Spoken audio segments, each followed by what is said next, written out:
Good morning, ciao, welcome along to what is the final day of the season for Rotax Max Challenge Latvia, Lithuania and also the Latvian Karting Championship here at Jelgava, located around a 45 to 50 minute drive from the capital city of Riga. My name's Alex Goldschmidt, welcoming you all along. Apologies for yesterday, we did come into some technical difficulties for yesterday's live stream, but we will be with you all the way through the day.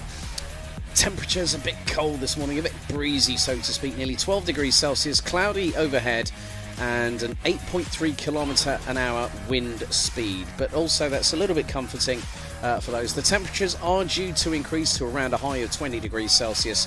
Already we've had time qualifying and we've also had the first set of heats yesterday, but we are here amidst this wonderful 1060 metre circuit. Very fast, very technical at places, but also a lot of action transpired yesterday. We had all respective heats, and now we really get into the last day of school.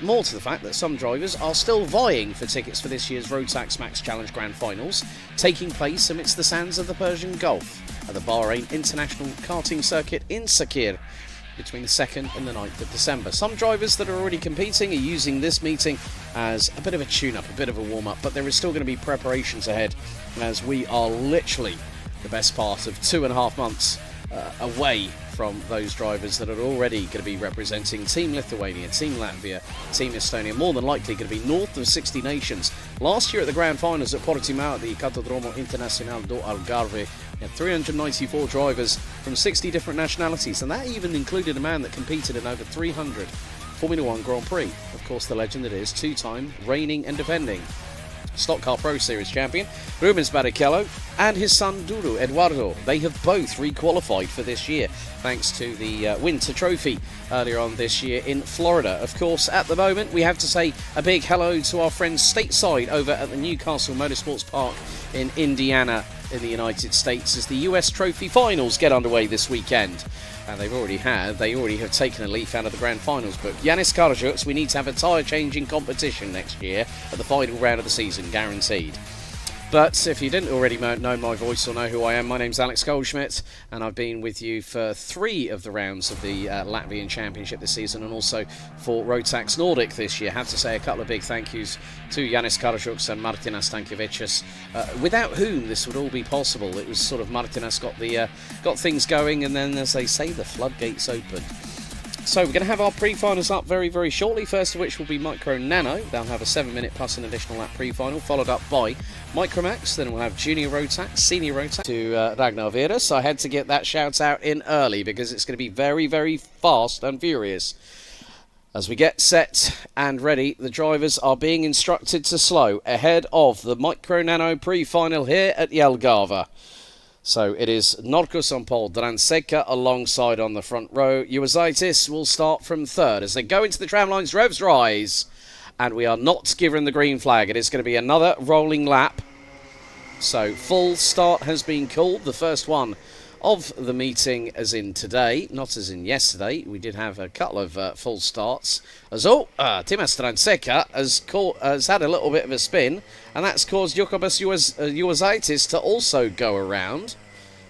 And good work there by Domas Norkus, I must admit. The number 18 deciding to hold back. So it's 7 minutes on the timer, plus an additional lap of racing here at Jelgava as they are slowing to a crawl. And I still remember Timas Dranseka directing traffic yesterday in the heats, which was great racing for their 6-minute plus an additional lap encounter, as the drivers now are steeled, ready for their penultimate race of the 2023 season here at Jelgava.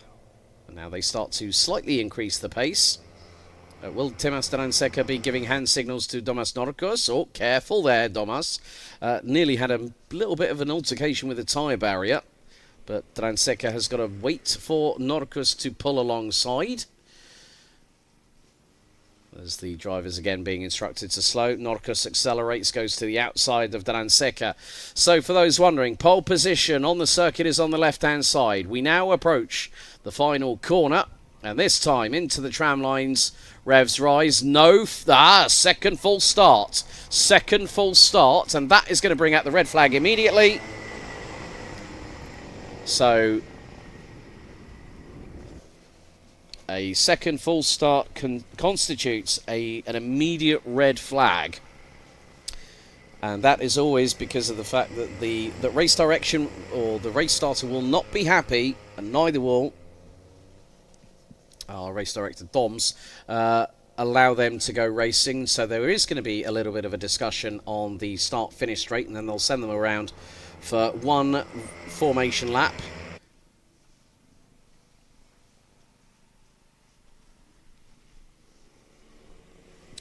So, already, folks, it just goes to show that sometimes, yes, it might be Championship Saturday, where it's fight or flight here today.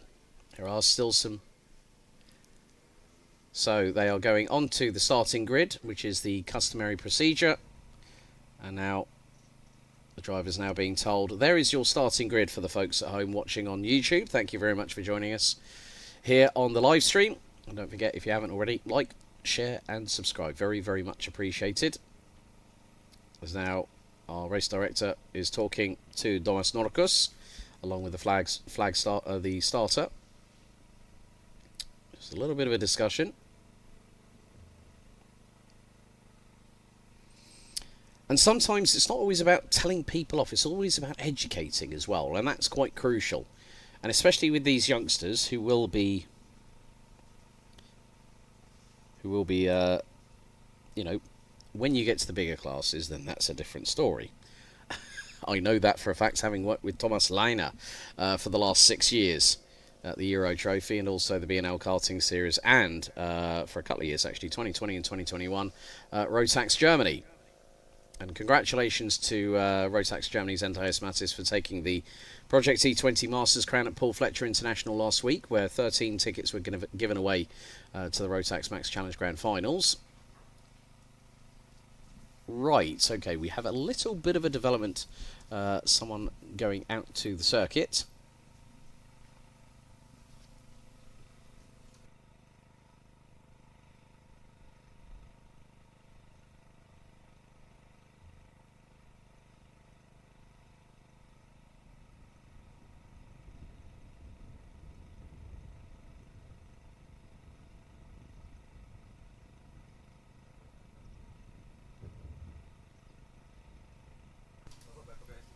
So, some further instruction to Domas Norkus at this moment.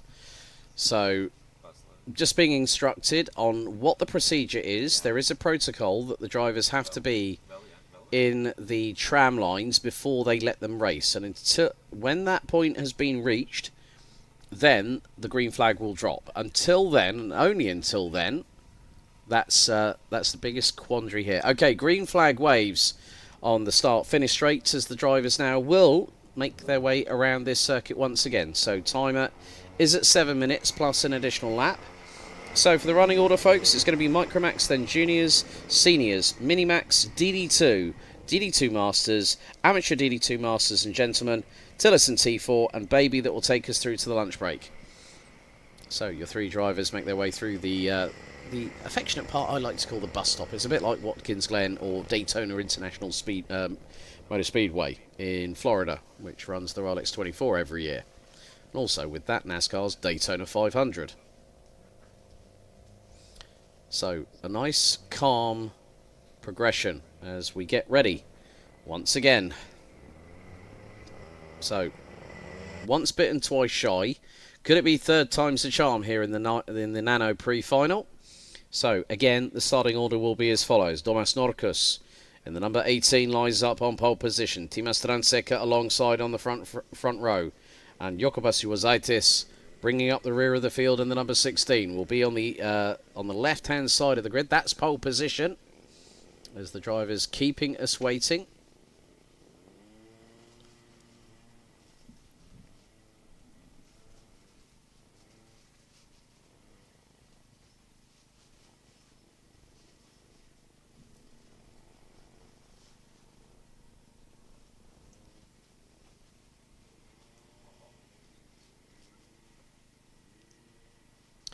So, Norkus and Dranseca lining up alongside each other. As now they will head to the final corner here at Jelgava, 1,060 metres. So, ladies and gentlemen, Championship Saturday gets underway as the green flag waves, and now they start to accelerate. Timas Dranseca gets round the outside of Domas Norkus, heading into turn 1 on the opening lap. And then it's going to be hard on the brakes as Jokubas Juozaitis very close on the back bumper of Domas Norkus. Now through into the nice little bus stop chicane we have here at Jelgava. Accelerating out of the corners, just carrying the momentum through into the right-hand hairpin. Juozaitis all over the back bumper of Norkus. Bit of a repeat of what happened yesterday in the early doors.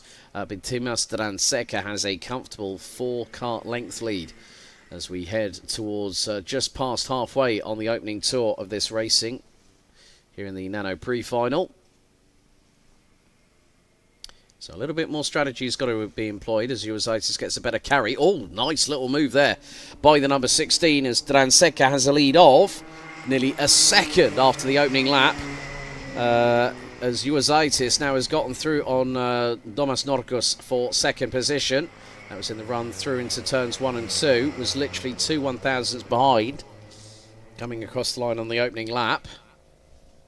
So, Timas Dranseca puts in a best lap time of a 50.193.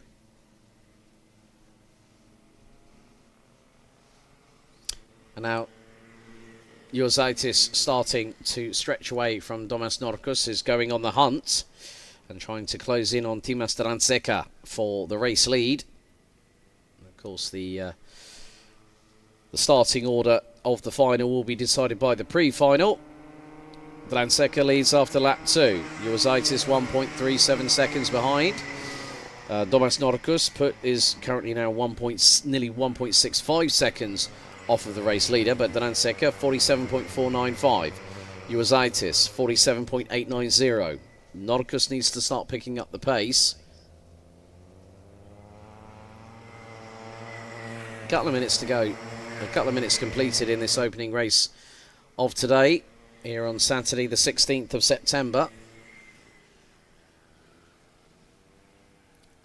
So there you can see the speed of the average lap speed, 75.8 kilometers an hour. That's just a shade over 45 miles an hour. 1.3 seconds is now the race lead. Juozaitis puts in the fastest lap, 47.464, but not enough to close in the gap to Dranseca for the race lead. We're on to lap number 4 of this race. So Juozaitis needs to start sort of getting a little bit more confident behind the wheel as the grip will increase as the sunshine continues to beam its way onto this surface.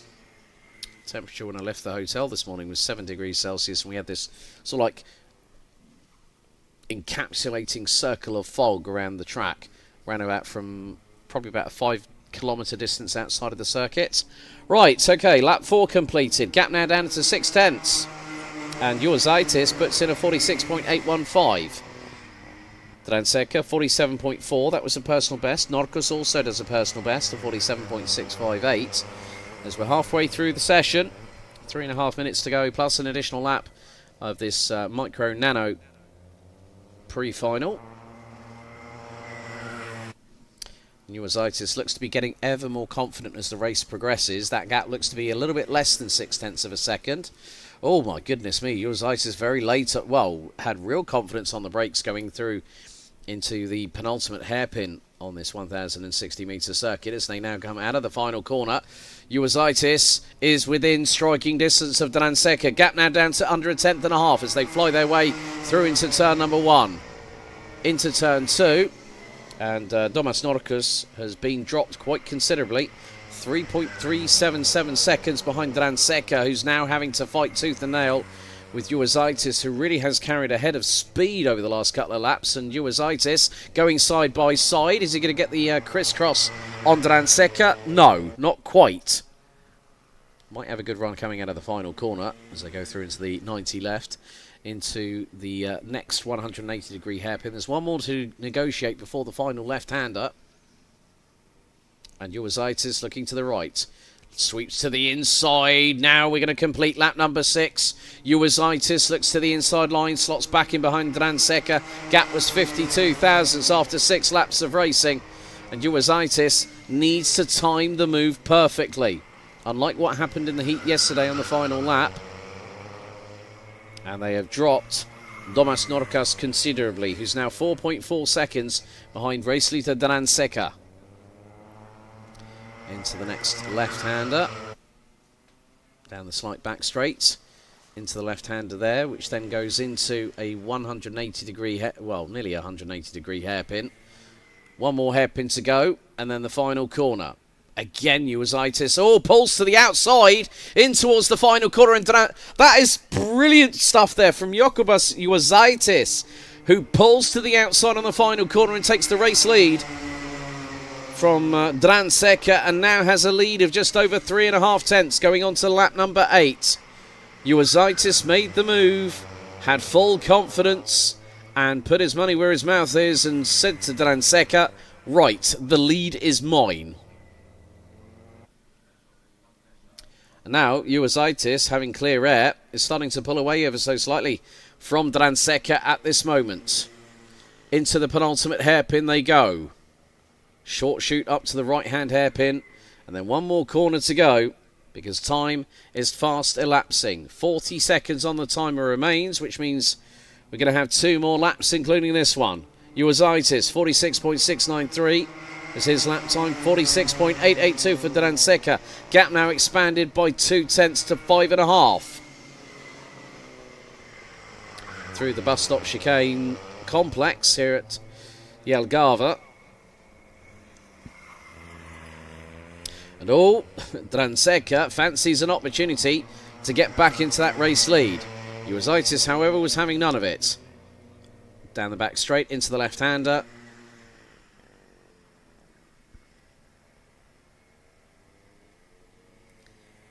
And timer has expired.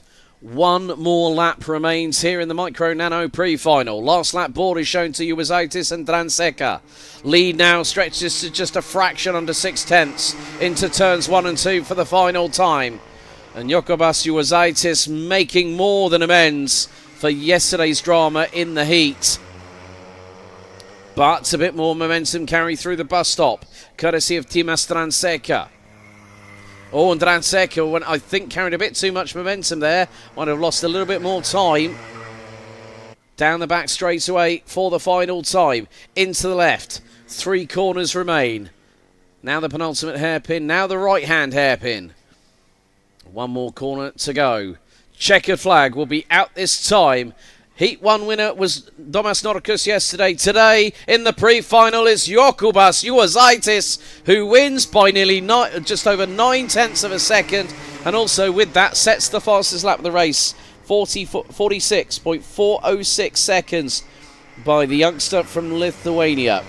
Timas Dranseca takes second, just over 9 tenths behind, with Domas Norkas ending up just under 9.2 seconds. But there is your Micro Nano pre-final winner, Jokubas Uwazaitis, that takes the victory. So, 1 race down this morning, folks. We still have quite a few more to go. By my calculations, we have a total of 9 races remaining. But there is your provisional results. Jokubas Uwazaitis with Timas Dranseca and Domas Norkas completing the Micro Nano finishing order for the pre-final. We will see them again at 2:30 p.m. Eastern European summertime here in Jelgava.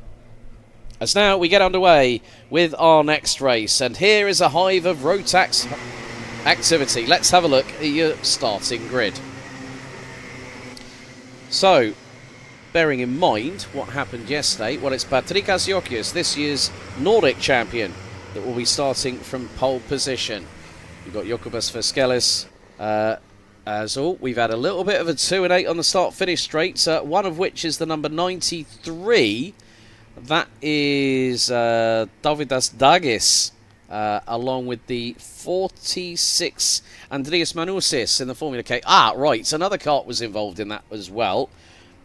Trying to catch the number. That looked to be the number, possibly the number 45. Well, didn't really see that, but we will have drivers being instructed to move over. As the number 46, Manusis, gets pulled from the kart. But the main thing is,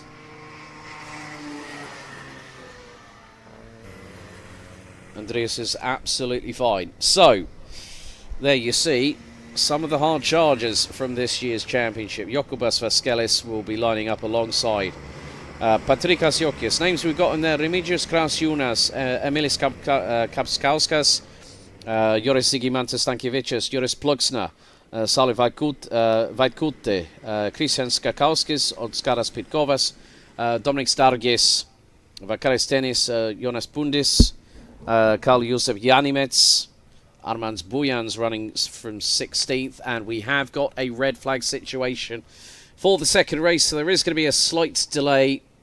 Race director Dom's running back onto the circuit, so the drivers will line up on the starting grid here at Jelgava.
Well, whilst we wait for things to transpire, they are putting everyone into grid position ahead of the Micromax pre-final, as there's a couple of drivers being led away, all okay as things stand. Let's have a look at some of the highlights from the previous race. So we did have 2 successive full starts for Micro Nano, which then prompted a little bit of a discussion.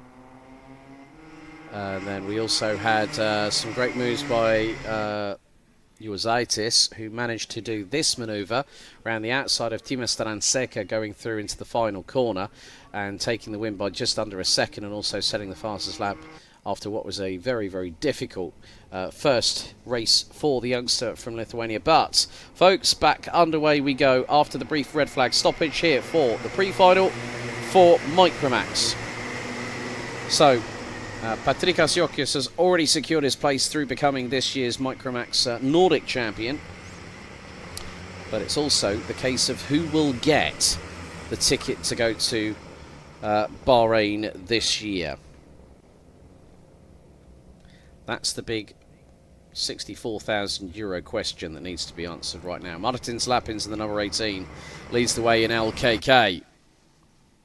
So, again, this will be 7 minutes plus an additional lap of racing around this 1,060-metre circuit here at Jelgava.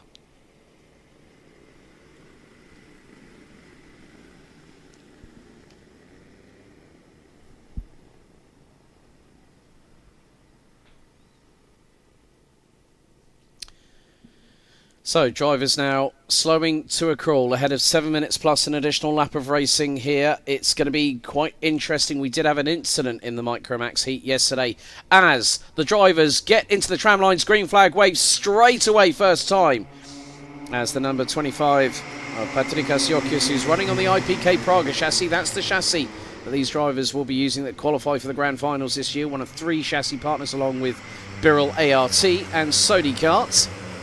But Patrikas Jokius leads the way.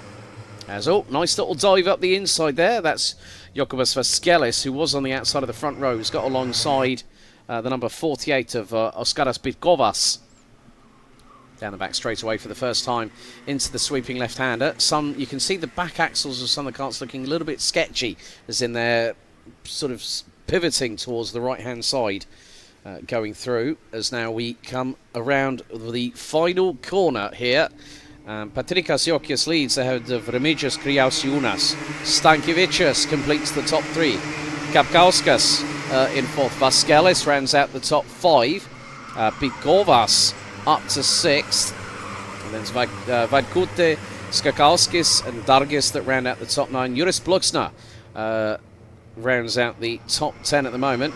Leading the way, Martins Lapins in LKK is doing a very good job, has moved up a couple of positions, but it is a 3-way scrap at the front end of the field with Patrikas Jokius, Kriausiunas and Stankiewicz covered by less than half a second after the opening lap. Nice little push forward there from Patrikas Jokius, had a gap of just under 3.5 tenths. Now it's 2.5 tenths. Remigius Kriausiunas has got Stankiewicz right on the back bumper, who is probably trying to look to nose up the inside through into turn number 1. Through the bus stop they go. Juris Bluksna currently sitting in 9th position, ahead of the number 17 now of Emilis Juozaitis, elder sibling to Jokubas, who was in Micro Nano earlier on. Juris Bluksna, fastest lap of the race so far, 44.394 seconds. Martins Lapins continues to lead the way in LKK at the minute, but still quite interesting, the body cantilever manoeuvre there that was being used by Patrikas Jokius, as Kriausiunas still holding on to that second position. Is right with the number 25 through turn number 2 now into the bus stop complex. Kriausiunas has a head full of speed, the youngster with NSL Racing. Stankiewicz has been dropped ever so slightly to the tune of close to 4 tenths. Jokubas Vaskelis now up to 4th. Back up to 4th, has just put in the fastest lap of anybody, 44.157 seconds. Kapkauskas, Bitkovas, Vaidkute, Skakauskis, Bluksna and Juozaitis ran at the top 10. Bujans, Armans Bujans, the number 15, is 11th ahead of Jonas Bundis, Oskaras Barkutis, Vakaris Denis. Gal Josip Janimets from Estonia rounds out the top 15. And Andreas Manusis, unfortunately, not starting because of that earlier incident that brought out the red flag. 3 minutes and 45 still to go. Kriausiunas right on the back of Patrikas Jokius, who again is using that cantilever move. I'll try and get the word out. It's basically where he's pivoting himself. Nice change a little bit further back down the order. And that is for 3rd place. And that is Stankiewicz being passed by Jokubas Vaskelis. Vaskelis running with the Intrepid Baltic team. Intrepid, a chassis once used by a certain man who represents Slovenia these days, Zendrua. But look at this titanic battle between 2 gladiators of the the Micromax variety. Patrikas Jokius ahead of Kriausiunas for that all-important win in the pre-final. 2 minutes and 50 still to go. And looking back at LKK, Martins Lapins leads the way in that by 2.4 seconds. Carlos Gustavs Bertons is actually the quickest out of the trio. Fastest lap for the number 3, 44.350. 2.5 minutes to go. Jokius still leading ahead of Kriausiunas. Gap now expands to nearly 2.5 tenths of a second. Vaskelis, Stankiewicz, Kapkauskas. Here's the 63 of Juris Bluksna, trying to close in on Oskaras Bitkovas. The number 48 for position. That is for 6th on the road. as now the drivers make their way through into the infield section that leads them onto this nice little back straight. And we saw a good move by Jokubas Vasquez a little bit earlier on through that left-hander as they go into the next set of double hairpins before the final. Oh, now change a little bit further back. That was the number 23, Skakausis, I think, ahead of Vaigude. And gets through. That's for 8th on the road. And there's the number 17 of Emilis Juozaitis, who gets through on the 23 of Skakauskis through turn number 1. Patrikas Jokius has started to expand that lead overall with a minute and a half to go. On to lap number 8. 4.6 tenths of a second between P1 and P2 overall. Martins Lapin still holding a 2.1 second advantage in the LKK delivery category. 2.1 seconds ahead of Rodrigo Tarins, and Bernson still holding the fastest lap in that class, but has dropped a little bit further back. And now Jokius expanding that lead to just under 6 tenths. 1 minute to go. So give or take maybe around about 2 laps, maybe we might end up on lap 10. They're running on a 43.8, so that's going to give them more than likely 3 laps. So we could have a total of 11 laps in this Micromax pre-final here at Jelgava. A little bit of a duel coming onto the back straight, which is another driver running on an... Oh! I didn't really catch the number of who was at the front of that. Well, actually, looks to be the number 41. Kapkauskas gets through on Stankovičius, who ran wide going through into that left-hander. So 2 more laps remain. Patrikas Jokius leading the way by what is 8 tenths of a second and climbing. Vasquez down to 3rd. Klaus Jonas 2nd. Kapkauskas, Plugsner now in 5th. And at the moment, Martins Lapins is currently the highest of the LKK division, currently running P13, has a 2.5, nearly a 2.6 second lead over Rodrigo Tarins, who's fighting tooth and nail with Carlis Gustavs Berensons for that second position. And the number 3 currently sitting in 17th overall. But the timer has expired. This time around we'll get the final lap board, which has already been taken by the race leader. On to lap number 11. And the gap between Patrikas Jokius and Remigius Kriausiunas is just over a second. 4-way scrap here. This is for 4th place. Joris Pluksner leads the train ahead of Joris Sigimantas Stankovičius, Emilis Kapkauskas and Oskaras Pitkovas. So a 4-way scrap over the final scrap on the table just after 3rd. Pluksner seems to have a hold onto it at the moment, but we are very, very close to seeing who will be the winner for our Micromax pre-final, who's making his way down to the final corner, out of the final turn. It is going to be Patrikas Jokius, as we've had a drama coming out of the final hairpin. Jokius takes the win. Kriausiunas 2nd. Vasquez takes 3rd. Pluksner takes 4th. Vasquez with the fastest lap of the race, 43.720. Pluksner 4th. Stankovičius 5th. Pitkovas 6th, ahead of Skakauskis, Vaigute, Juozaitis, Jonas Bundis, Armans Bujans, Oskaras Bakutis, Dominiks Dargis, Karl Josip Janimets, Vakaris Tenis, and Milis Kapkauskas. Taking the win in the LKK division and finishing 12th, Martins Lapins takes the win by 3.1 seconds ahead of Rodrigo Taurins, who finished a couple of positions behind, and Carlis Gustav Berensons finished 19th, but also took the fastest lap of the race for LKK Micro. So that is their race done and dusted.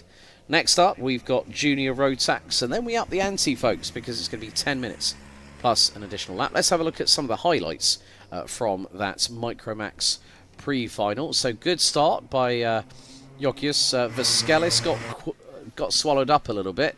Patrikas Jokius not happy about something, but was being closed in on by the likes of Remigius Kriausiunas. This little move here, that was the one of the young drivers out there making a nice move.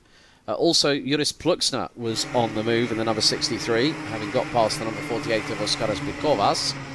Then we had this duel with the number 17 of Uozaitis. And then there was the moment that someone went a little bit too wide, a little bit too heavy on the loud pedal. That was Stankiewicz. And then we had a four-way scrap for 4th place towards the end. And then, oh yeah, well, it was 3 into 1 doesn't go. And then mounting the back bumper. And someone having a bit of a spin, a bit of a pirouette. That just goes to show how quickly things can change in a race. So, next up, it's going to be Junior Rotax, an intriguing heat yesterday. Tom Streller, who's already qualified for Team Latvia this season, as we have got one of the carts that did spin just before the penultimate hairpin, just going back onto the circuit, so no need for the recovery vehicle to be called into action. But we've got Junior Rotax up next. Yesterday, Tom Streller, the recently crowned Rotax Max Challenge Nordic champion, who's already qualified for Bahrain, took the heat win. But it is a battle between Karlis Kirikovs and also Bruno Perla, who I spoke to both this morning. They're both. Bruno Perla said, "Well, we had the wrong tyre pressures, but it was quite cold this morning." So, you know what? Warm-up's one thing, racing is something completely different. So we're going to have a total of 19 drivers, and they're going to be competing over the course of 10 minutes plus an additional lap. Then we'll be close to the halfway point in the morning's action here at Jelgava. The breeze has picked up, as you can see, the BRP Rotax flags flapping in the breeze just by the final corner. This is where it does. It's Championship Saturday. It's the last day of term, so to speak. And I can feel a little bit of nerves in the air, a little bit of tension, anticipation. And it's not just from the drivers as well. There's also a teams championship that we do have to consider for the Latvian championship in its own right.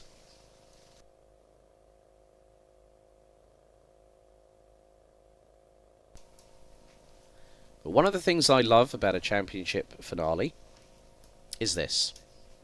A championship should be decided on the last day of the season. No ifs, no buts. Championship should come down to the final race of the season. And you know what? Whoever's wanted it the most is the one that gets their hand on that title and can say, I am the Rotax Max Challenge Latvian champion and I've got my ticket. Now, there are certain categories that are being given tickets, but here is the grid for the Junior Rotax pre-final. On pole position, Marupe's very own Tom Streller will start from pole position. Karlis Kirikovs from MRG Racing will be alongside on the front row. Keep your eyes on Georgia's Mate Kobehidze in the 231. He starts on the inside of row number 2. Bruno Perle alongside in the 219. Elisa Stolchamani and Oliver Kerr ran out the top 3 rows ahead of Marius Karstiaukas, Marko Liututs, Jolkas Jopere. Running at the top 10, Latvia's Ralf Samers. Aloysius Sekavicius, Andreas Upkaup, Ricard Skekulis, Fernando Pemra, Hans Markus Narusk, Richard Rikstins, Ilya Sheremeta, Alandas Aladavicius and Roland Sprude round out the starting grid. Now they head onto the formation lap.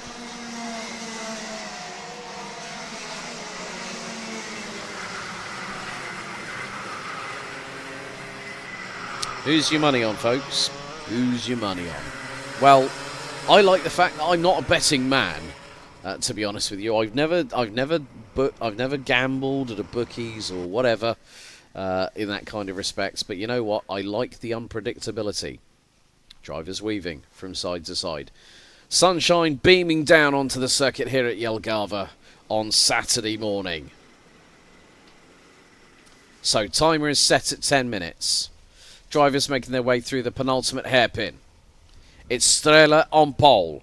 Kirikovs alongside. Kirikovs, his biggest antagonist, is right behind him, and what's more, he's under the same stable at MRG Racing. Here we go. Out of the final corner. Into the tram lines. Revs rise. Are we ready? No, it's a full start. I said there was tension in the air, and you can put a hot knife through cold butter straight away. You can cut it with a knife, folks. Ho, ho, ho. This is when it really showcases who has got the compos mentis, who's got everything in the right place at the right time. Strella will just want to use this as one of many tune-up races for Bahrain because he's already qualified. But Kirikovs and Perle, that's where the real battle is going to start to show. Kobahidze could very much factor into this, and his older brother Ludo is in action later on, just after this, for senior Rotax. Okay, second time of asking. Careful of the bumping, folks, because otherwise you get a 5-second time penalty for a front fairing. Out of the final corner, into the tram lines. Wait for it. Revs rise. Green flag waves, and we're underway straight off. As it's going to be, Kobahidze looking up the inside of Strela, going through into turn 1. And Strela retains the lead. Oh, bit of a mount on the curbs there. Might have been Ilya Sheremetya through turn 2. As Bruno Perle looking up the inside of Elisa Stolchamane, who runs a little bit wide. It's 3 abreast. 2, and that's the Ladovic, that's the 273 of possibly Karsiaukas. I think that might have been, which it is the case. So we have got a conclusion to our first lap, and Tom Strela has a comfortable lead. That's nearly 8.5 tenths of a second. Kirikovs battling away with Kobahidze. Bruno Perle drops to 5th. Behind Elisa Stolchamane as they go through the bus stop on lap number 2. Elisa, the younger sister of Thomas Stolchamanes, back in 2021 in Bahrain, took the Junior Grand Finals title ahead of Jaden Teen and Kai Hillertz. But Kobahidze trying to close in on Galis Kirikovs. And I thought I'd talk a lot. He was accosting me every single time he had the opportunity and saw me in eye shot. I think he's probably got a bullseye out on me for the amount of chats. He looks over his right shoulder. Kobahidze right to the back bumper of the 209, going through into turn 1. Stolchamane is catching and sets the fastest lap. And Kobahidze right with Bruno Perle, right with Galis Kirikovs. My apologies there. Elisa Stolchamane making this what is going to be more than just a 3-way fight, because Bruno Perle is there. Marius Karsiaukas rounds out the top 6. Just over 8 minutes to go, plus an additional lap. And Tom Strela has already checked out before the end of lap number 3. Oh no, number 272. The front fairing for Richard Skekulis for MRG Racing, askew to the left-hand side, so might have been caught up in a slight drama. Maybe I'm not too sure if Roland Spruder might have been involved in that. But the top 17 covered by 7.2 seconds as Kobahidze forces the door open. Kirikovs defends. Stolchamane waiting in the wings, but not quite yet. Kirikovs is not willing to give that up because he knows if that transpires, Bruno Perle has got the ringside seat behind the 211, who dives up the inside of the Georgian through the final hairpin. Elisa Stolchamane jumps past Mate Kobahidze to take 3rd place, and the Georgian not wanting to give that up easily. Bruno Perle in the 219 right on the back bumper of the 231 from Georgia. Kobahidze taking a different line to Stolchamane on the approach into the bus stop. The Georgian looking up the inside, retakes 3rd position. Is there enough room for Bruno Perle to get through? Yes, there is, but not on the inside. And now this is where it is crucial. And at the moment, the fastest lap of the race is Marco Leotuts, who's just, I think there was a move that has just transpired. That was the 263 of Oliver Kerg that's just made a move back up, possibly more than likely on Ralph Stammer's. Strela has checked out, 1.6 seconds up the road. Kirikovs now ahead of Kobahidze. That's for 2nd and 3rd, gap between them 1.1 seconds. Kobahidze looking for the win. I spoke to his dad Vako this morning and said he's feeling confident, as is Ludo, his older brother, who will be competing in the next race. But Stolchamane doing a great job. She's been absolutely brilliant on the Sodi kart. Now she's looking up the inside again. Through on Kobahidze she goes, and there goes Bruno Perle. Floodgates have opened, and there's Karsiaukas that gets through as well. The 273 So Kobahidze now has got Oliver Kerg on the back bumper going through into turn 1. One move at a hairpin like that Elise Stolchamani just showcased. As Kobahidze's hit trouble.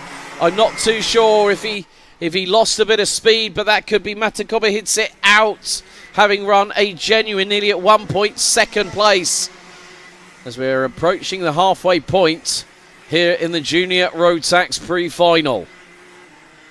So it is a it's a three-way scrap now, but Elise Stolchamani has got some real pace, dropping Bruno Perlet to the tune of about a cart length and a half, coming out of the final corner. They catch up to her, through into turn 2. Stolchamani making that cart dance on the back axle. Poetry motion going through into the bus stop, but Bruno Perlet decides to send it right up the inside of the 211 from Latvia. And through as a result of that, the 273 of Marius Karšiaukas also gets through. Stolchamani, as a direct result, drops to 5th place. But this is a sweet overtaking spot. Oh, bit of a robust move there on Karšiaukas. And Oliver Kerg is waiting the wings, and his Estonian countryman, Marko Liatuts, is not too far behind. Rounding out the top 10, it is Ralf Stamers, Hans Markus Norusk, and the 257 of Aloisa Sekavicius. Yeah, Strela has no need to worry. He's just going, I'm going to do this for a bit of fun. He's a keen racer, as is all of every single one of these 19 drivers competing in this race. Unfortunately, Roland Spruder out, Kikulis out. Some other developments. Nikas Riksins in the number 222 from RM Latvia out. Kobahidze out. 15 drivers still remain. Good to see the number 265 of Liatuts actually rocking an old school Dan Holland Racing set of overalls. Very different to what they have now. So I have to give Dan Holland a shout out. Multi-time British champion. Also, the force behind Dan Holland Racing, and of course, Time Racing Engines, based out of Wilton Mill in Northamptonshire. I have to give a shout out to the Kart Championship, run by Darren Beavers, who will be hosting their final round of their season at Wilton Mill this weekend. Their race day is tomorrow. But Bruno Perlet holding on to 3rd place, but he's got 3 minutes plus an additional lap to try and catch Karlis Kirikovs. But Elise Stolchamani has other ideas. She sends it up the inside through on the number 219. Now, hopefully they haven't got the tyre pressures wrong for Bruno Perlet, because that will lose you performance. They felt that they needed, when I spoke with Bruno earlier on the roving mic here at the paddock, he said, well, the pressures weren't quite high enough and the temperatures were a little bit colder than what they are now. Strela again puts in another flying lap. He's like doing quali laps as the 238 from Maropit. As battle really kicking off behind Marko Liatuts, who's got past Oliver Kerg. And then you've got the likes of the 262 of Ralf Stamers. There's Elisa Stolchamani defending from Bruno Perlet. There's the 273 of Marius Karšiaukas trying to get through.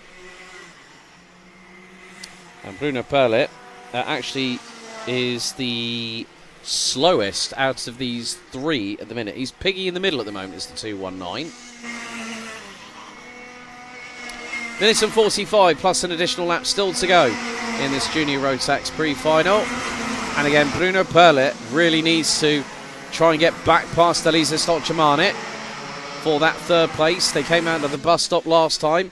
And Bruno Perlet looks for a late move up the inside. He gets through, but Karšiaukas gets 2 for the price of 1. From 5th to 3rd in one corner. Absolutely brilliant timing there for Marius Karšiaukas from the Burel ART Lithuanian squad run by Martinas Stankiewicz.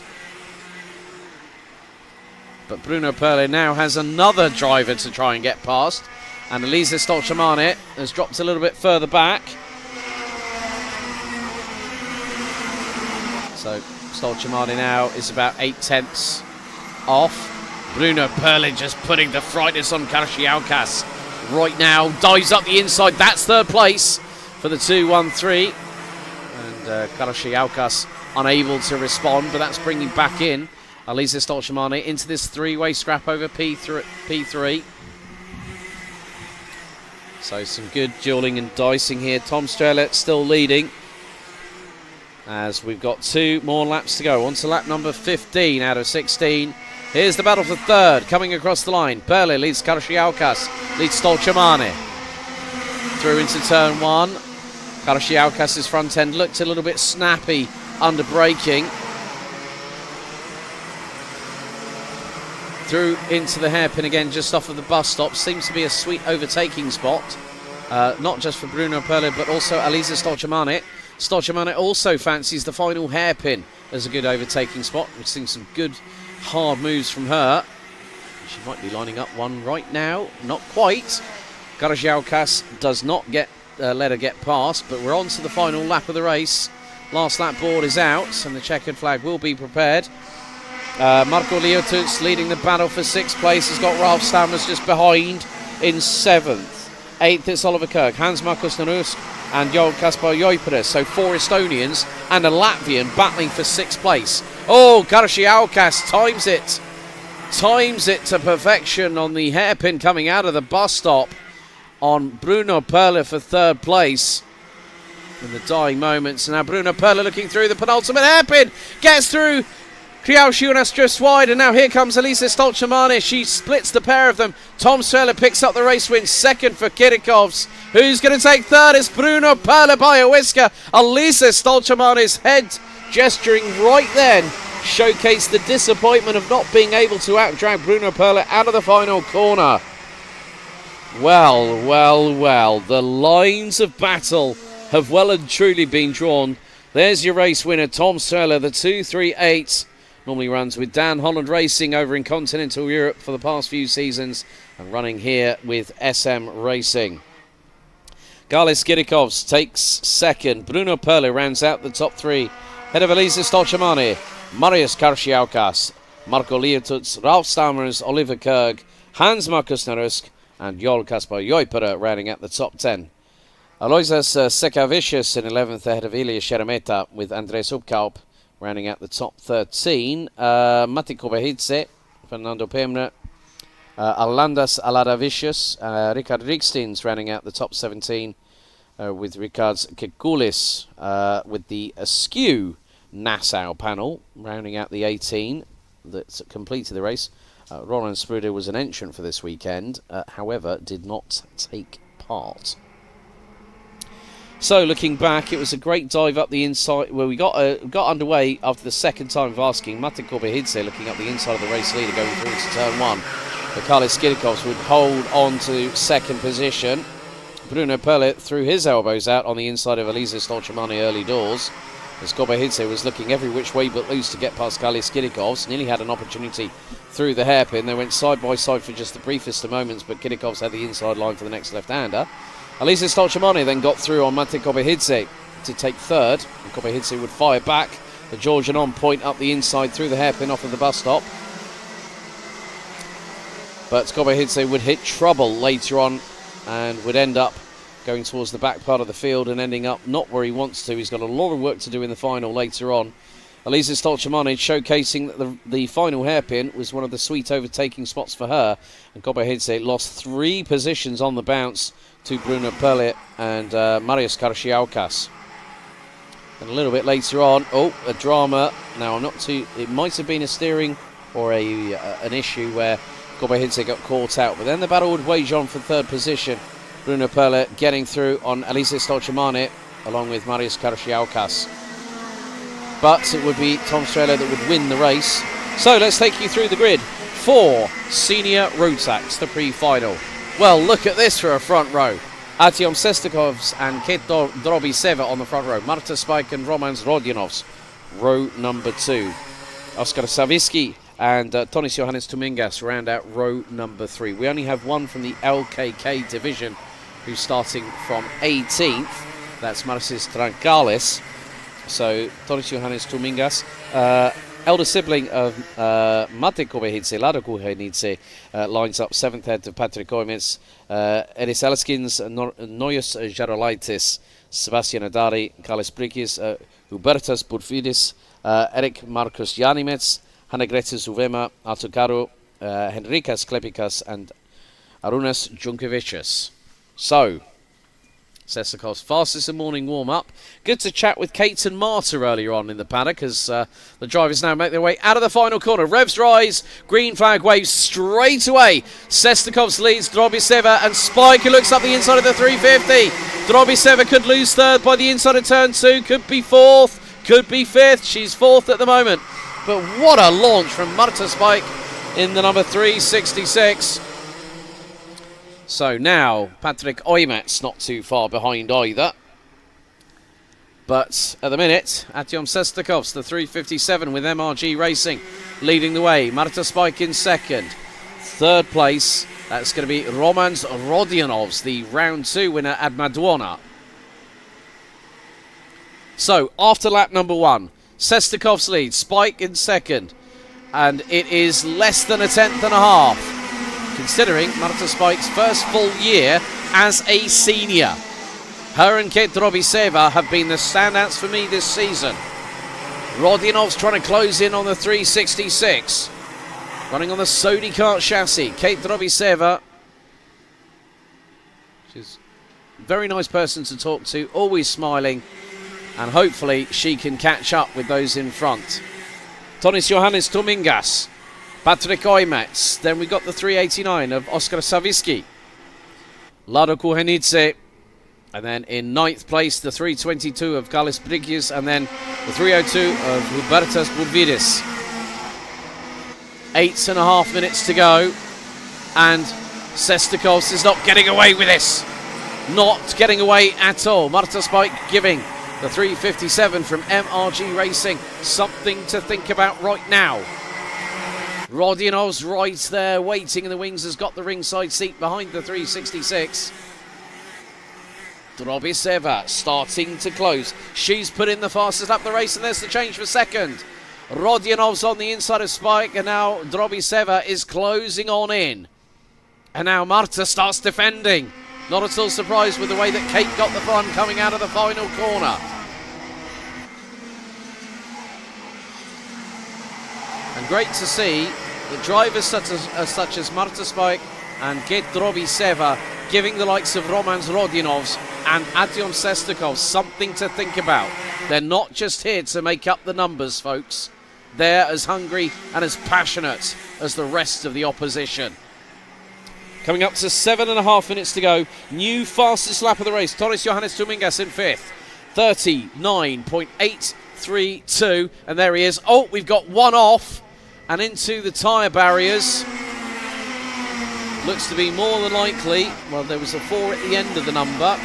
Couldn't quite make that out.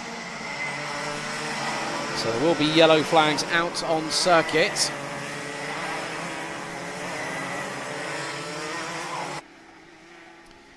So the battle wages on at the front end of the field.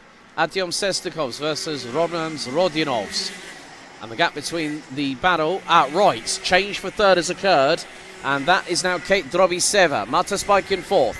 Tonis Johannes Tomingas from Estonia rounds out the top 5. Top 5 covered by 1.75 seconds. 3/10 covering the top 2. Now into the bus stop.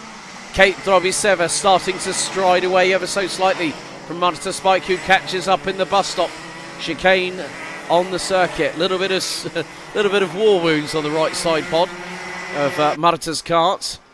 A little bit of sidewall rubbing, I think, from one of the Mojo D5s that has been rubbing against that left hand, that particular side pod. And now change for third. Marta Spike passes Kate Drobiseva. Tonis Johannes Tomingas knows that there's still 6 minutes on the timer plus an additional lap to go. In the meantime, shout out to Marcis Trancalis, the 327 in LKK, currently running in 15th place. Top 14 covered by 10 seconds. So it looks like it might be the 361 that we've just had eliminated as a result of that incident just a few moments ago. So 361, Noyes Janelaitis. Junkiewicz rounds out the 18 drivers still running. Still the battle for third place. Pages on, they are losing so much time to the top two. But am I surprised? Not really. Am I enjoying the contretemps between these three drivers? You're damn right I am, because Spike, Drobiseva and Dominguez covered by just over 0.4 of a second after 7 laps of racing. We've just got under half of the race still to go.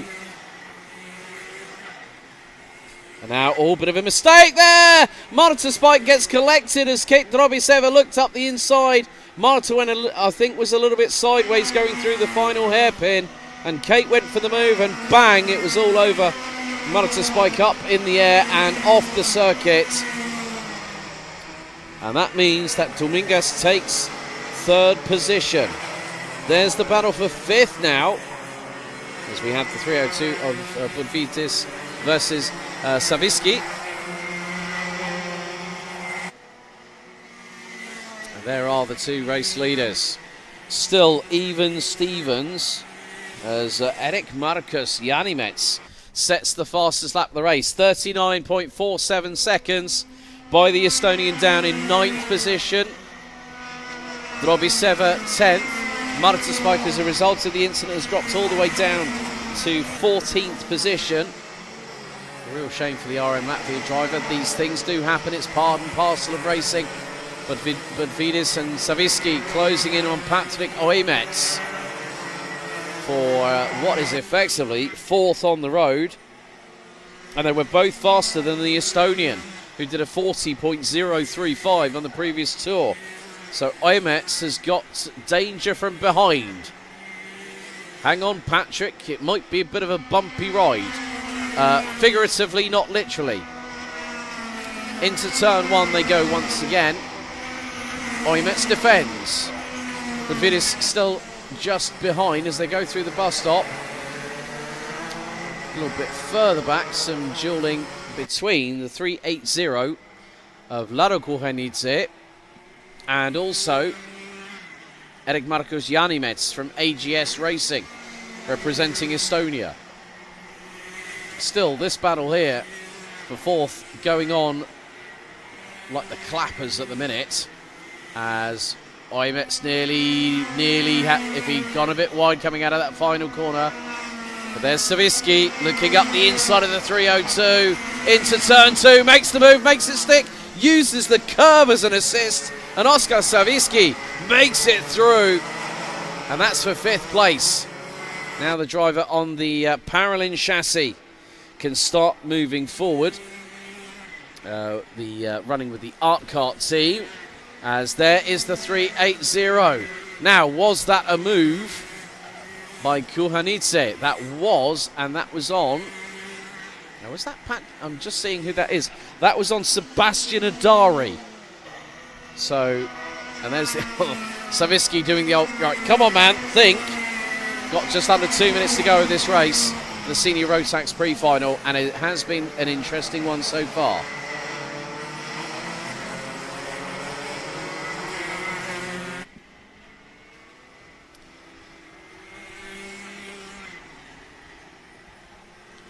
So Savicki still keeping a hold of what is 5th place on the road, ahead of Herbertas Budvidis in the 302. And, well, you know what? This is a way to show that you are still very, very quick, despite that 4 wheels up in the air moment earlier. Marta Spike, fastest lap of the race. She's currently up to 13th. 13, well, make that 12th for the young lady from RM Latvia. Great job by Marta. 39.321 seconds. I would not be at all surprised if she ends up in the top 10, but there is time fast running out for everybody on the circuit. And Artyom Sestakov still leading way. He's got a 4.5 of a second advantage. 2 laps to go, approximately. Sestakov has a lead of nearly 6 tenths. ahead of Rodinovs, Tumingas in third, Oimets, Savitsky, Budvidis, Janimets, Kuhanice, Adari, Drobiseva, Karu, Spike, Elkskins. Then we've got Klepikas and Brikis running at the top 15. Marta Spike with 366. First full year as a senior, running with the big guns. And you know what? No matter what the result is at the end of the season for Marta, I'm sure that she'll be saying, I'm a little bit disappointed, but you know what? We did a blooming good job. Now the final lap is underway. Leaders have already gone through and they're making their way through to turn 2. Final time. Tonis Johannes Tumingas still holding on to third place. Oskar Savitsky, you're running out of time to get past Patrick Oimets for that fourth place. As there has been a change. That is Janimets through. Eric Marcos Janimets through on Budvidis. But we're now going to have to take our attention back to the start-finish straight, because out of the final corner, it's Artyom Sestakov that wins. Romans Rodionovs takes second position, 0.4 of a second apart. So, Tonis Johannes Tumingas takes third. Fourth, at the death, Oskar Savitsky takes fourth position ahead of Patrick Oimets. Eric Marcus Janimets, sixth. Hubertas Budvidis, unfortunately dropping to 7th at the end. Sebastian Adari, Kate Drobiseva, Lado Kuhanice round out the top 10 overall. Artur Karu and Marta Spike ran out the top 12. Marta with the fastest lap of the race, 39.321 seconds. Edis Elkskins, then we've got Henrikas Klepikas, Kalis Brikis, and then we've got Marcis Trankalis, the only LKK senior Rotax driver, along with Hanna Greta Sulvema, Arunas Junkevicius, and it was the 361 of Noyes Gerolaitis that unfortunately was out and in the barriers earlier on. But Sestakos takes the advantage going to the final race of the season. Let's have a look at some of the highlights. Good start by Kate Drobiseva, who's looking towards the outside of Sestakos, but Marta Spike gave her a little bit of a fight up the inside through into turn 2. But then the battle really was waging on between the likes of Kate Drobiseva, Marta Spike, and also the likes of the 362 of Romans Rodinovs. Rodinovs would stop pushing Sestakos, but then this really great three-way battle. There was the moment where we saw one in the barriers, or one in the tyres, and then Marta Spike decided to fire it up the inside of Kate Drobiseva. Tonis Johannes Tumingas was really factoring into this, but then we saw the move where Marta Spike went wide up into the air as a result of contact with Kate Drobiseva. Kate finishing in 9th, Marta finishing in 12th, but Marta still showcased her speed. Then Oskar Savitsky with this move on the 302 of Hubertas Budvidis on the Tony Kart chassis, and there is the kart now being picked up by the recovery vehicle, which means we do have a slight delay, but a big thank you firstly to those people that haven't really had a bit of a shout out. It's all the marshals around the circuit and also the recovery crew. So it's the 396, that was Hanna Greta Sulvema that was unfortunately out. I thought it said, I could see, I wasn't too sure whether it was a 4 or a 6, and now at least if I see Hannah's number I can see it. That's a good thing. So next up we will have Minimax.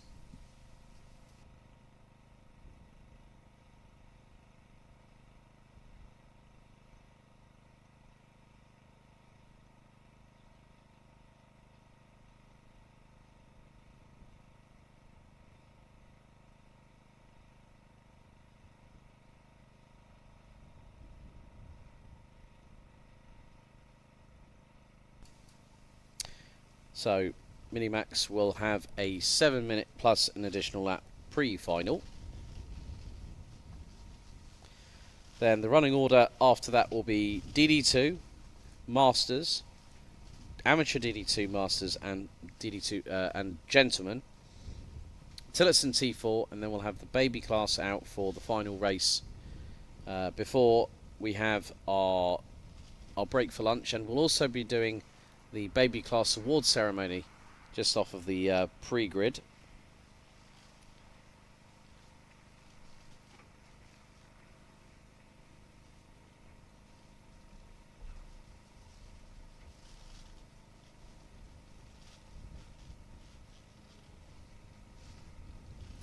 So here we go, folks.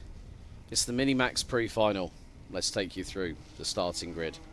So starting from pole position will be Mayos Mazinas. Alongside will be Adrian Stions, Marco Plinta, Timos Pasarica, row 2. Rodrigo Kakers and Gabriel Christis Moises, row 3. Martin Streber and Kajos Kalinauskas. Klaus Hans and Mikael Grantins, the only Norwegian on the field, starts rounded out the top 10. Numunus Volbekas, Martin Valts, and we've got Domas Kalarovicius, Mark Skononovs, Lorena Skalarovicius, ahead of Ernest Ulmanis and Marco Veveris. So Kononovs is the highest placed of the LKK division as they go onto their formation lap. Here ahead of 7 minutes plus one lap of racing.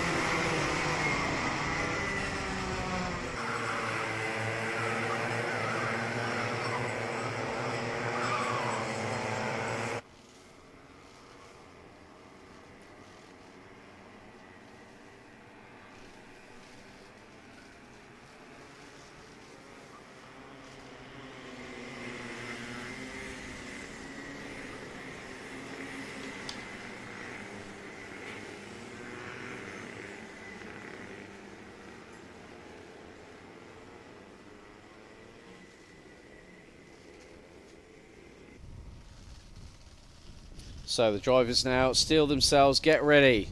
As the revs rise, no, that's a false start, I'm afraid.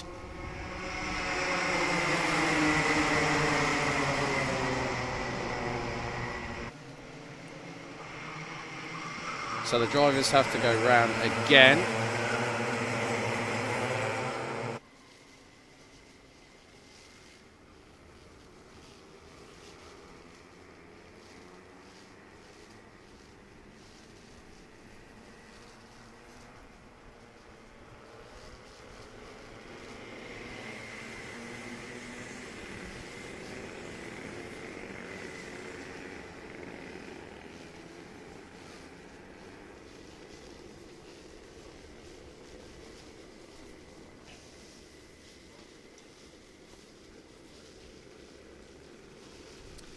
So, second time of asking. Here we go, into the tram lines, revs rise. Are we ready? This time we have got back underway.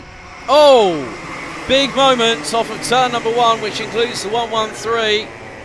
There was a couple of comings together. Martin Streber on the energy chassis, but leading the way, it is Mayos Mazinas. Second is Marco Plinta in the 110.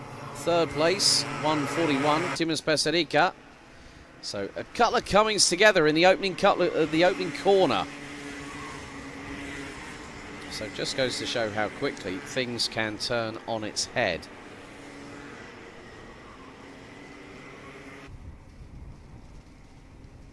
But Mazinas leads after the opening lap.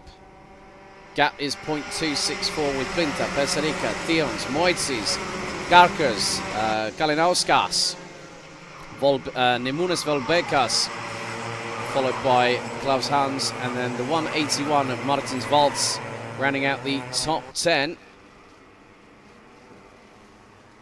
Ulmanis in LKK.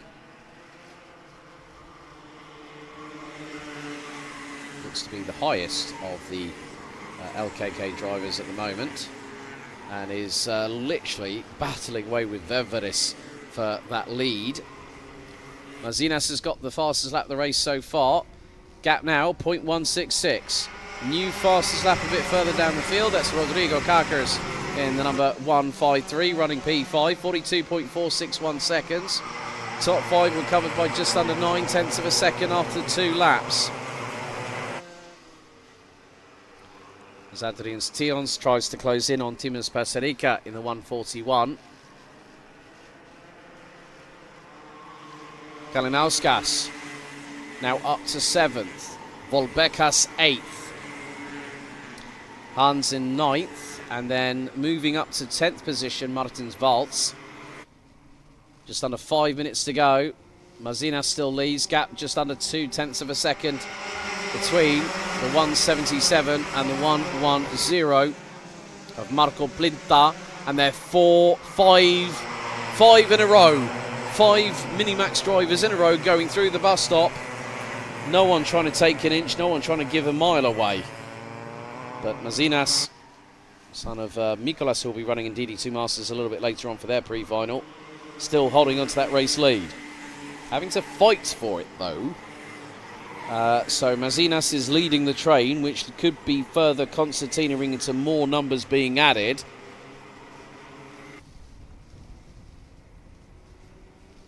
Exactly a 10th and a half as Moyes is in 6th, but in the fastest lap race. Look how close the top 4 are going through turn 2. Oh, Adrian's Tions had the move done on Timas Peserica, but Peserica fights straight back through into the bus stop chicane with no hesitation whatsoever.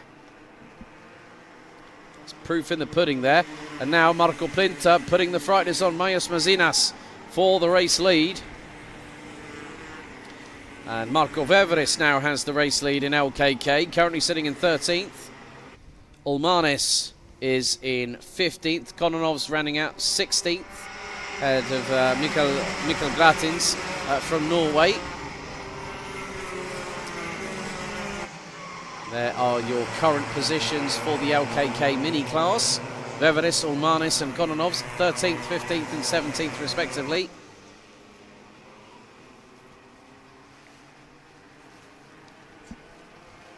There's 153 of Rodrigo Kakers, just ahead of the 111. MRG Racing's Gabriel's Christy Moises. Mazinas now has the fastest lap of the race so far, 42.239. Is that going to change? No, it does. It does. Rodrigo Kakers goes fastest, 42.191, and is trying to close on in to Adrian's Tions, who continues to hold station in 4th place at this juncture. 2.5 minutes still remaining.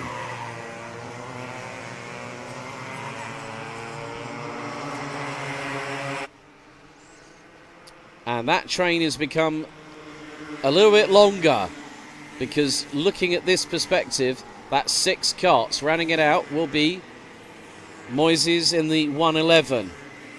But Marco Plinta has now got the lead off of Mayos Mazinas as we have 2 minutes to go. Gap was 66 thousandths across the stripe after 7 laps of racing. Mazinas needs to fire up a move very, very shortly indeed, because there's only 1 minute and 40 still to go. Marco Plinta holding on to the racing line, keeping Mayos Mazinas guessing. They've now started to slightly pull away from those behind.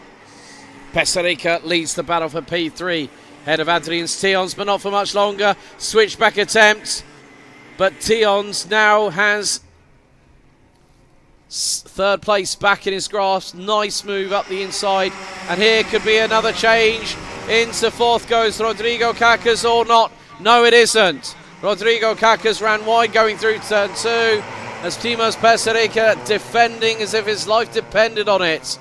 And there is Moises. The cavalry is coming, because right behind Kalinauskas from the Intrepid Baltic Racing, Intrepid Baltic team representing Lithuania, rounds out the top 8.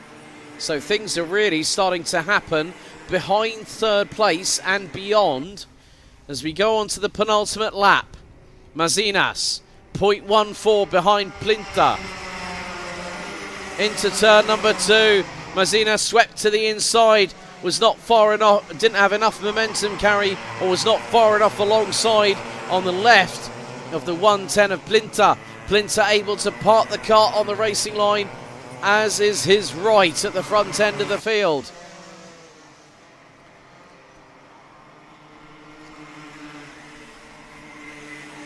But Mazinas is keeping on the pressure. We're going to have 1 more lap to go as the timer has expired. Last lap underway. Plinta versus Mazinas for the race lead here in the pre-final.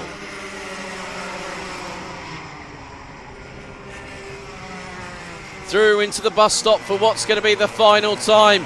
Mazinas, is he going to tee up and move into the hairpin? No, he doesn't. But would he get the run onto the back straight away? Looks to be closer. Less than the cart length between the two. Into the left-hander. 3 more corners remain. Now the final hairpin. Mazinas looks for the opening. Goes up the inside. And makes the move robust enough to take the lead on the penultimate corner. Out of the final turn. Maius Mazinas wins by next to nothing. Marco Plinter takes second. Timmers Pesarica closed up to get to within 3/10 of the eventual race winner of Maius Mazinas from Lithuania. Well, actually, it was Adrian's Tions, it looks like. Timmers Pesarica. My apologies there. I think I just got a bit caught up in the emotion after that great overtake from Maius Mazinas. Timmers Pesarica takes fourth ahead of Nemunas Volbekas, who set the fastest lap of the race. Rodrigo Kakers, Gabriel Kristi Moises, Kaius Kalinauskas, Klavhans, and Martins Dreber round out the top 10. Martins Valts in 11th, head of Domas Karalevicius, Lorena Skaralevicius in 13th, Mikkel Grantins rounding out the 14 strong, but then Mako Veveris took the win in LKK. Well, looking back at the race start, well, we did have a full start for the minis, but for start number 2, it's an absolute perler as Maius Mazinas led the field into turn 1. We did have an incident early doors, which included the 113 and the 132. So Volbekas and Dreber, unfortunately, having those moments. And there was also a Praga chassis up in the air on 2 wheels going through turn 1. And Mazinas would hold control of the race for the majority of it, but it was only a matter of time before Marco Plinter would get through, and did so for a little bit. But then it was Mazinas that managed to, with a handful of corners to go, just wait and tee up things. Tions and Pesarica were again at each other's throats, but it was coming on to the last lap of the race that Maius Mazinas used perfect timing and a little bit of robustness to boot. But it was a fair move to go through into the final hairpin and take the race lead, which eventually, just a corner later, became the race victory. So, in that respect, there we go. Next up, it's one of my favourite classes. It's the ultimate class of Rotax. It is DD2. Oh, are we in for a show, folks? Edgars Velkans will start from pole position. Maxim Shurko will start alongside on the front row. Patrick Snolls, Loch Melis and Rikas Vargas complete the top 2 rows ahead of Norris Dennebergs, Martin Zianovskis, Chris Jean-Zemis. This year's Nordic champion, Thomas Birstins, starting down in 8th ahead of Thomas van Dorcas, the youngest driver on the grid, just 14. And in continental Europe, he has to run as a junior. Michaelis Buka, Elmars Mikkelsens and Ragnar Veres, who did not take part in the heat yesterday, starts from the back part of the field. However, this is going to be a little bit more action-packed because we also have an increase on the timer, folks. It's 11 minutes, plus an additional lap. So, here we go, folks. 11 minutes, DD2, ready and out of the starting blocks. Into the tram lines, revs rise. Oh, dearie, dearie me. Anyone remember Ropazzi Novas? Round 2 Nordic. DD2, you've just had your record tarnished by that. Absolutely tarnished. I'm sorry, I'm going to call that one out when I saw it, and I thought, you know what, I'm gonna throw all DD2 drivers under the bus in one fell swoop, and there was the perfect opportunity. And what does a good commentator do? Takes it with reckless abandon.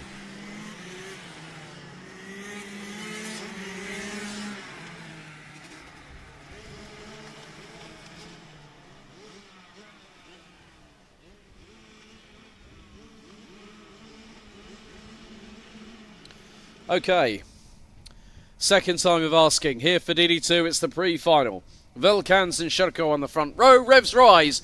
Green flag drops straight away as Velkans leads the field. Loch Melis already up past Shurko into P2. as they head into turn number 2 for the opening tour.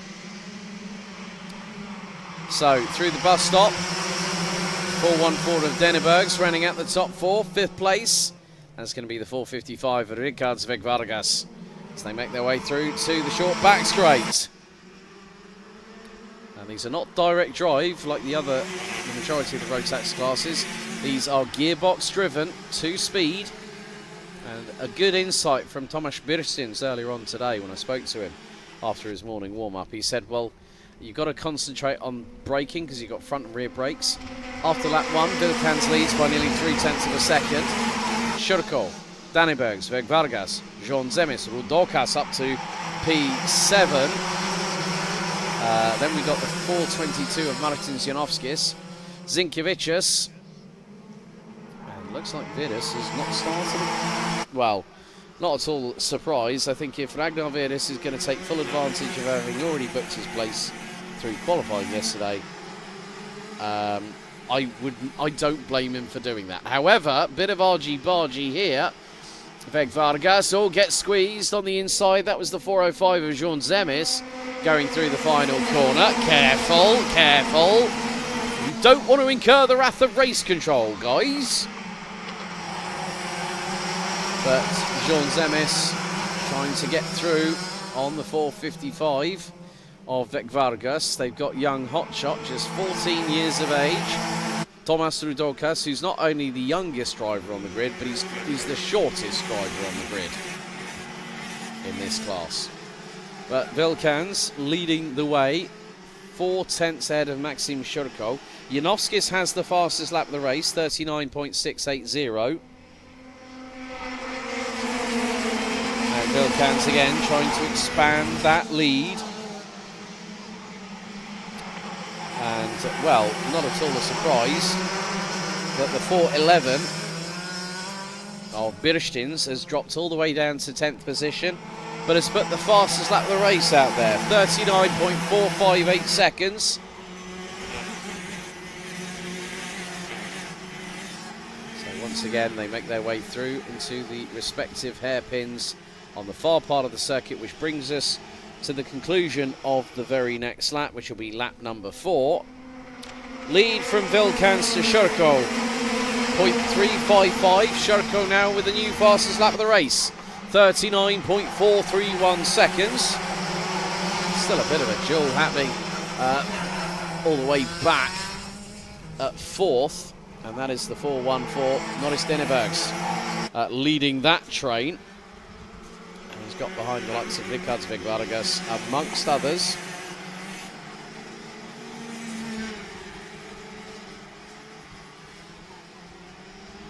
So this is the battle for what is 4th on the road.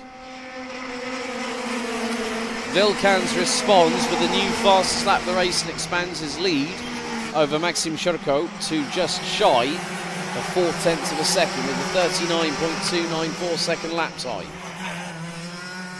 Oh, Janovskis getting his elbows out, up the inside of Jean Zemis, and then Tomas Birstins comes charging in like the Brahma bull as he goes, hello, morning guys, wakey wakey. And now he's trying to fire it up the inside. That is through on the 424 of Andrius Sinkevičius. Shurko new fastest lap, 39.162 seconds, and with just under 6 minutes to go, he is within 3/10 of the race leader, Edgars Vilkans, on the Sodi karts. And Shurko is right there with him as they're now going to head onto the short blast down the back straight into the sweeping left. Vilkans takes the tighter line. Loch Melis is also there. Oh, how's about this? Ding ding, seconds out, round 3. Shurko pulls to the inside to nip through, threads the eye of the needle, and Maxim Shurko takes the lead there by a very close margin off of Edgars Vilkans. Timed perfectly by the driver representing Lithuania. However, I don't think Vilkens is out of trouble yet because he's got Patrick Knowles Lochmelis closing in. Ah, right, here comes the cavalry. Someone sound the horn because Dennebergs and Veg Vargas are definitely closing in at the moment. Top 5, 1.4 second from first to fifth. Now Vilkens is losing a little bit of time to Shurko, but through the bus stop he gains that time back using the prowess of the Sony Kart chassis underneath him.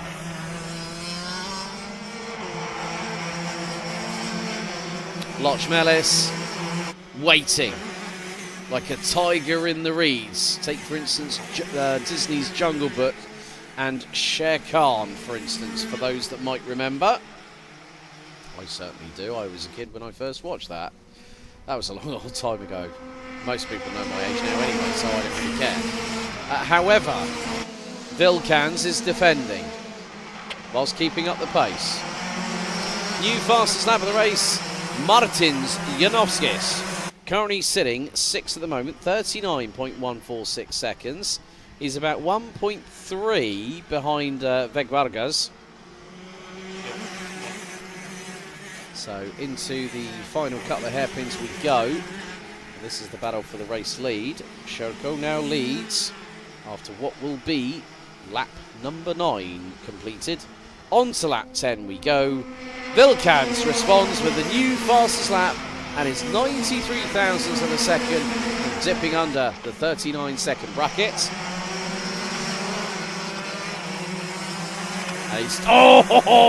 Late as anything there, and here comes Lochmelis. Lochmelis found the way through as Vilkens robustly sent it late up the inside of Shurko, and Lochmelis went right. Thank you very much. And Denneberg's trying to get through on Shurko. Lochmelis is knocking on the door, saying to Edgars Vilkens, "Hello, remember me? Yes, it's me, Patrix. I'm coming for you." Coming up to 3 minutes and 30 seconds on the timer. It's an 11-minute plus an additional lap pre-final. Shurko responds back up the inside of Lochmelis. Oh, Dennebergs has no room in the inn to go. He didn't get. He could have had an opportunity to get round towards the outside through on Patrick Knowles Lochmelis, but Lochmelis said, I don't think so. Not on your life are you getting through. And as they say, Norris Dennebergs, if at first you don't succeed, try again. Lochmelis is a little bit further back now. So is Shurko. Vilkens has now got a lead of over 8.5 tenths of a second. As we're now on to lap number 12, now on to lap number 13 of this race. And, well, I've just had it confirmed by live timing. Ragnar Virus, non-starter. I'm not saying anything. Ragnar, you've only got yourself to answer to on that one, mate. But Vilkens is striding away. Is that gap going to be more than a second as we come across the line? Yes! 1.1 as we go on to lap 14.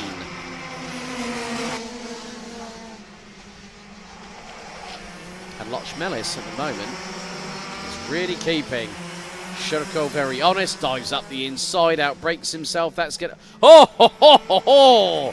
Norris Dennebergs was in the right place at the right time. He said, right, big barn doors, open for me, here I go. And he gets 2 for the price of 1, and as a result of that, Ricards Veg Vargas also gets through. Just goes to show, one move, you outbrake yourself, you run a little bit deep. Lochmelis now is 6th. And also, Martin Janowskis, he was creeping up behind them like the silent ninja assassin and got through. So Janowskis rounds out the top 5 behind Shurko, behind Veg Vargas, behind Dennebergs. As now Vilkens has set another fastest lap of the race a couple of laps ago, 38.970. So first driver in this race to dip underneath the 39-second bracket. And last time did a 39.1. Oh, right, Janowskis through on Veg Vargas is trying to gun for Shurko. Shurko's saying, no, you don't. You've got to do better than that. Minutes to go on the timer. Through the fast left-hand sweeper at T1. through into 2, now into the bus stop. And look, Janovskis was more sideways into the approach than Shurko in front of him. Now into the right-hand hairpin. All 3 drivers take the racing line. So does Lochmelis. Ah, he's got his buddy. The bromance continues with Bersis right behind him.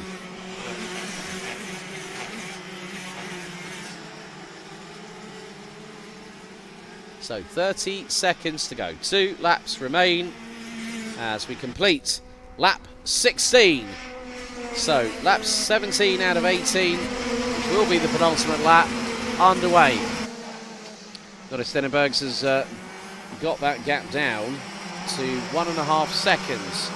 The Vilkans is clear enough away in the distance to afford himself the luxury of not having to completely push the whole time. Might be at 95%. But the timer has expired. Very shortly, our race leader will go on to the final lap. Lap number 18. There he is. Last lap board is in the air. And at the minute, the way things are standing, well, it's an RM Latvia 1-2 at the moment. Vilkans leads Stenenbergs, Shurko, Janovskis, Vegvargas, Lochmelis, Birsins, Rudokas, Michaelis Buka, and then the 424 of Andrius Sinkevičius rounding out the top 10. Christian Zemes and Almars Mikkelsen's rounding out the 12 strong. 5.8 seconds heading on to the final lap covering the top 11. And that's it. Edgars Vilkans takes the win in the DD2 pre-final by 1.1 seconds. Noris Stenenbergs makes it an RM Latvia at 1-2. Maxim Shurko in 3rd. Janovskis 4th. Vegvargas, Lochmelis, Birsins, Rudokas, Buka, and also Sinkevičius round out the top 10. But Edgars Vilkans, pretty much as soon as he got into the race lead, never looked back. There are your provisional DD2 pre-final results. Up next will be DD2 Masters.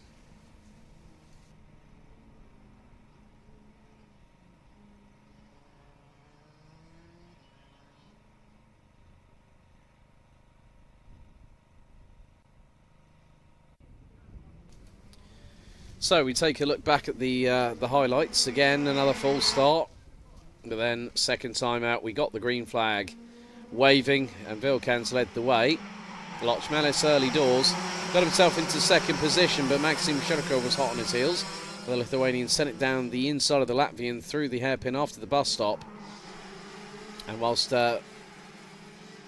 Vilkans was pulling away, you had the likes of Stenenbergs battling away with Jean Zemes, Vegvargas, amongst others.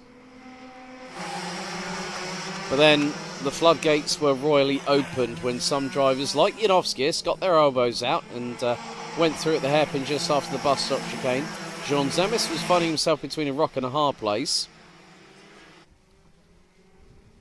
And then we did have a brief change of lead. Shurko through on Vilkans into turn 1. Threaded the eye of the needle, but Vilkans able to fire back at the main hairpin just off of the bus stop chicane. That allowed Lochmelis to get through on the Lithuanian and retake second position. And then Shurko went, well, I'm not having any of that. He got through.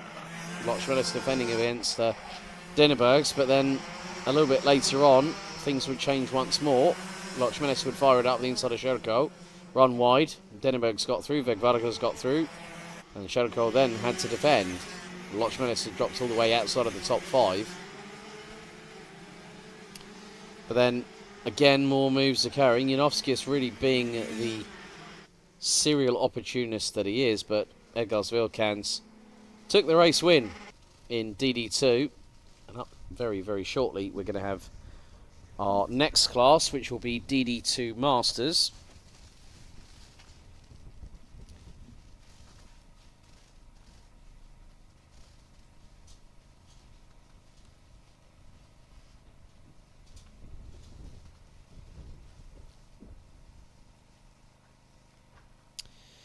So, just found out that Emilis Eurozaitis in the Micromax pre-final earlier on has been given a 5-second time penalty for causing a collision. So there are quite a few penalties that have been given after races. So all results called by myself here on commentary are provisional pending any sporting and technical checks. So of course, if there are any protests or any requests for an incident to be looked at, the stewards and the race control team will do their due diligence. And they say that this kind of serenity, it's like the calm before the storm. As soon as those DD2 Masters fire up their engines, which will be very, very shortly indeed,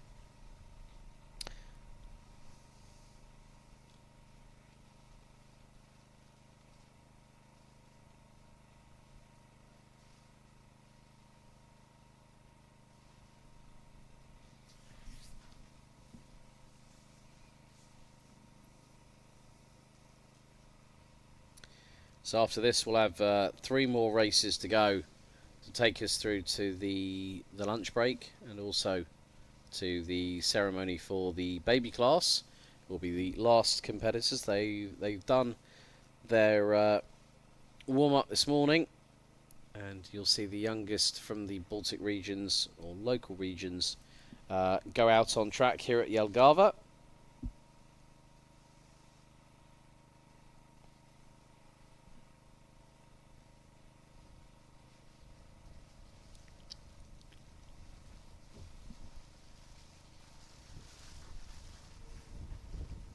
Wind is picking up quite a bit here, folks. I'm just the awning that I'm sitting in at the moment, one of the sides has got a big old gust of wind, and it's nearly pulling it off the marquee here. So we might have to get that rectified very, very soon indeed.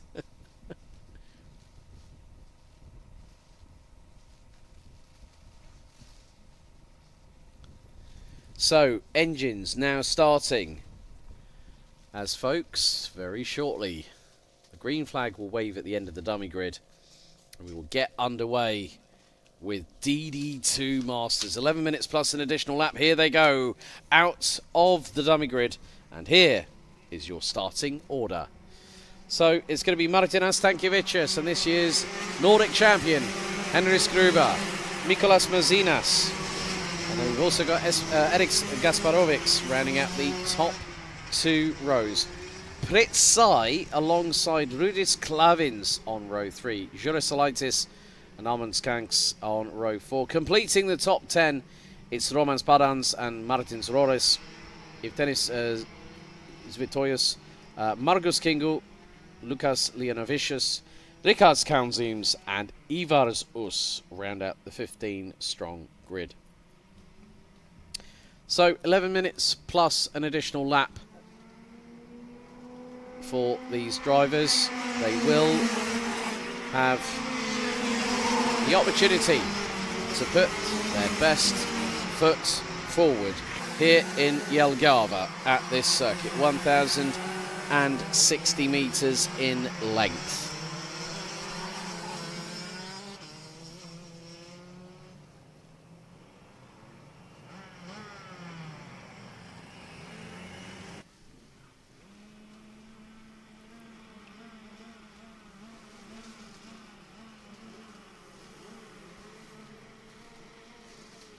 So what's going to happen here? The answer is, folks, I don't know. But we're going to find out very, very shortly indeed, because Martinas Stankiewicz and Henris Gruber will be on the front row. They line up alongside each other. The rest of the field starts getting into formation. Ahead of 11 minutes plus an additional lap of racing. Now we approach the final corner here at Jelgava. So, are you ready? Are we steady?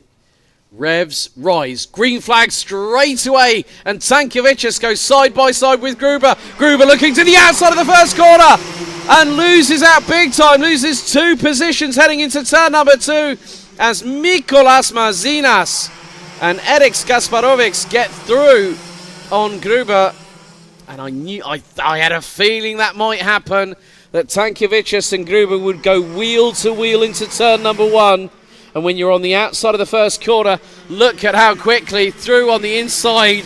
Henris Gruber is now angry and wants to get back at the front of the field as quickly as humanly possible.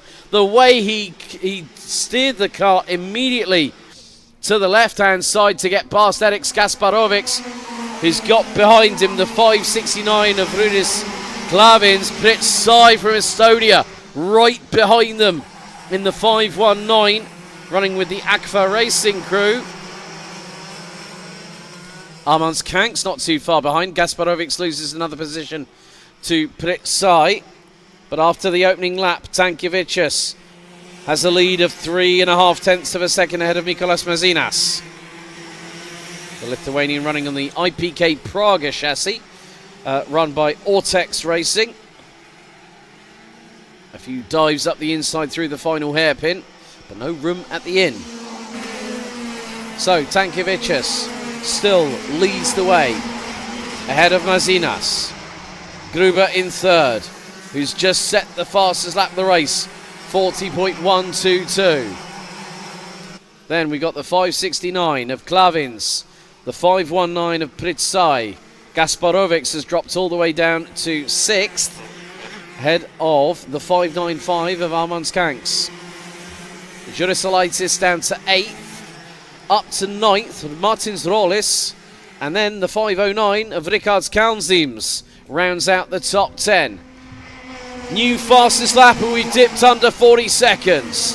Henris Gruber now charging towards the back of Mikolas Mazinas for second place. Mazinas 40.366 seconds. That was a gap that was the best part of nearly 4 tenths. And Henris Gruber has just absolutely demolished it. Apparently, well, when I asked Henris Gruber the question this morning, how many times have you qualified for the grand finals? He said, well, I think it's 8. Well, he's only if that's the case, he's 2 away from double digits. Now Gruber looks up the inside, through into turn 1, even shortcuts the grass with 2 wheels still on the tarmac. That is absolute commitment from Henris Gruber. Straight through on Mikolas Mazinas. Mazinas knew it was coming, and Gruber went, you're going to wait for this one. And boy, was that a perler.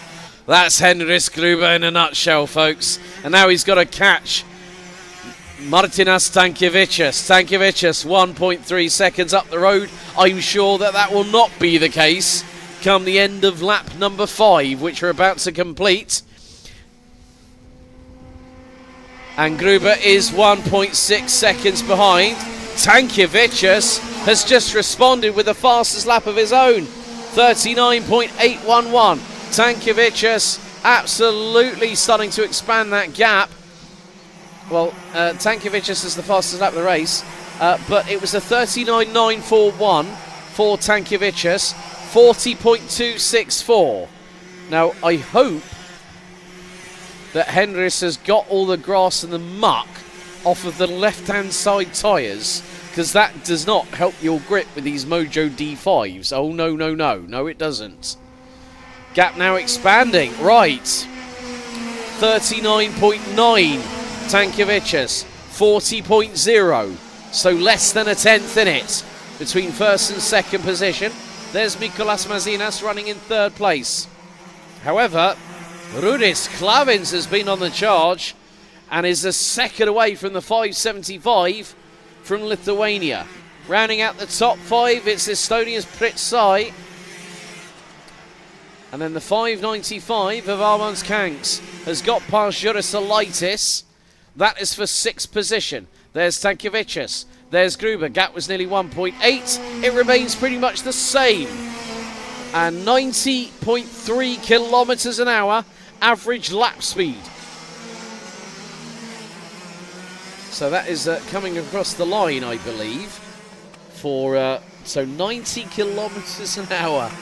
Oh, that's about 55 mph approximately.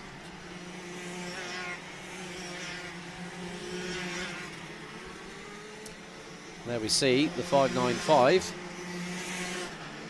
Armand Kanks, who has got, that is the 511, Jurasolitis.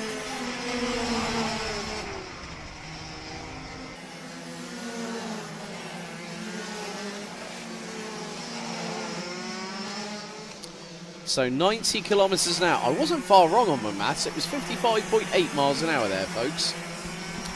But the gap is starting to expand between first and second position, because Martinas Stankiewicz now has a lead of 1.849 seconds. Henrich Gruber second, Mikolas Mazinas in third. Here's the battle for fourth. Pritsai closing in on the 569. Rudis Klavins running on the Birol ART chassis, ahead of a man that's running on apparently an Xpree chassis, but with the livery, if it's got an orange glow on that chassis, Pritsai, I know it's an Xpree. I know what they look like. 4.5 minutes still to go, plus an additional lap, and at the minute, well, Henrich Gruber has responded.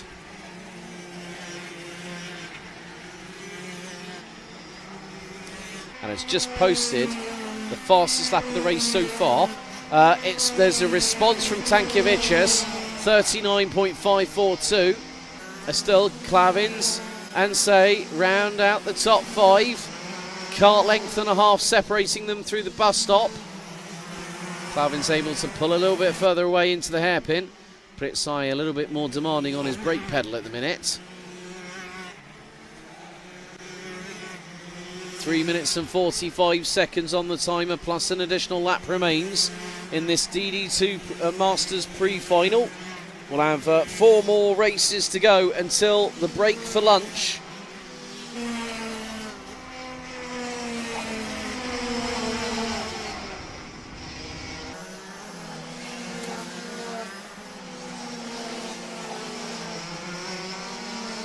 And Stankiewicz again responds with another fastest lap. 39.537. He's nearly got a 2-second gap over Henrich Gruber for the race lead in the pre-final. Unfortunately, the 518 of Leonovicius non-starting. So rounding out the order, Margus Kingu in the 572. As Gasparovic also, I think, has fallen by the wayside in the meantime.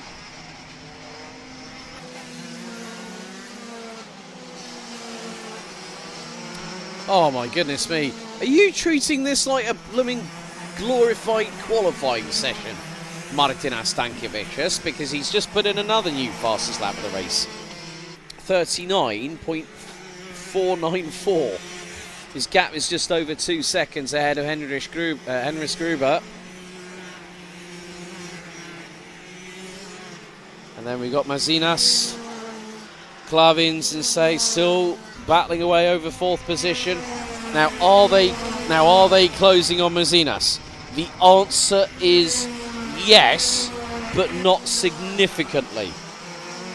And the reason being, looking at their previous lap times, Kansims was quickest, 39.871. Pritsai, 38.894. Mikolas Mazinas, 39.969. He was 4/10 slower on the previous tour in comparison with Henrich Gruber, who's now nearly 2.4 seconds back from Martinas Stankiewicz, who's just gone and done a 39.427, which is the previous fastest lap. The tour before that, he bettered it, a 39.421, as Pritsai again making Richard Kansims feel a little bit of pressure from behind, an Estonian style of pressure.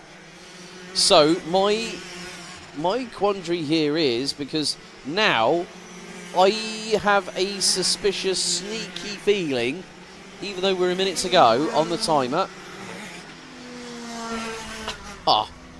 Stankiewicz is an absolute animal out on the track at the minute. Henris Gruber has got absolutely no answer for him in this pre-final. The Latvian is 2.5 seconds down. Mazinas, get this, a further 3.7 seconds back in third. And Klavins and Say are still trying to close him in. But Tankevicius goes on to the penultimate lap. And it's another fastest one by the man from Vilnius. 39.281 seconds. Gruber just did a 39.585. Exactly, just literally 0.304 seconds slower than this man here, who has absolutely no qualms of being at the front of the field and pulling away. Timer has officially expired for DD2 Masters here in the pre-final in Jelgava, because now at this moment there is Tankevicius. Final lap board shown to him. Now Gruber will see it very shortly. Mikolas Mazinas, I think, is in the wars now. Mazinas is really being hunted down at the minute as things stand. And it's a three-way scrap. Three-way scrap between third, fourth and fifth. But Tankevicius, in the meantime, there's the battle for third, fourth and fifth. Mazinas is holding on. Klavin's trying to close on in, so is Pritsai. I don't think it's going to be enough. But very shortly, well, out of the final corner, Tankevicius takes the pre-final. Gruber second. Who's going to get third? It is Majus Mazinas, and then it's Rudis Klavins, Pritsai. Ahead of them will be Juris Alaitis, Armand Kanks. Rickard's Count seems progressed his way up to 7th, ahead of the number 595 of Armand Kanks. At the 525 of Roman Spadans takes 9th, ahead of Martins Rollis. In 10th, Ivars Us, Margus Kingu, Eriks Kasparovics, Evdenis Svitoyus, Lukas Leonovicius, unfortunately not starting, but Martinas Tankevicius winning by nearly 3.3 seconds after the end of that race.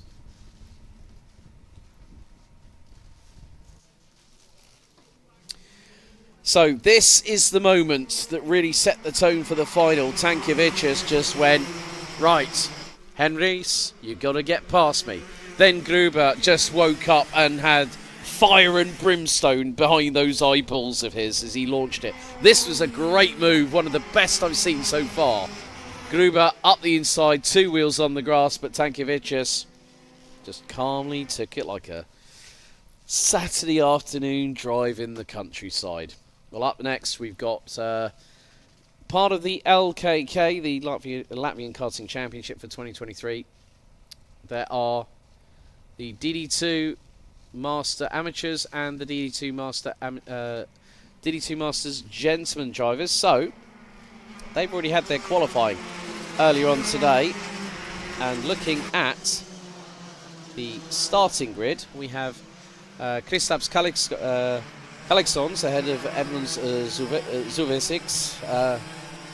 Then we got Marcos Spikis, Ivars Freibergs, Martin Spikis, Juris Spikis, Martins Rikstins, Maris Lochmelis, Mariana Bananovskaya, and Dimitrius Antonovic. I think, well, my pronunciations might be a bit not off-putting, but wrong, in other words. They go on to their formation lap.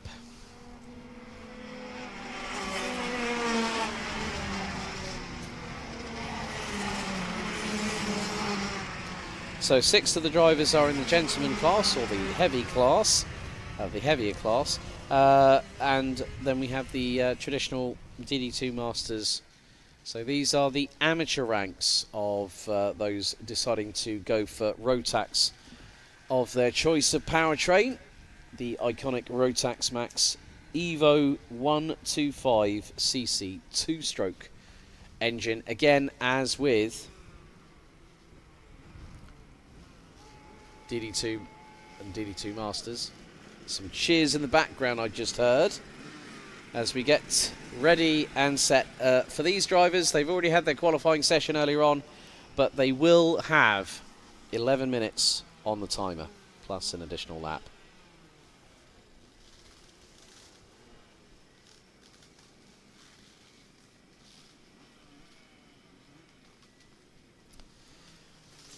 So folks, here we go. Drivers lining up, making their way through the final corner. Revs rise. Ah! Naughty, naughty, very naughty. Another false start. Oh, dearie me. I brought the weather with me this time, folks, but I also tend to... It seems like... Hang on. Yeah, shall we full start to make the commentator work longer? Yeah, that's a good idea.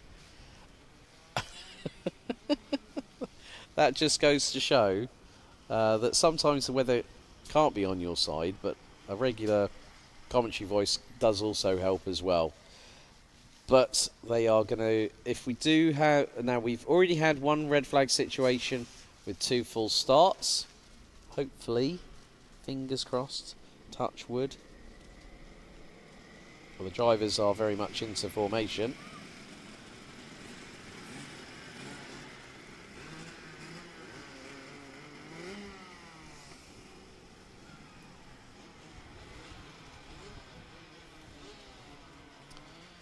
So now the drivers make their way through the final hairpin, and then the left-hander that brings them onto the start-finish straight ahead of 11 minutes plus an additional lap of racing. We've got Tillotson T4 and then the baby class to kick. Oh, dearie, dearie me. That's the second full start. And what's going to come out now? It's the red flag. Oh, dearie, dearie me.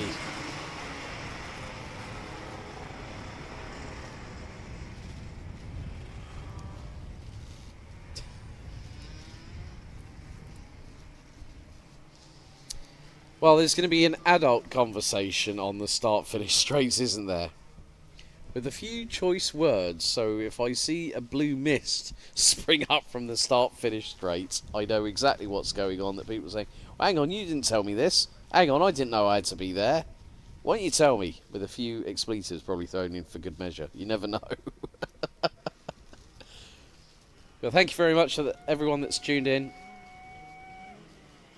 Cheers again from the grandstands and the backdrop.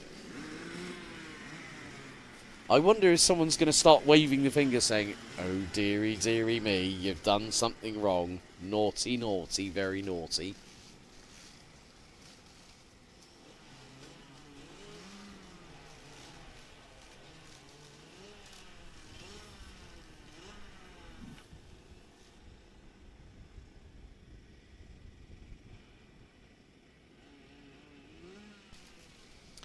So,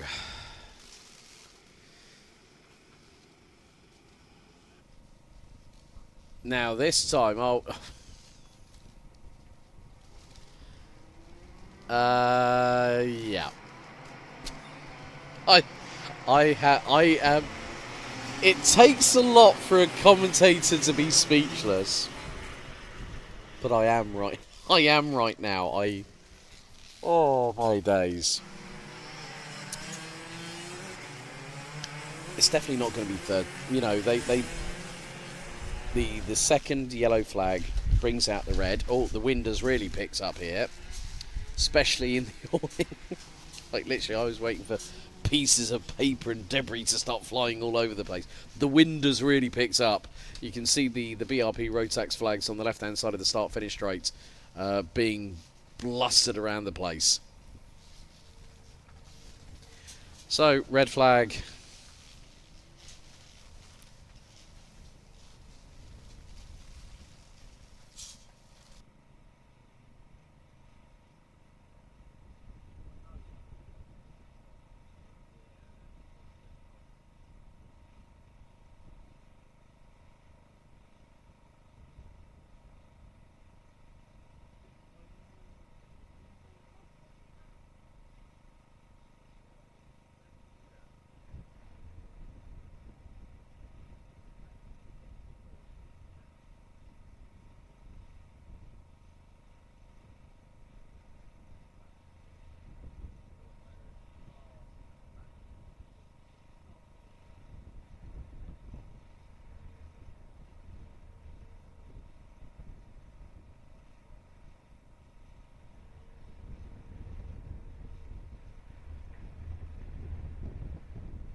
Right, after a brief discussion with the outside of the front row, here we go again. Let's see if the race start can be carried out. Well, folks, I've got one saying to tell you all. The proof is in the pudding. It's see it when it happens.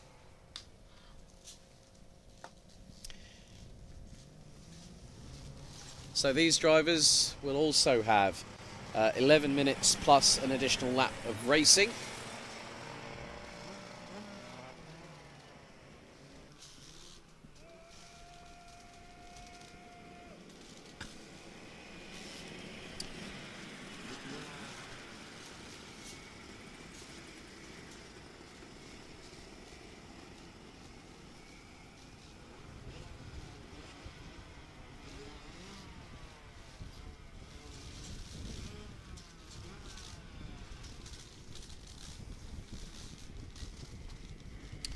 Right then, 10 drivers set to take to this DD2 Masters and DD2 Masters amateur race, the pre-final. Okay, into the tram lines. This time we get underway and they surge their way through into turn number 1. Kristaps Kalixons leading the way into turn number 2. A little bit of a duel for second position. Zuskovics is in second position, being followed by the 589 of Ivars Freibergs. Running on the, liking the old school Tony Kart Nassau panel there. That's an old school one.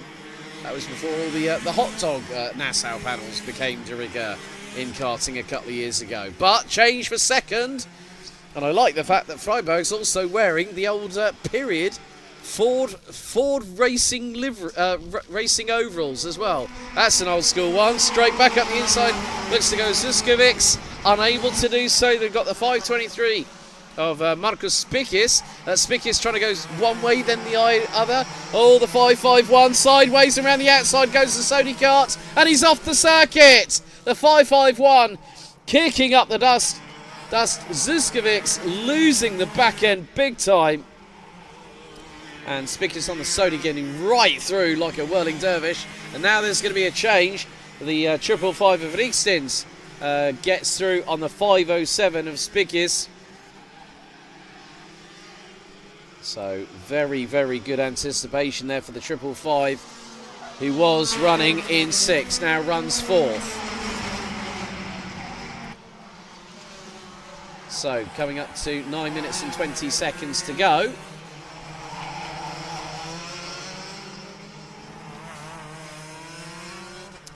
So at the minute, it's Kristaps Kalixons running on the Energy Corsa chassis. Oh, duel here. Oh, that's a bit of a squeeze.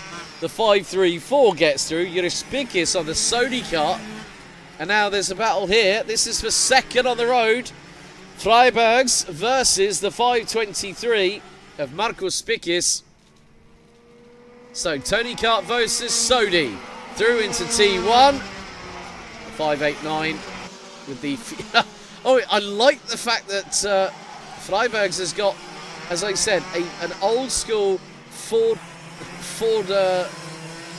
set of overalls with a big blue oval on the back of it, and it has Fiesta ST on the back as well. Fiesta ST still competes in some of the junior support championships in the United Kingdom, but this is a great battle. Oh, dearie me, that was not what I think Ivars Freibergs wanted, because the 523 of Martus Spikis went over the right-hand side whilst trying to overtake through the final hairpin. Now we've got the 534. That is Juris Spikis versus the 518 of Marislav Melis on the Birel ART. Now this is the battle for 4th position. And also, that is for second in the DD2 Masters Heavy category. But the thing is that, well, Martin Spikis, I don't think will endear himself to Ivars Freibergs, who I think, unfortunately, has retired. So the 589, yep, is all the way down and is out of the race. So that's a real shame. This is a little bit of a doozy of a battle going on here. Lochmelis closing in on Spikis. The race leader, Martin Spikis, on the Sony car is about 3.6 seconds up the road. The 506 of Kristaps Kalixons leading the way by 5.1 seconds ahead of the it's the 551, that's Edmunds Zuskovics that rounds out the top two. Oh, careful there. 534. Juris Spikis getting a little bit tail happy as trying to mash the loud pedal to the floor, and the full extension of the throttle cable assembly on that kart going through the final corner.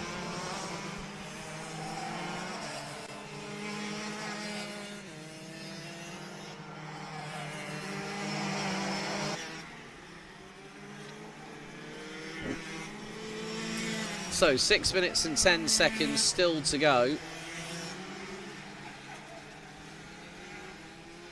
And this battle here for second position in DD2 Masters Gentleman class, or heavy class.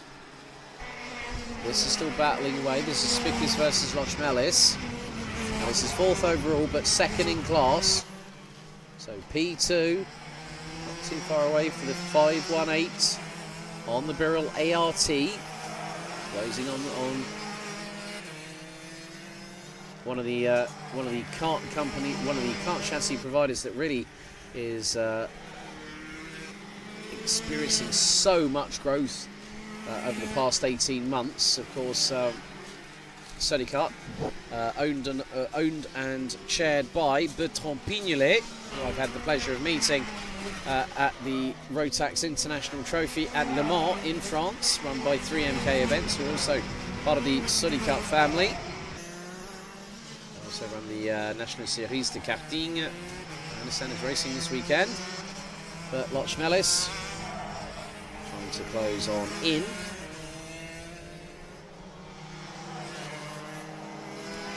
Oh, nearly had a look up the inside, going through onto the left-hander that took them onto the back straight away.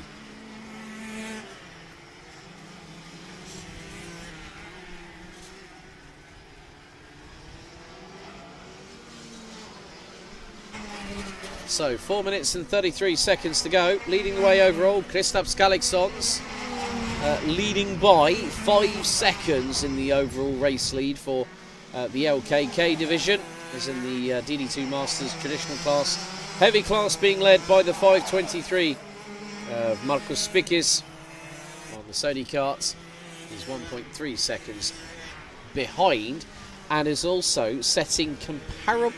I'm going to be honest here, I'm impressed.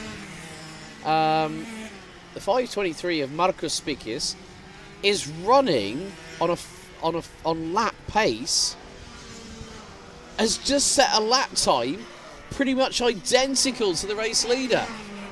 41.634 from Kalixons, and from the 523 of Marcus Spikis has just done a 41.641. Age and weight, it does not matter. Well, I don't know about me. I mean, driver skill, I'd probably be a bit like Alexander Wurz, and probably might run out of talent at one point. However, this battle here is really the one that we're captivating our eyes on here on the live stream, because it has been nip and tuck. Oh, now, there was someone, I think, possibly running a little bit slow coming through turns 1 and 2. Commentary position is actually located on the outskirts of turn 1. These two drivers are Lochmelis, really got a good run through turn 2 into the bus stop, and the 534 of Juris Spikis still keeps it on the racing line with a stern defence.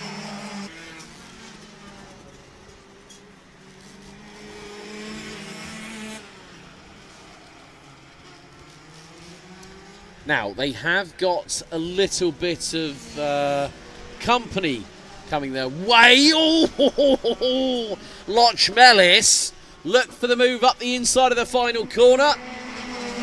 And Spickis said no. Right behind them is the 507 of Martins Spickis. And now looks for a possible move. Lunges up the inside. Nicely done there by the 507. So Maris Lochmelis unable to hold on to that place. That was second in class. I don't think the number 507 of Martin Spickis is done quite yet. Old school Sodi nose cart. That's Sodi Nassau panel. And you can see the evolution over the years, folks. The bumper has changed significantly with the new generation of current modern day machinery from Sodi Kart. And then you see the old school, the flat Nassau panel, rather than these aerodynamic scoops. Right, someone was just running wide. Now Martin Spickis gets through on Juris Spickis.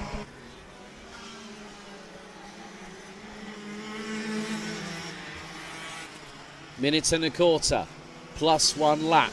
Still remains. I can feel the heat from the sunshine up above. It's really starting to intensify at this point.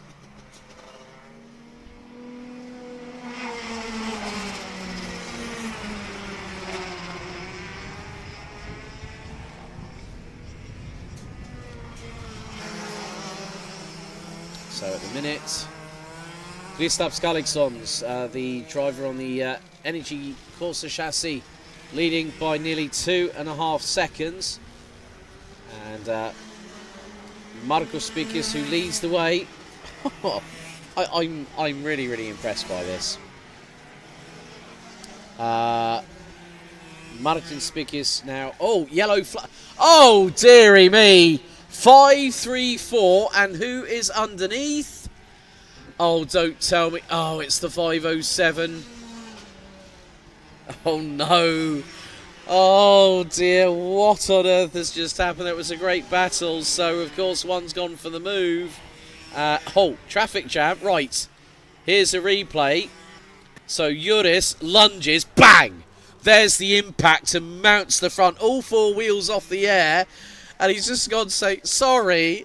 And Martins has gone, what are you playing at? You've just taken me out. I hope Martins is all okay. Probably a little bit sore after that one. But that was a big thanks to the crew for picking that one up. That was a hefty old whack. But we are on the final lap of the race. There's the 526. Mariana Baranovskaya, who was the one that was caught in the Spickis traffic jam just a second ago. But we are very close to completing the race, as our race leader is coming through to... well, we got the checkered flag there, and it's now going to wave. And out of the final corner, winning Amateur DD2 Masters. Overall, it's Kristaps Galiksons winning by 3 seconds ahead of our race winner for DD2 Masters Amateur Heavy, the number 523 of Markus Spickis. Well, I know there's going to be a little bit of a debrief between two particular individuals, and I'm not at all surprised. I can feel the air blue with intensity and probably foul language at the moment. But Kristaps Galiksons takes the victory in the 506 Energy Corsa chassis, despite the front bumper looking a bit barren, let's say. So, there you have it. There's your results. So, Kristaps Galiksons and Markus Spickis win the respective classes. Edmunds Zuzevskis, I think. Someone please correct. Martinez, I need your help again with Lithuanian pronunciations. Maris Lochmelis, Marek Grigstins, Mariana Baranovskaya, Juris Spickis, Dimitris Antonovics rounds out the top 8. Martin Spickis and Ivars Freibergs. But we're going to have a look back. Well, it was a comedy of errors with the race start. We had... everyone was like fanning out. Red flag was being brought out initially. Again, another false start. And then red flag was brandished. And everyone's like going, hang on, what was going on? Finally, we got things going. I think there was a bit of a cheer from the grandstand when that happened. Galiksons was into the race lead. And then Ivars Freibergs was really banging down the doors of everyone, including Zuskovic in the 551. But yeah, I mean, it was all a case of, this moment here was defining what happened. As the 551 went wide, the 523 of Marcus Spikus went through. Zuskovic went wide and off the circuit, dirtying those tyres. And then we had a great battle between the 555 of Riekstins and the 507 of Martin Spikus.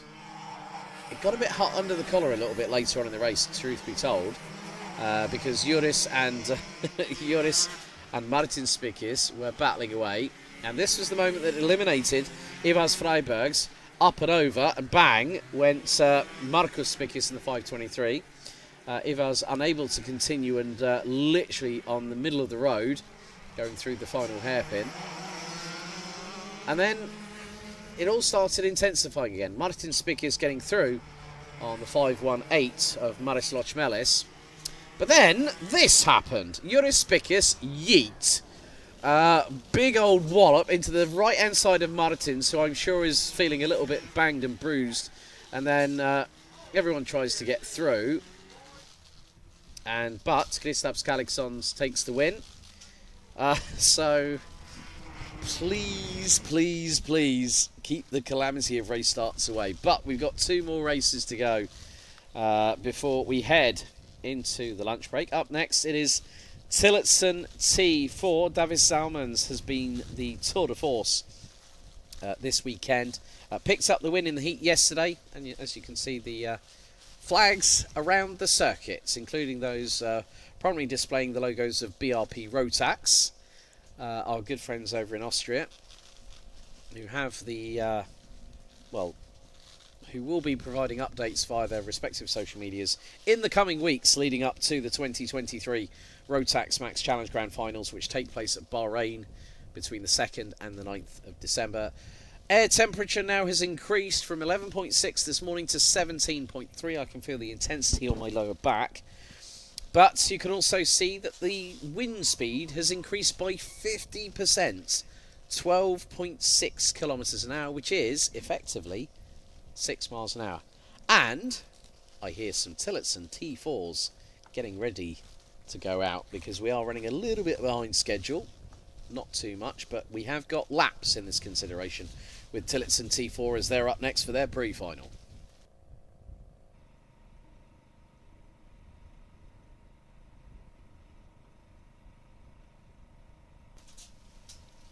So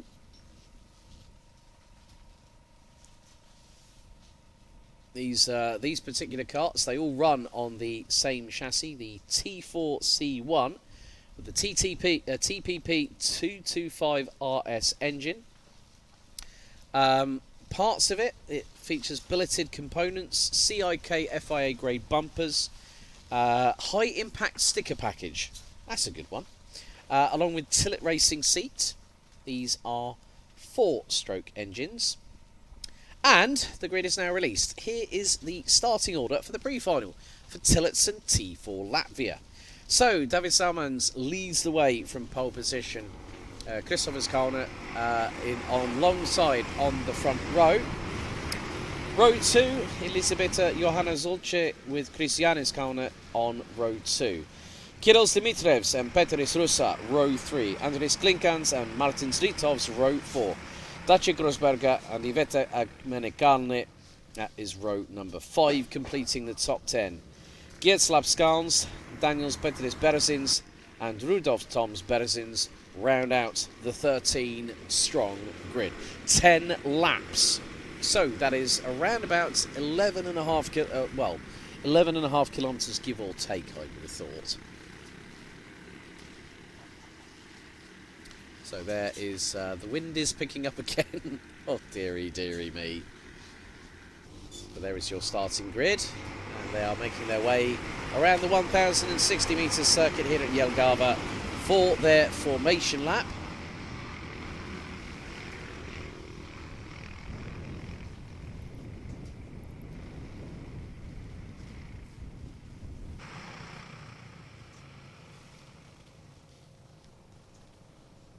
So some of the competitors will be competing in next weekend's Tillotson T4 Nations Cup, organised and promoted by RGMMC Group. And they'll be heading to the Cartodromo Lucas Guerrero in Valencia, in Spain, next week between the 21st and the 24th of September. But it's time to have our penultimate race of the Latvian Tillotson T4 series here in Jelgava. It is on pole position Davis Zalmans alongside the 915 of Kristofers Kaune. Through the final hairpin, 10 laps of racing as Tillotson T4 Latvia heads through the final corner for the penultimate race of their season. Into the tram lines, revs rise, green flag straight away. Zalmans gets a good start. All bit of a tank slapper there for Kristofers Kaune as it's 3 wide for third position heading into turn 1. And Elisabetta Zulce takes second position. She's right behind David Zalmans as they go through the bus stop on the opening tour. Out of 10. And Zalmans making it very, very easy for himself. Put it on pole position by winning the heat yesterday. But the 965 of Kil Dimitrevs closing in on Zulce in second position. Into the penultimate hairpin on the circuit.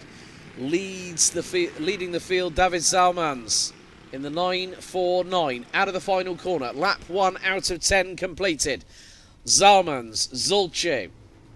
Then it is the number 965 of Kirill Dimitrevs. Fourth place, it's Kristofers Kaune, who started on the outside of the front row. 923 moves up, that's Andris Klinkans moving up to 5th position. And then we've got Kristianis Kaune rounding out the top 6. Top 7 completed by the 988 of Petris Rusa.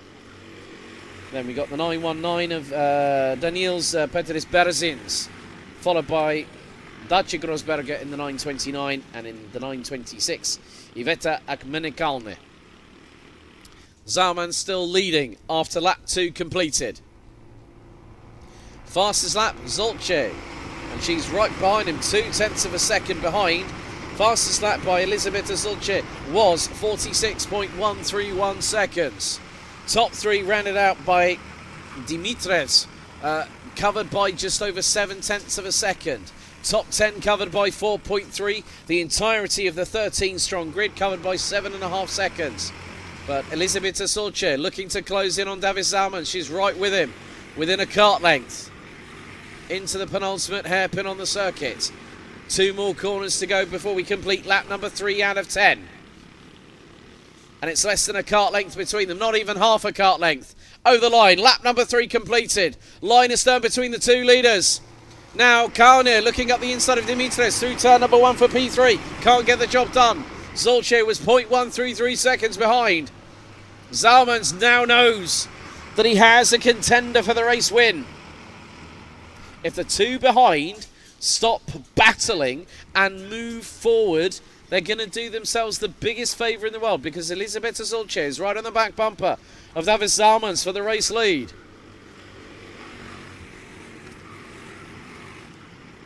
And it's nip and tuck. There's not even the measurement between a front fairing between the pair of them as they go through the final hairpin.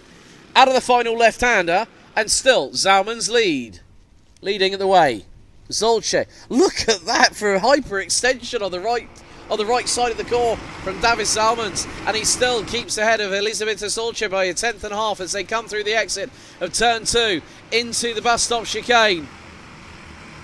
And now Dimitrevs and Kristofers Kaune is catching them. It is 9/10 between the top 4. Not even that as they come out onto the back straightaway. I would class that as more like 6/10, let alone 9/10 of a second. But the biggest gap is now expanding between 8th and 9th. Daniels Petris Berzins is in 8th. This is going to be close. What's the gap between the top 4? 5, just under 6/10. 86 thousandths between the top 2. Zulce bump drafting behind Zalmans on the start-finish straight. 5 laps to go, including this one. Dimitrevs now senses an opportunity, as does Christopher's Kalner, right behind the 9-6. Well, Dimitrevs is saying, well, mate, if you want to get past, you got to do it on your own. Let's just go, let's just catch them. Stop fighting with me, and let's catch those two up in front. That's what's always entertaining, because you see someone gesticulate. It's like, come on, keep both hands on the wheel. So, what's the lead? 88 thousandths. Oh, dearie, dearie me. Those two behind. Come on, stop fighting. Start closing in on those in front. Top four covered by 0.64 of a second. 4 out of 10 laps remain, including this one, as the leaders make their way onto the back straight.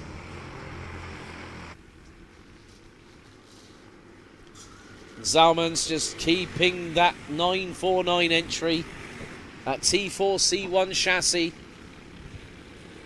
on the racing line. And I think Elisabetta Zulce is probably either doing one or two things. The first thing, stay behind Zalman's, because you get the perfect window of opportunity. Gap now is expanded between the top two to 2 tenths. However, Berzin's in 8th has just posted the fastest lap, has got past Dacia Grossberger in the 9:29. And now the change for third has happened. Christopher Skalner now in P3, ahead of Kirill Dimitrevs in the 9.65.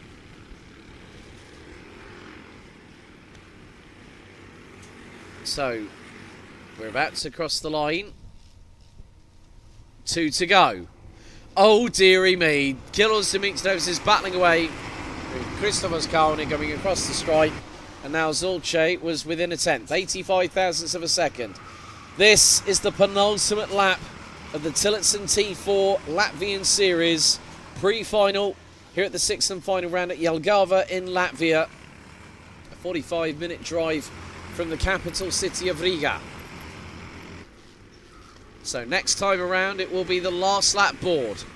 After this we'll have one more race to take us through into the technical break, well, the lunch break. But Davis Salmons has led every single lap so far.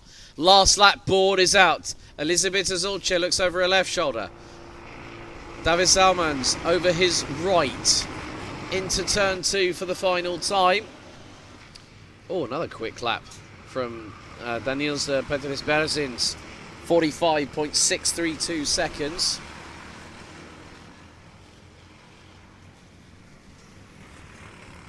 Drivers making their way onto the back straight for what will be the final time. The final later on will be a total of 20 laps, and Tillotson T4 Latvia will close out the season for the 2023 Latvian Championships, but also culminating in the conclusion as Davis Salmons wins the pre-final by 2.5 tenths of a second, ahead of Elisabetta Johanna Zulce, with Kirill Dimitrevs finally Kirill Dimitrevs ending up in 4th place, but Davis Salmons didn't post the fastest lap, but his consistent run at the sharp end of the field, controlling the pace, was exactly what he needed to do. Consistency does you every single favour in the playbook when it comes to winning a series. So that concludes Tillotson T4, Elisabetta Johanna Zulce, Christopher Skalner, Kirill Dimitrevs, Andris Klinkans, Kristianis Skalner, Petris Rusa, Daniels Petris Berzins taking 8th and the fastest lap, Dacia Grossberger, Martins Ritovs, Girslav Skans, Rudolf Stoms Berzins, and Iveta Akmenikaune rounding out the 13 strong. And everyone, folks, finishing every single one of the 10 laps of racing. Well, we are slightly delayed at the moment with regards to what will be our final race of the morning's action. But we're going to have a look back at Tillotson T4. Yeah, well, there was a little bit of a scare. Kristianis and Christophers nearly came together, the two Kalnis. Then battling away, well, it was pretty much line astern for the majority of the race, if not all of the race, because Davis Zalmans and Elisabetta Johanna Zulce were literally intertwined, so to speak. But Zalmans took the win, Zulce second, and then Christopher Skalnick rounding out the top three in that one. So Tillotson T4 will conclude the racing action. As well, I'm going to do a couple of minutes of talking about these ones. Well, that's not. We now have the baby class out, and this is where well, there you see the Tillotson T4 Latvia Series drivers now going through Parc Fermé, whereby they will end up onto the weighbridge. So driver and kart must meet a minimum requirement when it comes to the weight. So firstly, folks, I think we need to give a big old round of applause for our youngest drivers on the grid, the baby class. We will be providing them with a little award ceremony, but they have got a 10-minute adventure around this circuit. Now, karting really does go through, transcends age, transcends skill level, and it's great to see these youngsters that could be on the championships in the next couple of years or so. I mean, effectively, for those watching at home, say for instance the driver in the number 11 Birrell ART. Now, I have no names for these drivers, because I think at the end of the day, for them all to get out and do this, I think is a wonderful achievement in its own right. The Birrell ART that you see, well, that is the current look of what a Bambino kart would be in the United Kingdom. And so these drivers will have a little bit of a run around the circuit for the next few moments, understanding corner entrance speeds, exits, acceleration, braking, steering inputs. So I am going to now leave you all, and I will be back just before 2:30 this afternoon on the live stream here on the Rotax Max Latvia YouTube channel. Thank you very much for joining us for the morning's action, as we let the baby class have their fun in the sun as we go to the official lunch break very, very soon here at Jelgava.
Good afternoon, everybody. Welcome back as the final countdown continues to end what has been an exciting, captivating and dramatic 2023 season here in Latvia. We are just moments away from getting the first of our 9 finals under green flag racing conditions. We will start we'll be starting in just over 6 minutes. But I just wanted to say a couple of thank yous, really. Obviously, I mentioned Yanis Karajuks and also Martinas Stankovičius earlier on in the broadcast. But I want to ask everybody to show your appreciation for everybody that is working at the track behind the scenes, from timekeeping, medical, race control, race direction, race stewards, the marshalling team, the recovery crew that have been on site all the way through the season.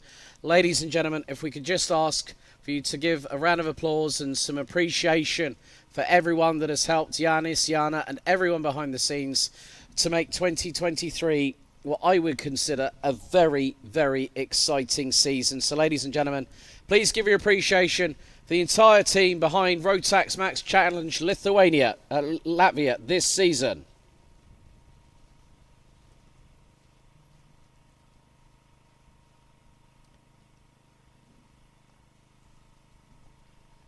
Right, this is where we get down to the nitty-gritty. It's the business end of the season. I have to say, the atmosphere in between the pre-finals and the finals, I have honestly spoken to a couple of drivers. They are nervous, and they have every single solitary right for that to be the case. I did mention before earlier on today and also earlier on in the season that it is consistency that gets you to grabbing that championship trophy. And if you are one of the lucky few that have been competing this year for a Rotax Max Challenge Grand Finals ticket, you will also get the chance to have an experience of a lifetime amidst probably the best part of, or maybe just north of, what will be 400 drivers this year from around 60 countries, from all 6 continents of the globe as we know it, to head to the Bahrain International Karting Circuit between December the 2nd and December the 9th. For those that have not yet qualified or have never been to the Grand Finals, it is the most colourful cornucopia of collaboration when you have a family-style atmosphere and the massive awning that dominates the Grand Finals skyline every time you walk onto the circuit for every single day of competition. When you have the opportunity to represent yourself and your nation at the Grand Finals, the sight of over 400 karts going all the way down a very long start-finish straight and round the final corner is a sight no matter how many times you have been at the Grand Finals. It is one that everyone takes multiple pictures of, is always in astoundment, in awe of what transpires. And when you have that magical moment where they select your kart by random lottery, then you know that you've arrived. And then it's a week that could define your life, your career. The words uttered by a certain man that is the voice of the Grand Finals, my good friend from the island of Barry in South Wales, Mr. Henry Baudet. It is one of those moments that you cherish. Even if you qualify for 15 Grand Finals, even if you qualify for only one, your opportunity that you've taken with both hands means that you have earned your place to compete against the best in the world. But at this moment, we focus on what is happening right here, right now. This is where the final push happens. It's when that moment that you have been waiting for the entirety of 4.5 to 5 months to finally call yourself a national champion is upon us. It also, today has marked a bit of an end of school year feel. Great to see the presentation for the baby class with the big tiger mascot that we had a little bit earlier on. And wonderful to see all the baby class drivers receiving their medals from Yanis Karajuks earlier on, and then having a little bit of a presentation on the main sound stage just opposite the start-finish straight. I have to say, when I first got the call to come to... when I got the first got the call to come to Madwana back in early June from Yanis, I have to say I have an appreciation for the Latvian style of life. It is a wonderful country. It is one that is definitely one that I love now. Having travelled, you know, pretty much, I haven't travelled to the US. That's still on the bucket list. But to come to Eastern Europe, to come particularly to the Baltics, the charm of the local countryside, the food, the culture, the hard-working ethic, also is something that I have as particular values in my own right. So I have to say it's been a pleasure being part of the live stream coverage that we've had.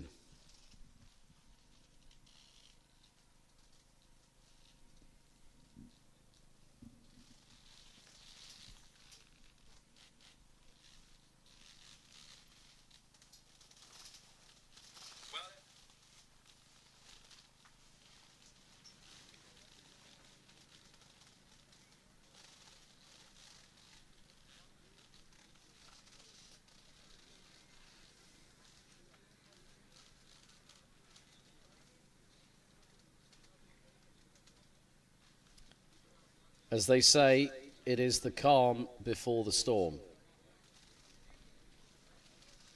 And once that green flag waves, the drivers will head their way onto this 1,060 metre circuit, located just around 45 minutes drive from Riga International Airport.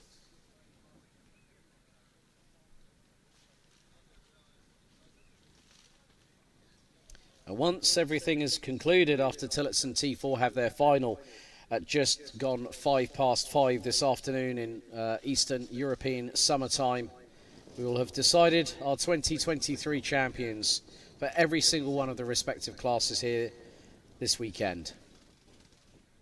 And then the hard work begins towards preparing for next season.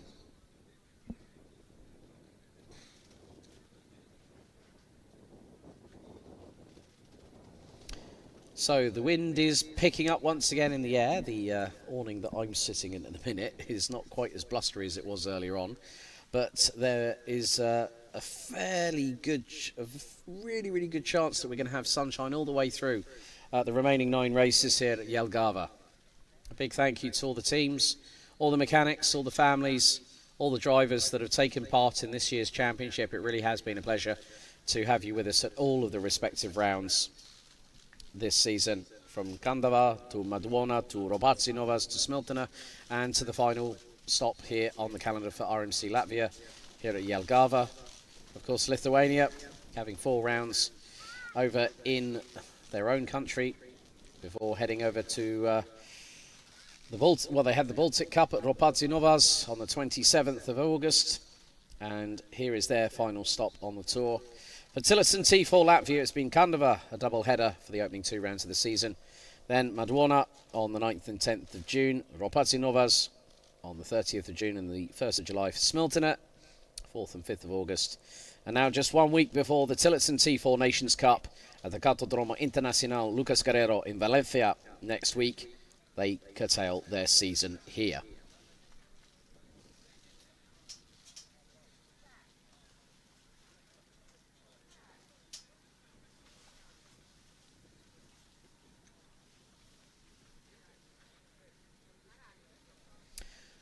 Well, we do have a slight delay at the moment, folks, so we were due to get underway at 2:30 p.m. local time.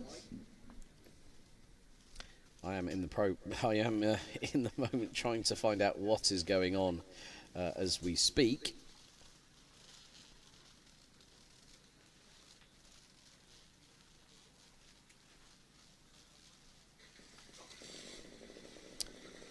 Well, the engine's starting up, I think, assure us of a good sign, because finally the green flag waves, and here is your starting grid for the first of 9 races.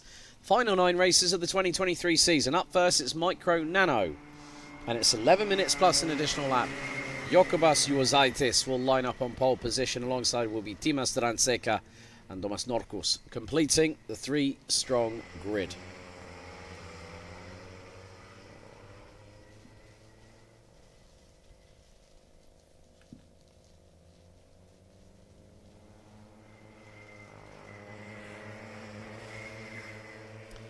So temperatures predicted to hit a high of around 20 degrees Celsius.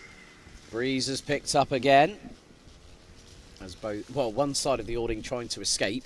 The other one is actually being held down by the trailer.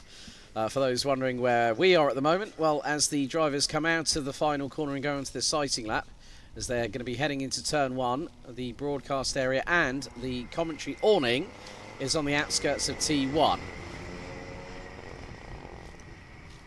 So now the drivers start to slow. Who will take the win in Micro Nano? Domas Norkus took the win in the heat yesterday. Juozaitis took the pre-final earlier on. Could we have 3 different winners from 3 different races? Well, folks, that's going to unfold before our very eyes with around about 12 minutes of competition between these 3 drivers. If the first race last night was anything to go by, this final is set to be an absolute cracker.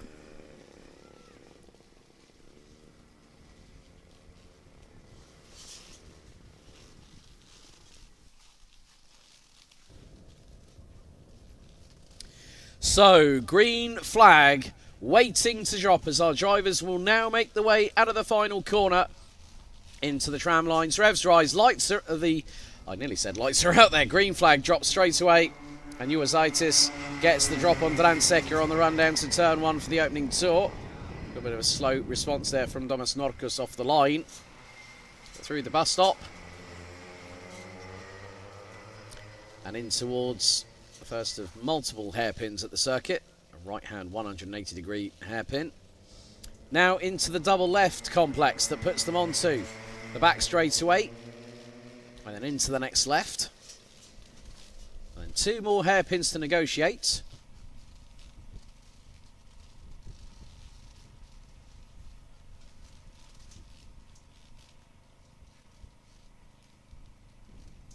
So, out of the final corner, first lap completed. Juozaitis leads the way, but Dranseca was looking up the inside. Stuck a nose in on the left-hand side of the number 16 coming through the opening corner. And the gap between them was just 0.2 of a second. Norkus is nearly the best part of a second away from the race leader. As we're on to lap number 2. So onto the back straightaway go the 3 youngsters once again.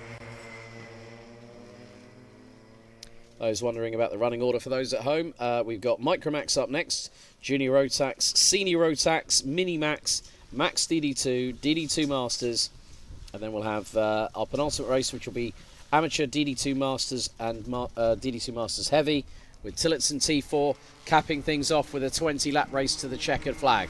Dranseca within 2.5 tenths, and also, more importantly, within striking distance of getting up the inside of Jokubas Juozaitis.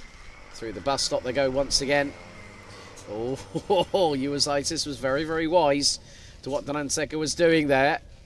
Trying to carry the momentum through. Different racing lines at certain points on the circuit being taken by the 2 youngsters leading the way. As Norkus looks to try and close that gap, but it has expanded, unfortunately. Domas Norkus now 1.5 seconds, and that might be increasing.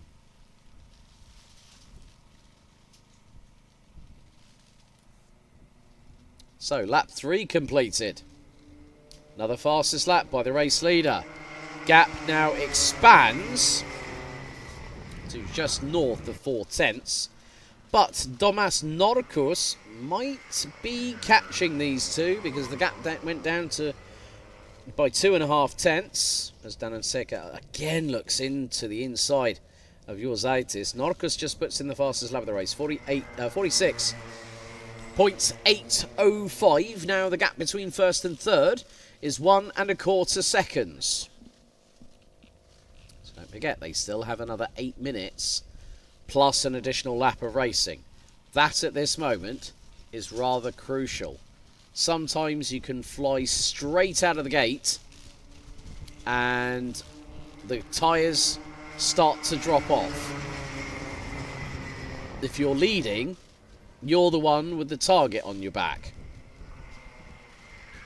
And that time, the gap between first and third was exactly, to the decimal point, 1.3 seconds. Dranseca was the quickest out of the trio, 47.221. Down the back straightaway again into the left-hander before the penultimate hairpin on the circuit. You can just see the amount of work that these drivers are doing behind the wheel. A little bit of slight angle correction here or there. But out of the final corner, after lap 5, Uozaitis' lead is now 2¾ tenths of a second. Still going through into turn 2. Norkus, in the meantime, unfortunately, has dropped a bit more time to those two in front. There's a 47.867 for the number 18. Now is 2 seconds behind the race leader. Oh, Dranseca got very, very close to the right-hand side of Uozaitis on that particular occasion, going through the hairpin after the bus stop chicane.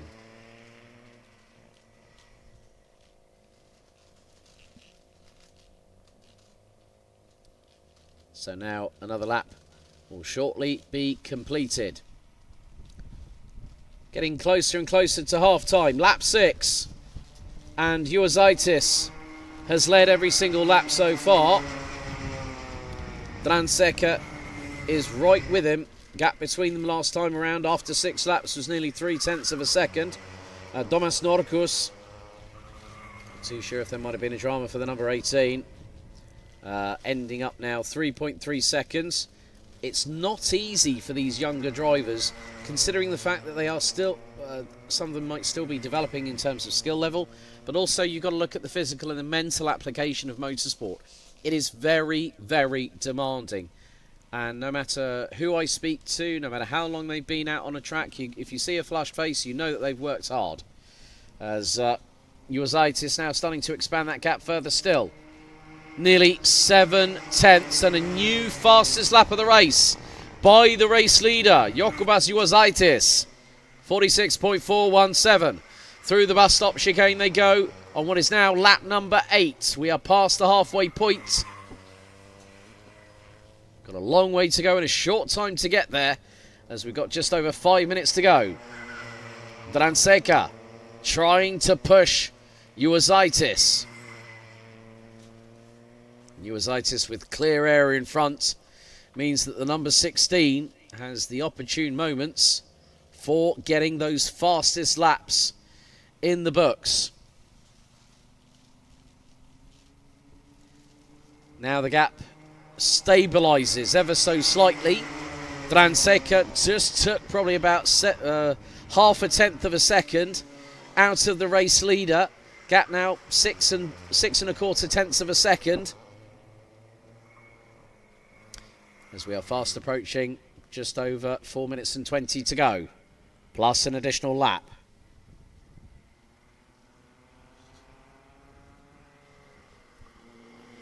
And I have to give credit where credit is due. Domas Norkus might be toughing it out, but still to be with these two other drivers and still trying to give your absolute utmost. For these younger drivers, these are the ones that I always feel, I don't feel sorry for, but I feel the most for. Mainly because of the fact that they're the youngest drivers on the grid. They might be full of energy, but even they have their limits. And with racing, as you now see, Dranseca has got that gap down from 6¼ tenths to 4¼ tenths. And did a personal best of a 46.583. But look at the way that Uozaitis exits some of the corners. Gets a better momentum carry. Into the penultimate hairpin they go once again, as we are now on the ever-ending conclusion towards lap number 10 being completed. So gap was 4¼ tenths. Now the gap is... Uozaitis was over half a second quicker on the previous tour. We're now on to lap number 11 of the race. And Uozaitis seems to have got that extra bit of waft when it was most required. But now you see Dranseca looks to be a bit more confident in the twisty stuff. So that gap has gone from 9 tenths to probably about 4 and a bit. So 2.5 minutes still remain on the timer. Uozaitis still holding on to that race lead. But the big question that needs to be answered right now, how much of that time has Dranseca closed? It is 4 tenths. And a new fastest lap by the number 12. Dranseca pumps in a 46.386. As we head into the final couple of minutes of the race, plus an additional lap. Again through the bus stop, Dranseca is looking rather mighty through there. And then coming out of the hairpin, seems like Uozaitis has a bit more confidence in the car underneath.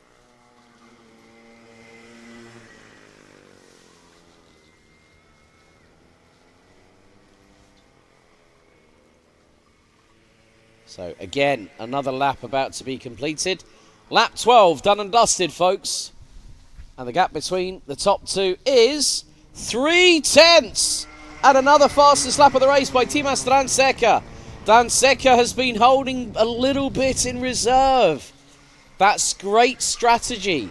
Uozaitis has been running in the 46.6s for the last few laps. But now Dranseca feels that here comes the wind of change as the breeze is flapping the flags around the circuit like nobody's business. Dranseca now knows that time is fast running out. 1 minute to go, plus an additional lap. Once we cross the stripe, they come through the final hairpin into the last corner, the sweeping left-hander that brings them onto the start-finish straight. We have 3 laps to go. It could be down to the wire. Gap between the top two, still just under 3 tenths. Through the bus stop, and this is where Dranseca gets a tighter line on the exit. Tomas Norkus will finish in third position, is around 11.5 seconds behind Uozaitis, but let me tell you this, Tomas Norkus has done a sterling effort so far this weekend here in Jelgava. But timer is fast ticking down. 10, 9, 8, 7, 6, 5, 4, 3, 2, 1. On the button. On the button. Next time around, it's the final lap. The gap between the top two. Now 2 tenths. And closing. Dranseca has just over 1,750 metres to try and get through. And he's right on the back bumper of Uozaitis coming out of the bus stop. Into the next right-hand hairpin they go. Dranseca runs a little bit wide, a little bit deep coming out of the corner. Loses all that momentum gathered through the bus stop.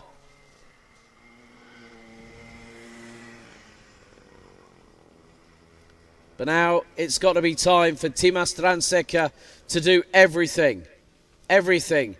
Don't outbrake yourself. Don't run wide. Final lap of the weekend for Micro Nano underway. 2.3 tenths of a second. Cover the top two as they go through turn one. Now turn two for the final time. Look at the run between the drivers going through the bus stop. On the exit of the bus stop, it's a tighter line from Timas Dranseca once again into the hairpin.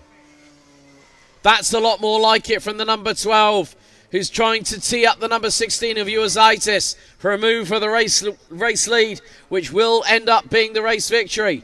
Down the backstretch for the final time through the final left-hander going into the final couple of hairpins. And I don't think it's going to be enough, because out of the final corner, your winner of the Micro Nano final, Jokubas Uozaitis, takes the win by just under 6 tenths of a second ahead of the driver that not only was gunning for the victory, but also took the fastest lap of the race. Timas Dranseca with a 46.378. And last but by no means least, ladies and gentlemen, show your applause for the number 18 of Domas Norkus, finishing 17.125 seconds behind the eventual race winner. So congratulations, well done to Jokubas Juozaitis, who takes the win in the Micro Nano final. Up next, it's Micromax.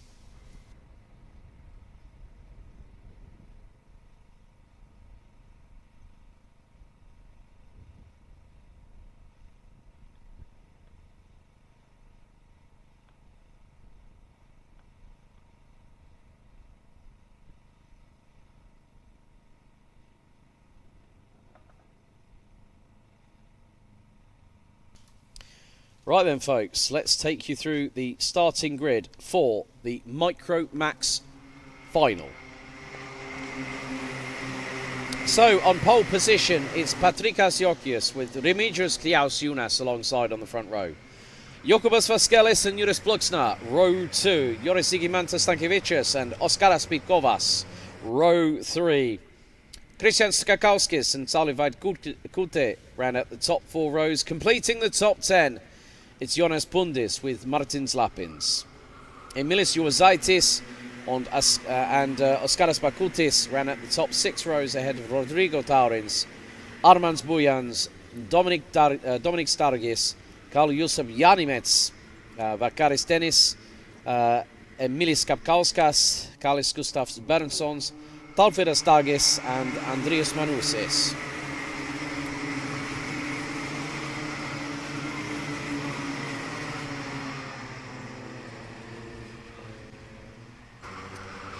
So with this, we will have 11 minutes, plus an additional lap. 21 young, hopeful superstars of the future when it comes to motorsport. 11 minutes are on the timer. Patrikas Jokius looks to take another victory here in Jelgava, but will have Remigius Kliausiunas alongside, as we've had a bit of a melee coming through off of the back straightaway. Involved the number 11, Jonas Pundis. Also the number 18 of Martins Lapins in the LKK division. But they all managed to gather things back up again. And we get ready. Okay, out of the final corner, revs rise. Green flag does not drop, that's a full start.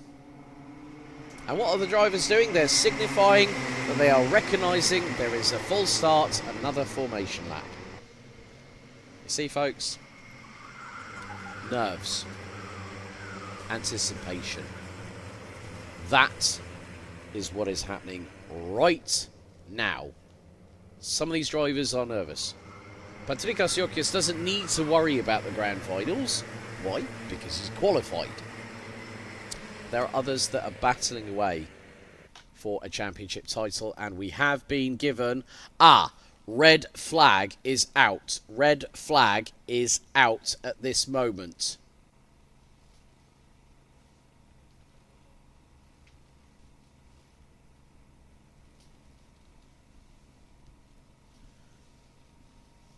So the drivers now heading into the tram lines, and race director Doms is just out at the front there. So he is having a discussion with Remigius Kliausiunas.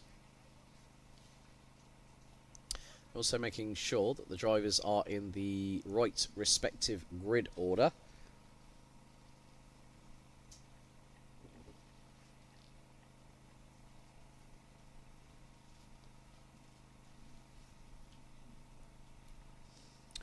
One of the other things that they will do as... right. Okay. They are repositioning one of the drivers, Emilis Juozaitis, in the number 17, who is due to start on the inside of the 6th row. They are also checking... Well, there's a bit of activity happening at the front. Looks towards the back end of the grid, more than likely. Towards probably row 8 or 9, row 9 or 10.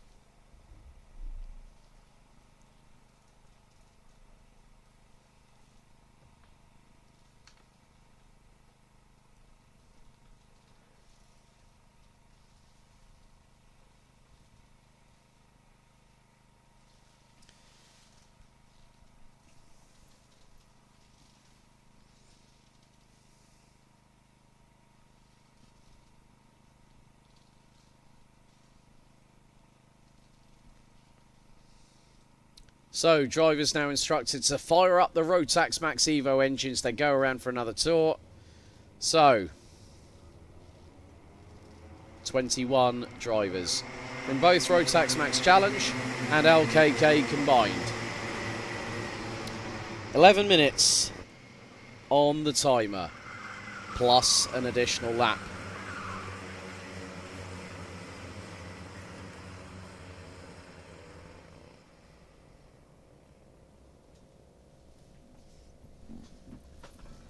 Well, I'm going to be completely honest here, folks. I've got absolutely no idea who is going to win this one. But join me on this roller coaster ride as we go into Micromax territory and find out who will be the winner of the final. The drivers now make their way through into the final sector here at this 1,060 metre circuit.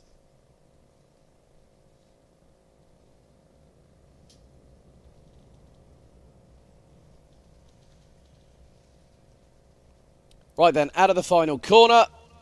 This time the revs rise. We do get the green flag. Kriausiunas looking to the outside of Jokius going through into turn 1. But the number 24 of Vaskelis makes it through. And as he got through to the race lead, we've had a massive incident. Coming out of turn number 2, I counted 6 karts involved. One of which is the 49. One of the Paralins has got going again. That was more than likely Bidgovas. So, big incident off of turn number 2. So, coming through off of the back straight away. It is not Patrikas Jokius leading the way. It's Remigius Kriausiunas. No, hang on, that's Jokubas Vaskelis. Vaskelis made the jump. Vaskelis made the jump and is ahead of Jokius and leads the way. Now, remember Šiauliai, Lithuania, Rotax Max Challenge Nordic 1. I certainly do. And now up the inside. Oh, dearie me! Back axle bent on the Praga chassis. There has been more dramas. The 23 is around and might be in a little bit of discomfort as we have 9 minutes and 50 still to go. Multiple incidents have occurred off of turn number 2. Multiple drivers involved.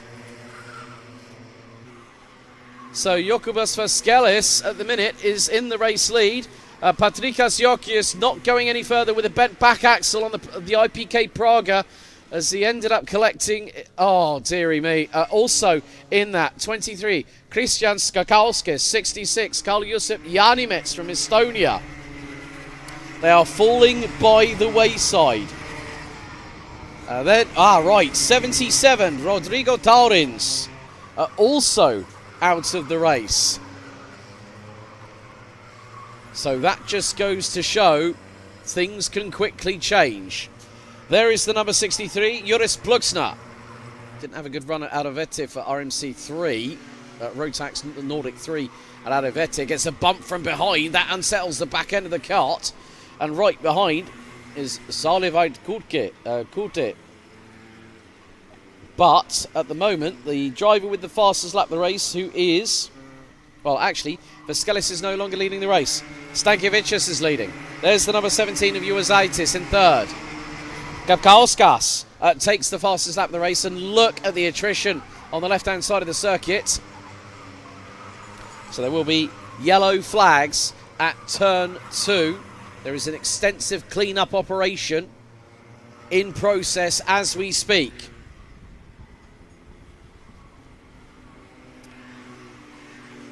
So Pluksna still battling away with Vaidkute, but they are catching those in front. Oh, and that is a Paralin chassis I've just spotted. That is Kapkauskas. And Pluksna pulls to the inside, will get the run into turn 1, and the 63 gets through. Nice move there for 4th place.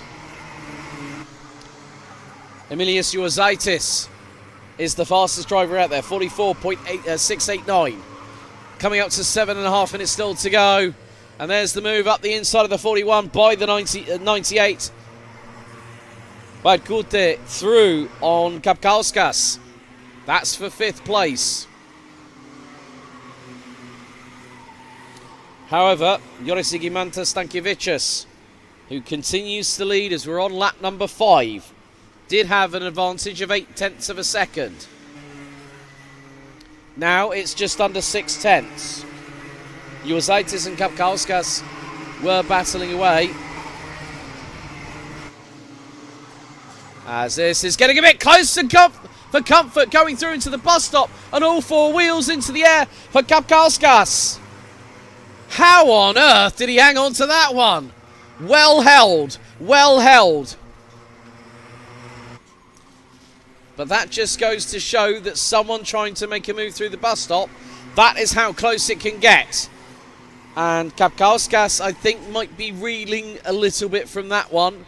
Have the wind knocked out of your sails. But the number 41 is still carrying on like a trooper, so kudos. Right, race lead. 2.26 tenths of a second. 2.26 tenths of a second. Oh, off! Big off! Someone locked up. Well, now who on earth was that? Was that Juris Pluxner? Was that the 63? Oh no, not again. Juris Pluxner was the one going 180 degrees backwards the wrong way coming out of turn number 2.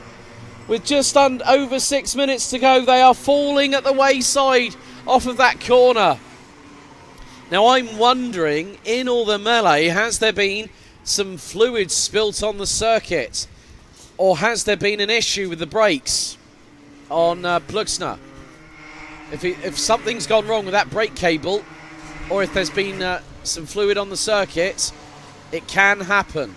If you run wide onto the marbles, that can cause you a problem as well. And there is the race lead. Vaskelis now ahead on the Intrepid, in front of the number 9 on the Rigetti. Joris Igimantas Stankiewicz for Pasca Racing. Battling away with a young driver from Intrepid Baltic team. 5 minutes and 10 seconds still to go.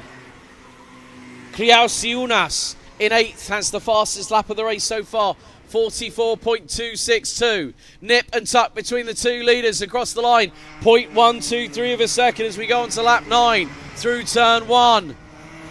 Stankiewicz looking to get that race lead back off of Vaskelis through the bus stop.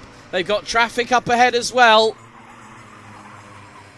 Stankiewicz waits for the opportune moment to get through. At the moment through the hairpin, not quite. Now, onto the back straightaway. Short blast into the next left-hander as someone slightly got in the way. But that might have been an incident for a driver, or they decided, well, because there are blue flags around the circuit. 4.25 minutes still to go. Vaskelis in the race lead. Gap between first and second, now 0.187.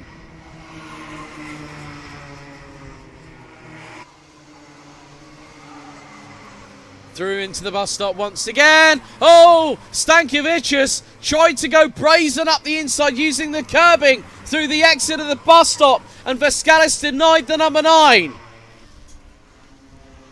It is those split second decisions that make the difference between winning and finishing second.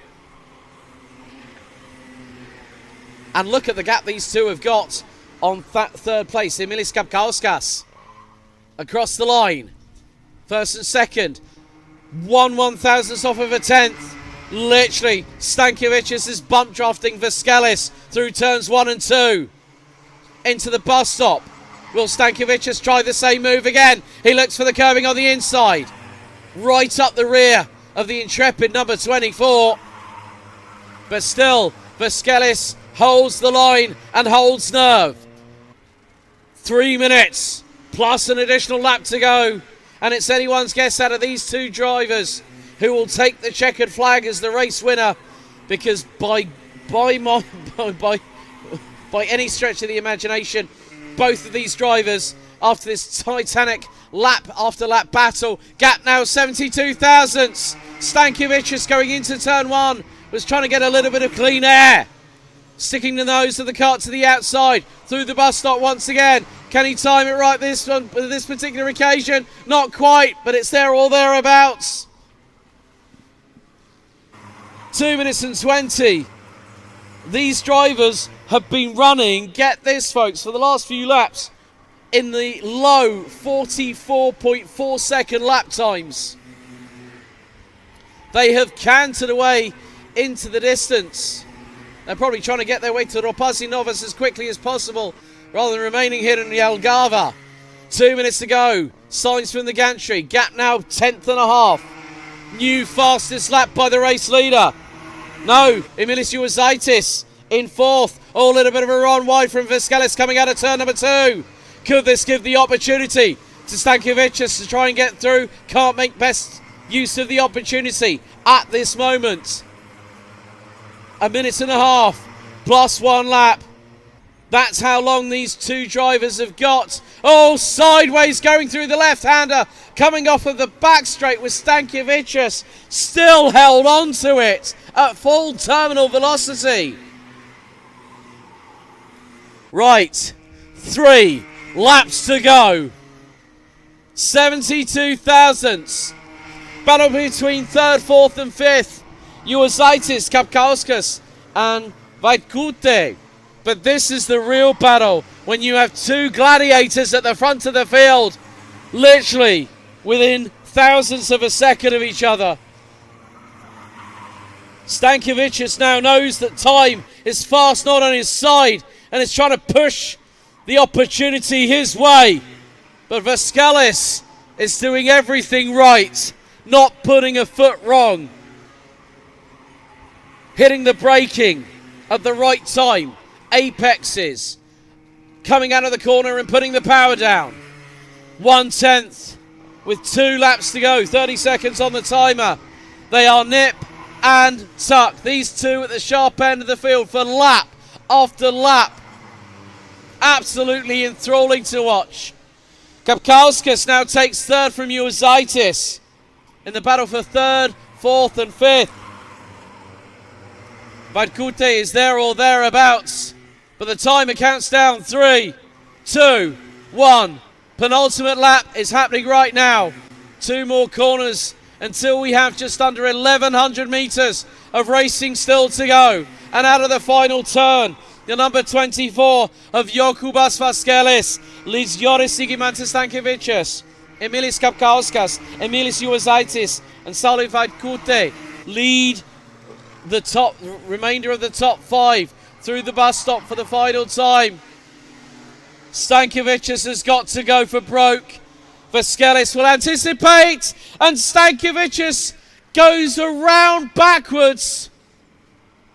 All that effort has just gone to naught with just a handful of corners remaining, and that is Kapkauskas. That is the number 41, not too far behind, I believe. But it's going to be a race win in the final. Jokubas Vasquez will take the checkered and wins the final. Kapkauskas takes 2nd. 3rd is Uazaitis. Vaitkute takes 4th, and after that big off on the hairpin coming out of the bus stop, Joris Sigimantas Stankovic ends up what will be in the driver's eyes a disappointing 5th place. Remigius Kriausiunas 6th ahead of Oskaras Pitkovas. Kalis Gustav Bernssons, Armans Bujans, Vakaris Tenis, Martins Lapins, Taufidas Dagis, Andreas Manusis, Oskaras Barkutis, Dominic Stargis and Jonas Bundis rounding up the 16 strong that finished.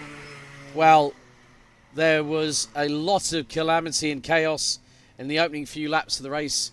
You see the likes of Patrikas Jokius, Juris Brugsna, Christian Skakauskis, Rodrigo Taurins and Estonia's Karl Josep Janimets unfortunately involved in multiple incidents off of turn number 2. And effectively from that aspect, a 6-car incident, not the greatest to see, but as far as I'm aware from what I saw on the footage, we're going to have a look at some of the highlights. I mean, Patrikas Jokius led the field through the reformation. But then it was Jokubas Vasquez who got the run on the number 25 and took the lead. But then this big incident, one kart going high and up into the air. The number 93 of Taufidas Dagis had the spatial awareness and common sense to go around the outside. Then there was this moment here with the number 20. Well, there was a kart backwards, Patrikas Jokius and Kriausiunas, and then you've got the numbers having a moment. Skakowskis there in the number 23, having a little bit of a discomfort. Joris Pluxner was really making some progress through the field, having had a difficult time this weekend. And then the number 98 of Salih Vaidkute managed to get through on Emilis Kapauskas. But then we had this moment here where 4 wheels up into the air after a touch with Emilis Uwazaitis. I think the number 41 of Emilis Kapauskas needs a very, very hot, soothing bath when that young driver gets home. There was Joris Pluxner going off, backwards, off of turn number 2. You can see the amount of marbling on the track surface. So not too sure if there was a brake failure. Sometimes if a pin comes out of a brake caliper on the back axle, then what that can do is that the pads will not then have any contact with the brake disc. And there we see the replay of the number 9 of Joris Sigimantas Stankiewicz, who might have just locked up the rear brakes going into the final corner, but a very jubilant Jokubas Vaskelis from the Intrepid Baltic team from Lithuania taking the win. So, 2 races down, 7 to go, folks. And there we have our junior Rotax contingent. Now, Tom Strehler has already qualified for the grand finals through being this year's Rotax Nordic champion. But I know for a fact there are 2 drivers, one of which, or both of them I actually see on the stream as I see. Bruno Perle in the 219, and also a certain driver in the 209. Galis Girikovs. They are battling right up until the death for a grand finals ticket for Team Latvia to represent them in Bahrain.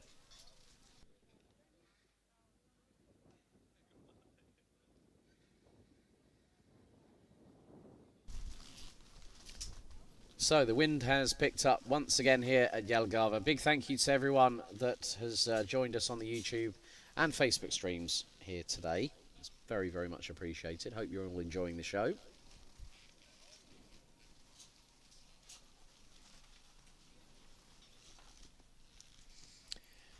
So for the juniors, we go to 15 minutes plus an additional lap. And all I'm going to say is, watch along and see what happens. And the main thing is, there is always that one word, and it's one word that I tend to use a lot less than I thought I did. It's the word unpredictability. Tom Strehler has, as I said, he's already qualified for the grand finals. Team Latvia did so last year as a Minimax driver when he narrowly missed out on the European Minimax title to Boris Maximov, and both of them made the move up to juniors this year.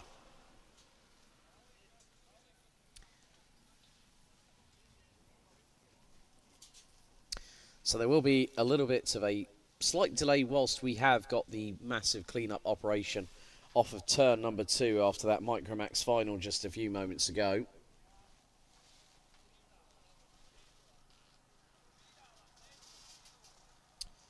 So after this we will have the Senior Rotax final, Minimax final, Max DD2 final, DD2 Masters final, Amateur DD2 Masters and Masters Heavy.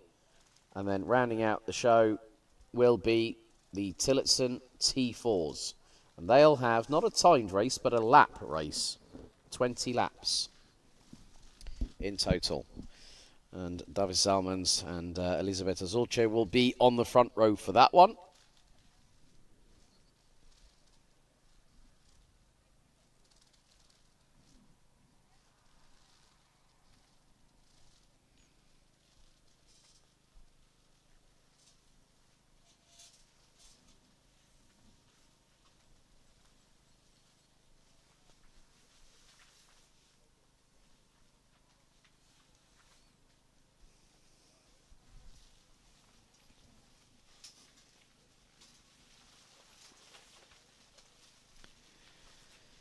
And that breeze is certainly picking up again, folks.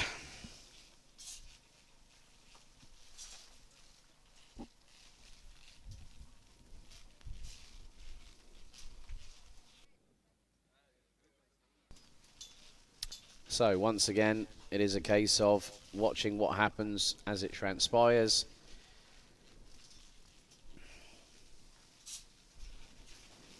Tom Strehler looking as cool as a cucumber, despite the fact he's all bunged up. But you can never keep a good racer down. You can never keep them away from that steering wheel and that set of pedals in front of them with a Rotax Max Evo 125cc two-stroke engine bolted to the chassis on the right-hand side of them.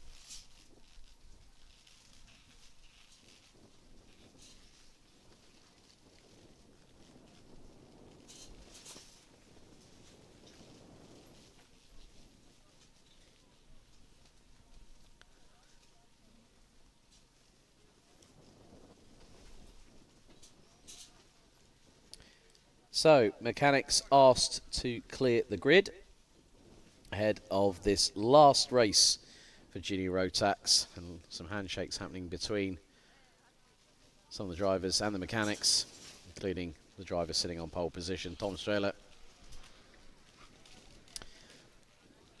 So, one of the questions I've always wondered, and I actually got this answered a little while ago. I had someone up in the commentary box with me. I think it might have been Ferdinand Habsburg at Wackersdorf a couple of years ago. Like say, Martin Henkel Mortensen this year at Genk. Right. So, juniors. About to be shown the green flag at the end of the dummy grid for the final time this season. Here we go. It's 15 minutes plus an additional lap. Here is your starting grid. Tom Strehler and Galis Girikovs on the front row. Bruno Perla and Elisa Stolchamane, row 2. Row 3, Marius Karsiaukas with Marko Liotuts. Then we've also got Ralf Stammers and Oliver Kerg rounding out row number 4. Row 5, it's an all-Estonian row 5. Hans Markus Narusk and Jo-Kaspar Joipere. They also complete the top 10. Aloysius Sekavicius and Ilya Sheremeta, that's row 6. Row 7, Andres Upkaup and Mate Kobehidze. Fernando Paimre and Alandas Aladavicius, that's row 8. And rounding out the 19-strong grid, Richard Rikstins, Richard Skekulis, and if it does start, Roland Spruder.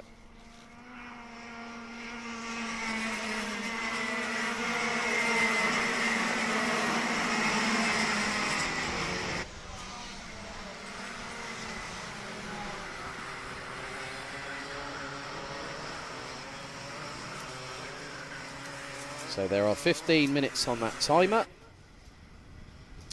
plus an additional lap. Once that green flag drops, and if there is, right, I'm going to be completely honest here, the driver's now starting to line up.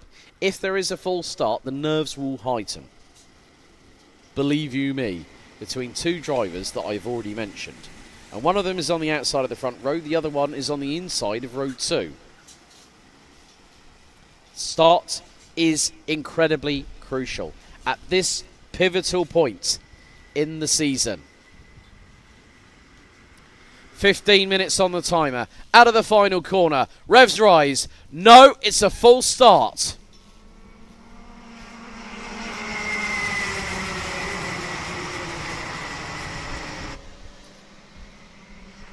And again, it's about refocusing. Recentering your mind. Concentrate on what you know. Don't let any outside factors try and get in underneath the visor. That's especially the case with Galis Girikovs and Bruno Perla. They know that they have to nail the start. Perla has to get past Girikovs on the run down to turn 1 and 2.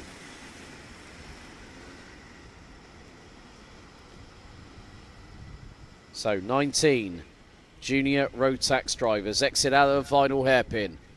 One more corner remains. The green flag is in the air, ready to drop at a moment's notice. Out of the final corner. Revs rise. Green flag waves.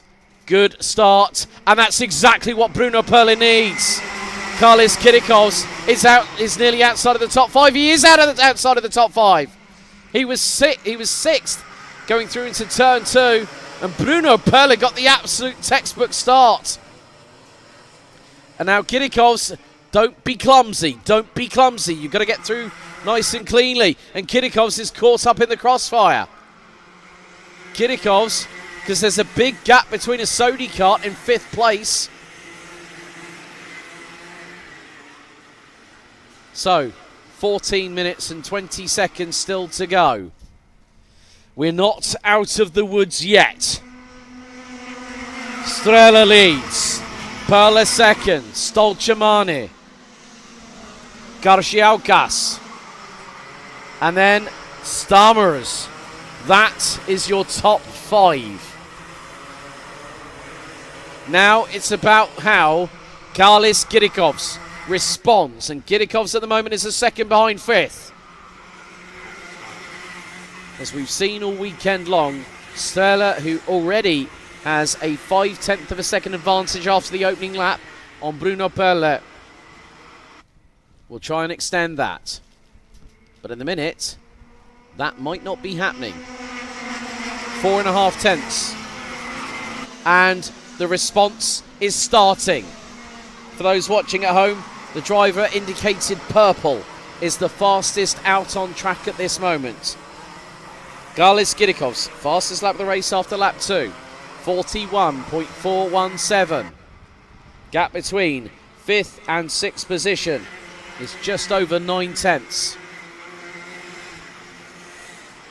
A little bit further back, a little bit of an interesting battle. I think I might have just spotted the 2.25 possibly. It might not have been the case, but right, Kirikovs has got that gap down to 8 tenths. New fastest lap of the race, Toms Strela, 40.963. There's Ralf Stamers just behind him, coming into shot now. Karlis Kirikovs in the 2.09. Top 3 after the opening 3 laps, covered by just under 1 second.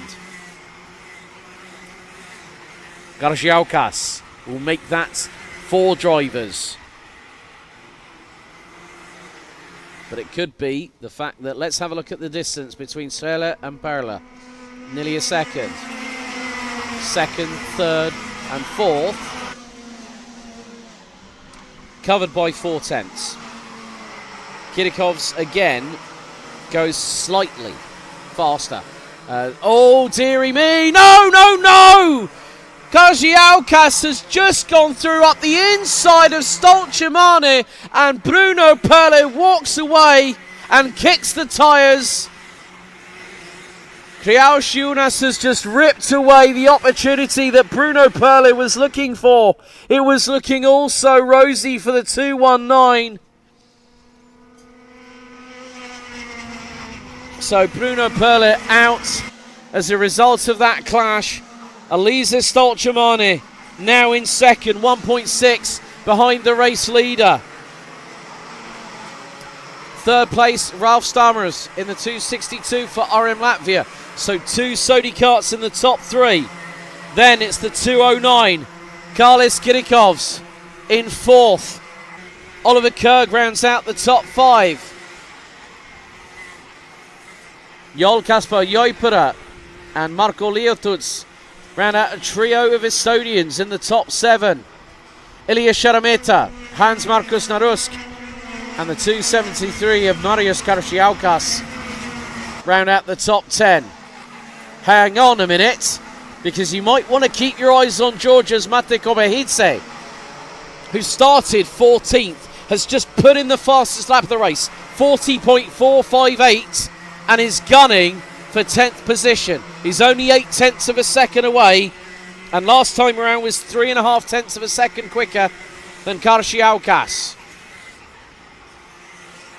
But my heart goes out to Bruno Perle after that dramatic incident.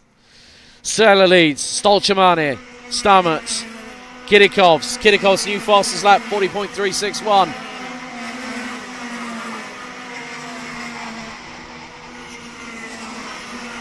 And that is Mate Kobehidze within 6/10 of 10th position. And that is Karshiaukas. I wonder how the cart's handling after that incident with Bruno Perla, and that is a real shame to see that 219 MRG entry without the driver in it and not circulating on track.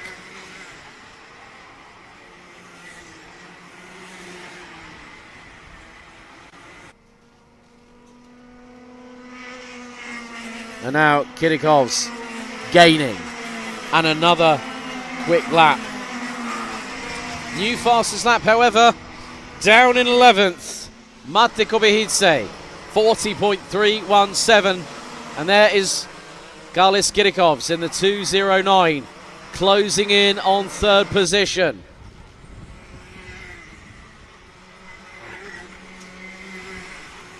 Six minutes down, 9 to go. And it's not a case of if, but when does Galis Kirikovs get past Ralf Stammers, but believe you me, the 262 will not hold back into turn 2. Another new fastest lap. Mate Kobihidze is within 2/10 of 10th place. Here's the battle for third.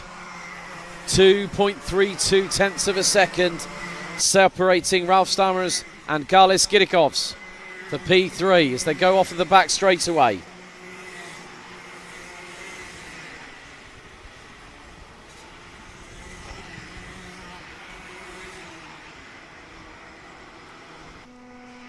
So we're now into double digits. It's going to be a long one, folks. Hold on in for the ride.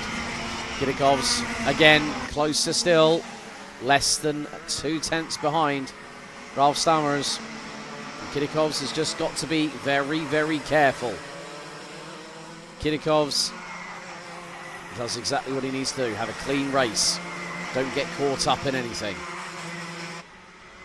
But they have to watch out because Oliver Kerg is fast approaching.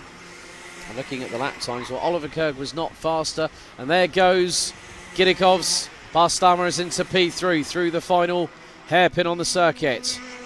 So change for third towards the end of lap number 11. And there has been a change. Well, welcome back to the top 10. Mate Kobihidze. And is getting quicker and quicker. On that particular occasion, whilst battling away with Marius Karshiaukas, the Georgian did lose a little bit of time. Gap is about 9/10 between Hans Markus Narusk and Mate Kobihidze. We are over the halfway point of this race. There's first, there's second, third, fourth, fifth, sixth, seventh. So Strela leads by 2.4 seconds ahead of Elisa Stolchamani. There's another battle here. Jol Kaspar Joipera closing in on the 265, rocking the old school Dan Holland Racing livery and overalls. I'm going to have to take a screenshot of this stream later on and send it to Dan Holland personally and say, look, even out here in Eastern Europe, nice to see the Estonian Brigade doing a bit of the retro DHR tribute band act. Oh, careful. Careful there. Jol Kaspar. Their line is stern as they come across the line. New fastest lap. And it's the driver in third position. Galis Kirikovs. 40.123. Best lap time so far from the two in front is Tom Strela 40.168. Elisa Stolchamani 40.305. As the battle between the two Estonians continues on at a very, very rapid pace. This is the battle for P6, let's not forget. So 5 minutes and 24 seconds on the timer remaining, plus an additional lap still to go in this junior Rotax final. Anything can happen. As the late Murray Walker would say, Oliver Kerg really closing in on Ralf Stammers. This is for fourth place. So number 263 running with the Racing Academy team, along with Jol Kaspar Joipera, who's battling away with Liutuds at the minute for 6th position on the road.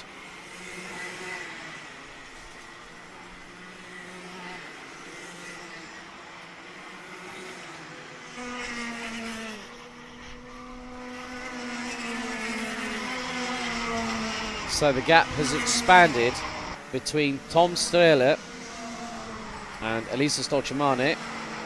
Out of the entire field, quickest driver at the moment, this driver in 3rd place, Galis Kirikovs. We have just under 4.5 minutes to go in this junior Rotax final.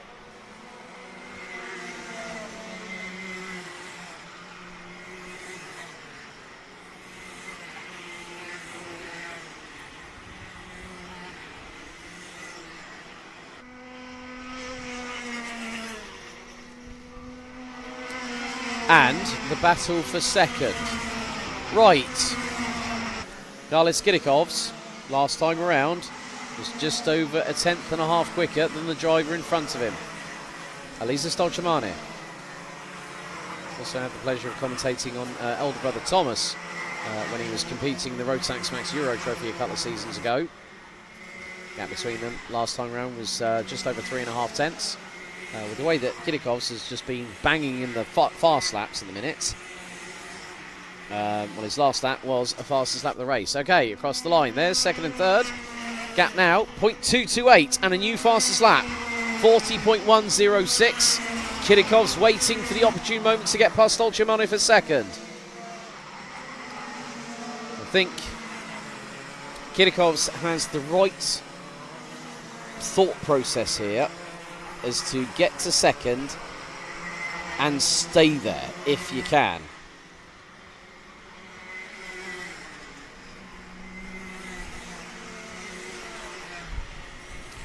But Tom Strehler is already 3.4 seconds up the road. We are now on to what is going to be another lap. We're on to lap 18.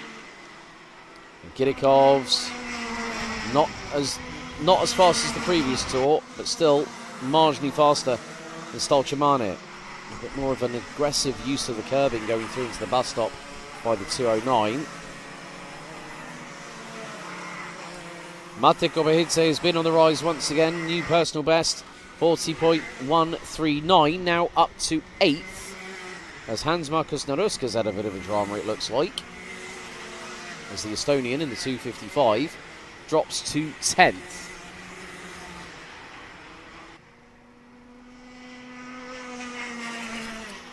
Now it's just over 2 tenths between these two drivers. Elisa Stolchamane versus Galis Kirikovs. Through the bus stop once again they go. And as I say that, 2nd place is now in the hands of Galis Kirikovs, making sure to carry the momentum through the bus stop and timed it to perfection. Through into the hairpin just after it. New fastest lap of the race, Mate Kobehidze, who is 1.1 seconds behind Joel Kaspar Joipere from Estonia. So now 2nd has changed, 4th still a stalemate. Ralf Stammers versus Oliver Kerg, gap between them around about just under 0.3 of a second.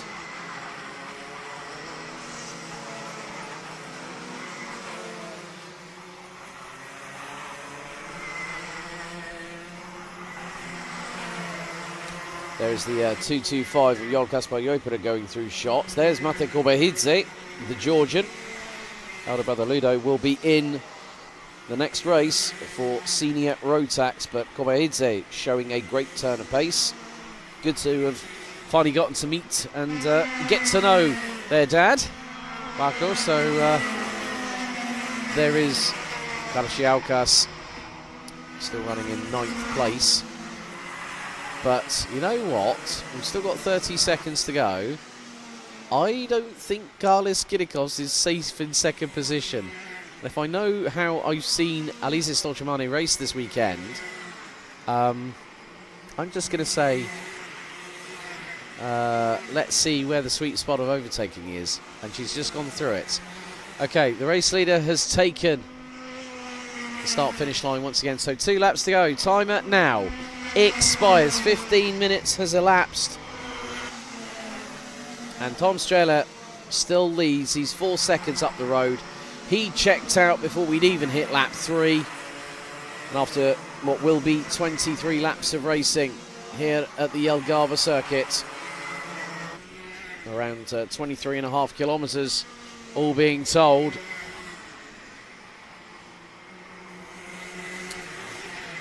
So Strehler will now see the final lap board this time around.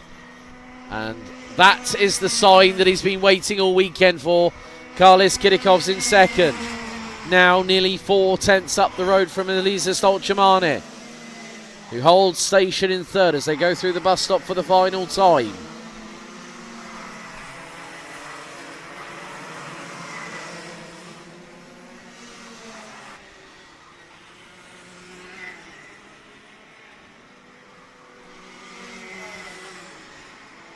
The drivers make their way through into the final couple of hairpins, but it's going to be out of the final corner this time.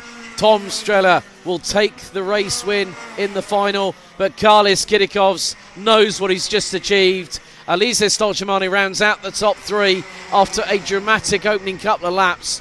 Tom Strehler is your race winner. There he is, the youngster from Marupe, not too in the suburbs of Riga, taking the win here in the final. No one has been able to touch him all weekend long. There's Karlis Kirikovs, and the thumbs up and the gesticulations. I don't know if I'm going to be able to shut Karlis Kirikovs up later on, but look, sportsmanship touch there between the two. Elisa Stolchamani takes P3. 4th, Oliver Kirk from Estonia. 5th, the 265 of Marko Liotuts. Ralf Stammers, Jol Kasper Joipere, and the forever forward-charging Georgian Mate Kobehidze takes 8th ahead of Marius Karziaukas. Hans Markus Narusk rounds out the top 10 ahead of the 299 of Roland Sprude, with Ilya Sheremeta. Then we've got the number 218 of Andres Ubkaup. Aloisa Zekavicius. But we're going to have a look back at what happened. So, full start on the first time of asking, but the second start, Kirikov's got forced out, and Bruno Perle took second, ahead of Stolchamani and Kriausiunas. But this moment here decided it all, right over the side, the right-hand side, and Bruno Perle knew at that moment the engine, the radiator broken. And this just shows the sign of what racing means and how your body language tells the story. But as Tom Strehler checked out, this move here was pivotal for Karlis Kirikovs in the 209 from Ralf Stammers. Then the move here to take second from Elisa Stolchamani in the 211. Strehler victorious, Kirikovs jubilant, and Stolchamani beside herself with excitement of getting another podium this season. And then the final touching moment, the sportsmanship between Tom Strehler and Karlis Kirikovs. Well, if that's just a warm-up, that's the appetizer. Here is the main course. It's Senior Rotax. It's the final. Let's take you through your starting grid for one final time for Senior Rotax. Okay, on pole position, Artyom Sestikovs and Roman Zrodinovs alongside. Tonis Johannes Dominguez and Oskar Saviski ran out the second row. Patrick Oimets and Eric Markus Janimets ran out row 3. Row 4, Hubertas Budvidis and then Kate Robiseva. Lado Kuhanidze and Artur Karo ran at the top 10. Marta Spike and Edis Elksnis ran at the top 12. Sebastian Edari, Henrikas Klepikas, Galis Brisius, Marcis Trankalis, who is the only LKK competitor in this, Hanna Gretis Uvima, Arunas Junkevicius, and Noyos Gerolaitis round out the 19 strong grid. Again, 15 minutes plus an additional lap.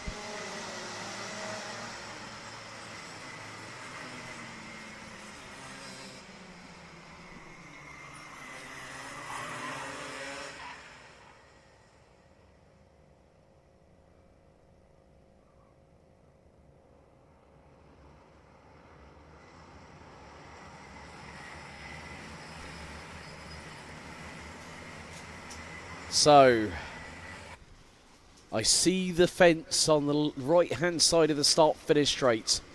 Everyone has their eyes pinned to when the green flag drops.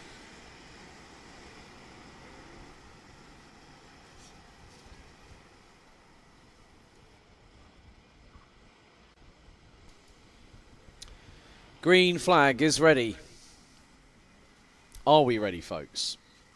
Because now, this is going to be a good one. 15 minutes on the timer.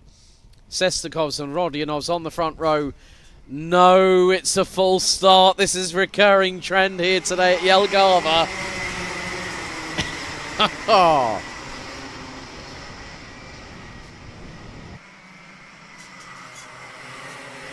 I think if Tom Coronel was going to witness that start, he'd probably say Mamma Mia right about now. If you don't know who Tom Coronel is, look him up. For many a year, driver on the FIA World Touring Car Cup. He's also been running with ComTU with the likes of Kobe Pauls, a former Euro Trophy competitor, and a Belgian star of the future with ComTU Racing. So, if they get it wrong again, it's a red flag. And then someone's going to get a talking to, a stern talking to. But 15 minutes on the timer. They've got to be careful on this start phase. They don't want to cause a problem with the front fairing. Right then, out of the final turn, into the tram lines, revs rise, green flag wait straight away. And Rodionovs goes straight in front, straight behind. Savitsky gets through.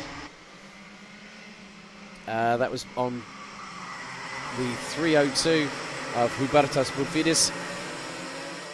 As it's getting a bit touchy-feely at the front end of the field.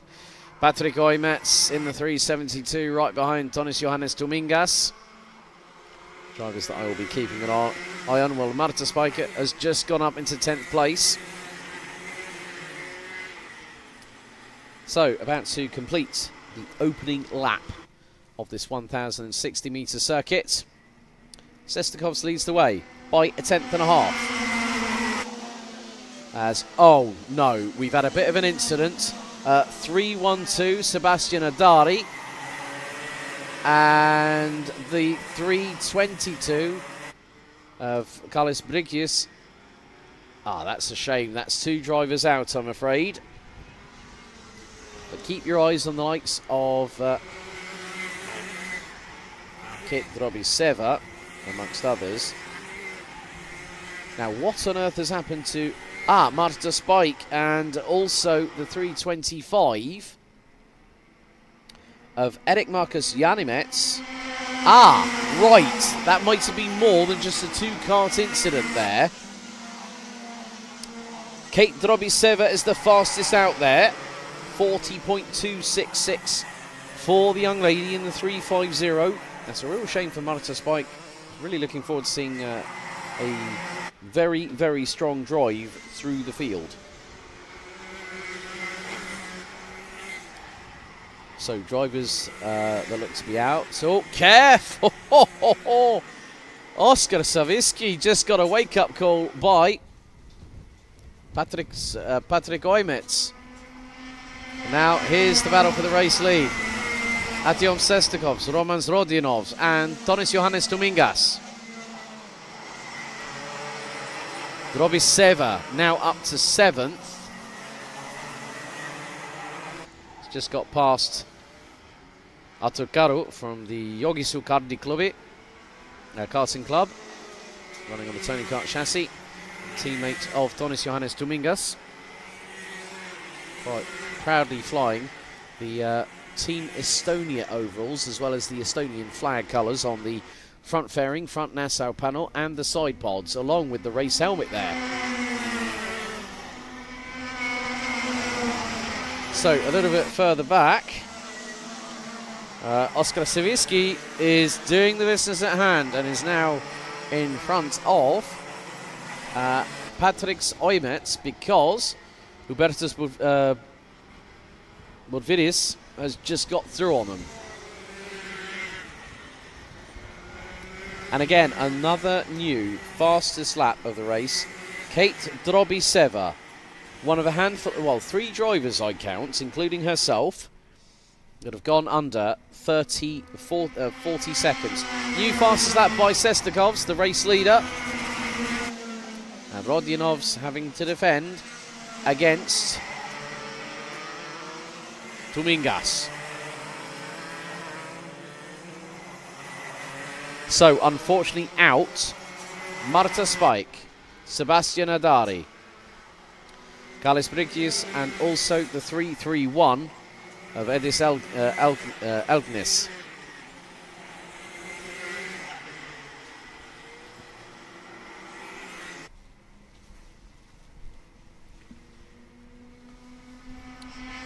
So, lap 7 underway. Oh, new fastest lap. And it is Artyom Sestakovs that leads the way onto lap number 6 at 39.679 by the youngster in the 3:57. Rodionov still holding on to that second position ahead of Tumingas.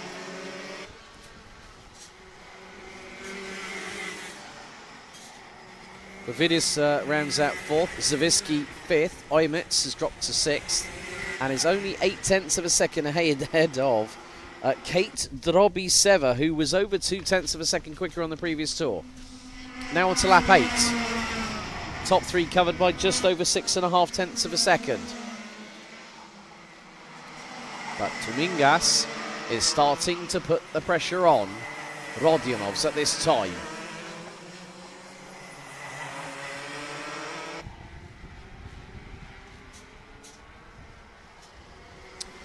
And again, the timesheets flash purple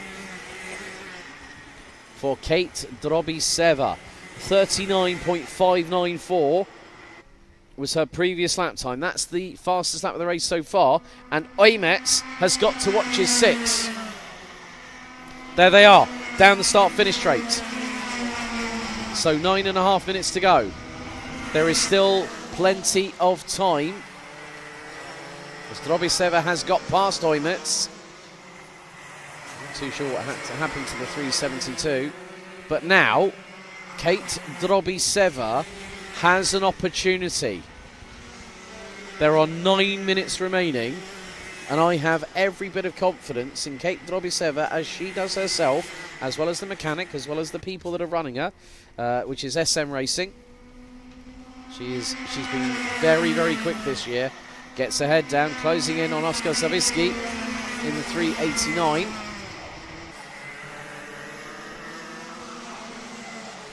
Here she goes through the bus stop chicane and heading into the hairpin.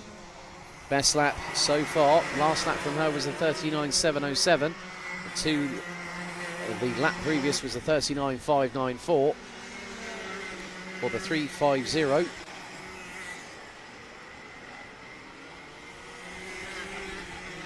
So the question is, how much closer has she gotten to Zavisky? We're now going to find out.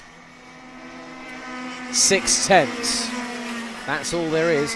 And more importantly, Patrick Oimets has been left in her wake. He's 1.3 seconds back behind the 350 in 6th position. Still the top 3 are line astern as we are heading towards the halfway point of this race. About 20 seconds. Sestakovs, Rodionovs and Tumingas, you cannot separate them for toffee. It's 0.6 between them. They're about to come out of the final corner and complete what will be lap number 11.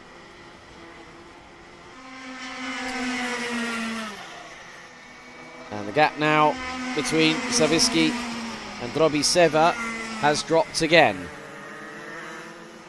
She was over 1/10 of a second. Well, no, she was over 1/10 and a half quicker than the driver in front. And just look at the amount of frantic wheel activity, steering wheel activity from drivers. You couple that with with gearbox that we'll have in a couple of races' time.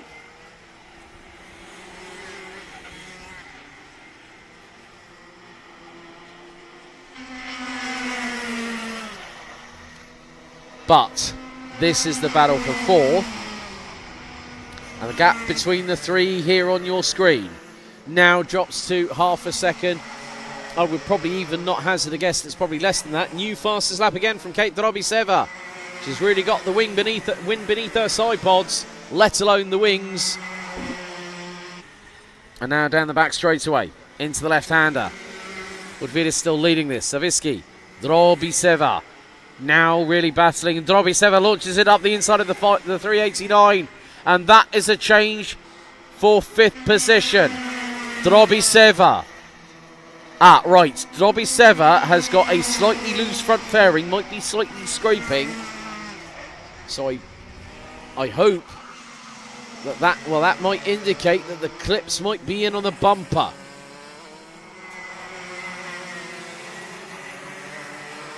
That is moving a lot around quite a lot. I have heard it before where a driver's front fairing seems to be going up and down, a bit like a nodding dog. Or one of those hula, like one of those hula dancers, those little statues that you get. You press a button, it starts doing the hula. A bit like that. But now she is gunning for 4th place. In towards turn 2 they go.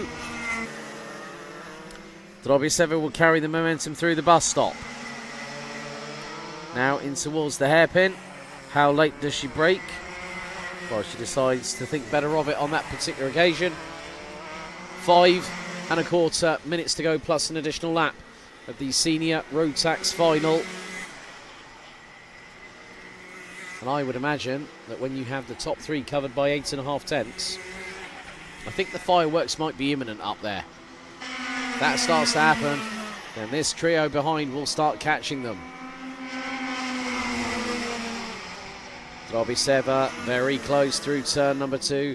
Savitsky is there as they go through into the entrance into the bus stop, now through the exit. Drobiseva, will she have the run on the 302 into the hairpin? No, not on that particular occasion.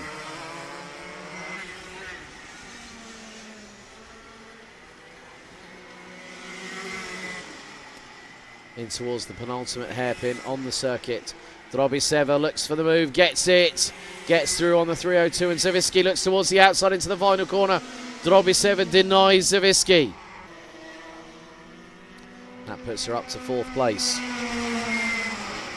They are losing time whilst they are battling, and considering the fact 40.4 from Drobiseva, Savitsky 40.3, and then Budvidis a 41.3 on that particular occasion. Now the battle here is for best of the rest. 3 minutes and 50 still to go. There are the Minimax drivers ready and waiting. There is your race leader, Artyom Sestakovs, leading now what was half a second, now expands to 6 tenths. Domingas 3rd, Drobiseva, Savitsky, Budvidis ran out the top 6 positions. Oimets.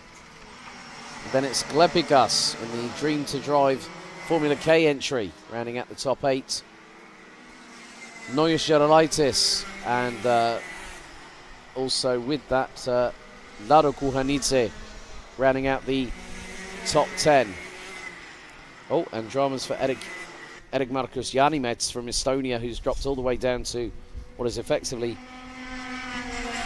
13th. Now, I've seen that Edis Elkins did not take the start. But we do have, looks like a few drivers. Well, Trancales might be out as well, so the only LKK driver in this field has retired. Still good pace from the front. Well, Artyom Sestakovs has just done a fast personal best. That was a 39.4. Now just done a 39.645. Out of the top 6 by 1/1000th of a second. Driver in 3rd, Tonis Johannes Domingas, is quickest. 2 minutes on the timer remains.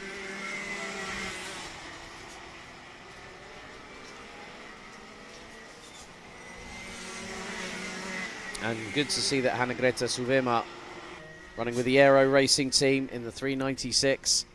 Still running.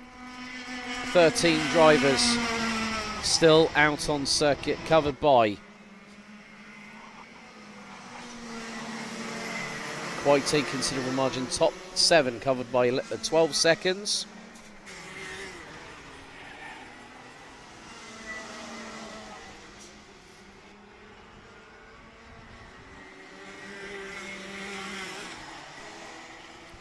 So it's probably going to be the best part of nearly a lap. 31 seconds covering the 13 drivers still running. As we'll have 3 more laps to go, including this one. Lap 22 out of 24 underway. Artyom Sestakov still leads by nearly the best part of 3/4 of a second.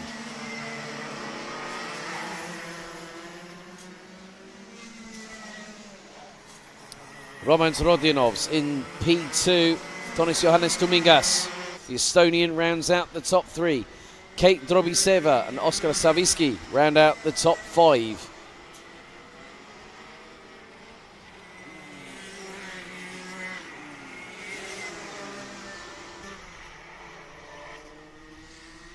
Two more laps remain for these drivers. There's these drivers' season in terms of Rotax Latvia and Lithuania. Tumingas now knows doesn't have much time left on the board. So 5, 4, 3, 2, 1. Timer has expired. 15 minutes have elapsed. Next time around, Artyom Sestakovs will be the first one to see not only the final lap board of the weekend, but also the final lap board of the Latvian Championship season. Sestakovs, cool as a cucumber right there. 8/10 ahead of Rodinovs.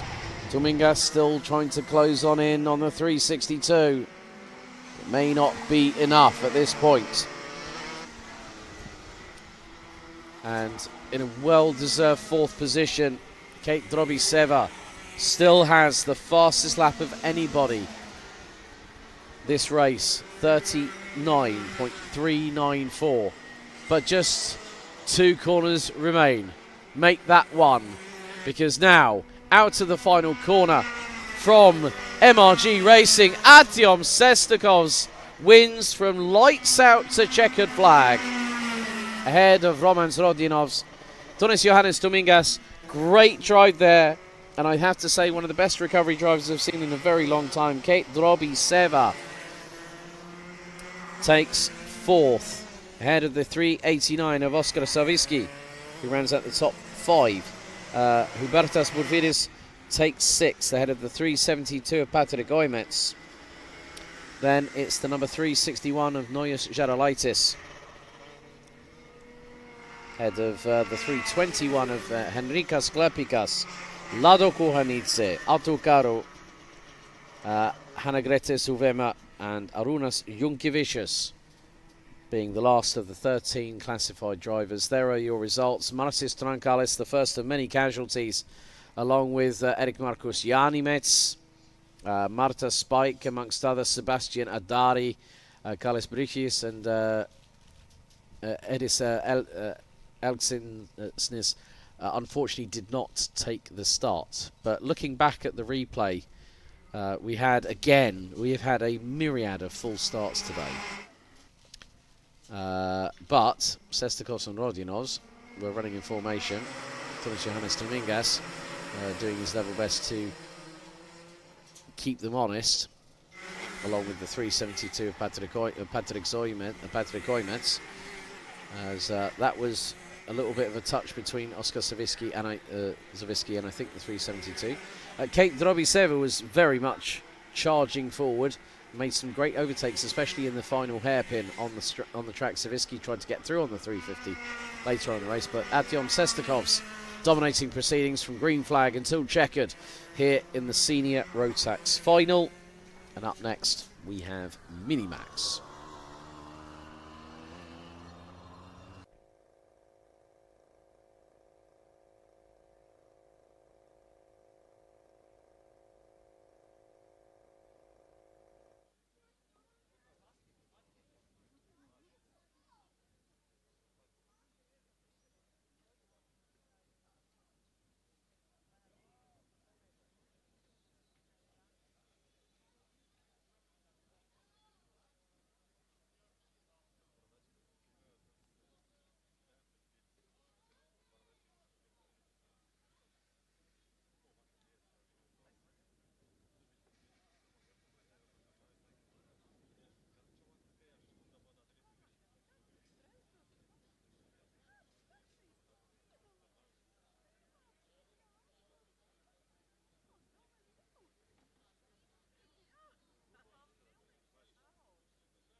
So the engines now start in the dummy grid as we head into our next final, which will be Minimax. After this, we'll have DD2, DD2 Masters, DD2 Master, Amateur, and Heavy. But here is your starting grid for the Minimax final. So on the front row, it's Mayos Mazinas and Marco Plinta. Timos Pasarica and Nimunas Volbecas, row 2. Row 3, Rodrigo Kakers and Gabriels Christi Moises, Gaius Kalinauskas, Klavhans, Martin Streber, and Martins Valts round out the top 10. Marco Viveris, Laurinas Kalaravicius, Domas Kalaravicius, Mikko Grantins, Ernests Rumanis, Marks Kononovs, and Adrian Stions round out the grid.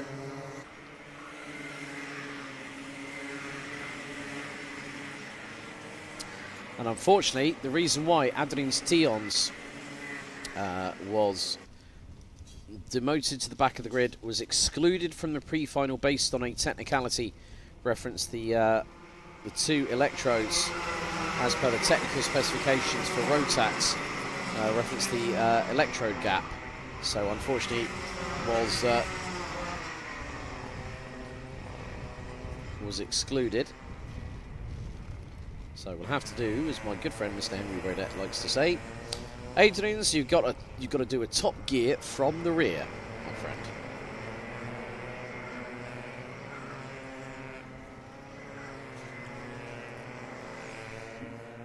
So for Minimax, we go into battle for 10 minutes plus an additional lap.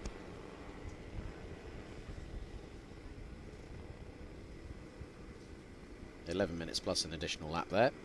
So drivers make their way out of the final corner. The revs rise. Does the green flag wave on the first time? Yes, it does. And now we get a good start by Mayos Mazinas leading the field into the opening corner as they make their way through into turn 2. Careful, just make sure you all get through at the same point in time. And Mazinas leads the way. Second, it is Timos Peserica. Marco Plinta drops to 3rd place at the moment as they make their way in towards the back straight for the opening time. So Mayos Mazinas leads the way.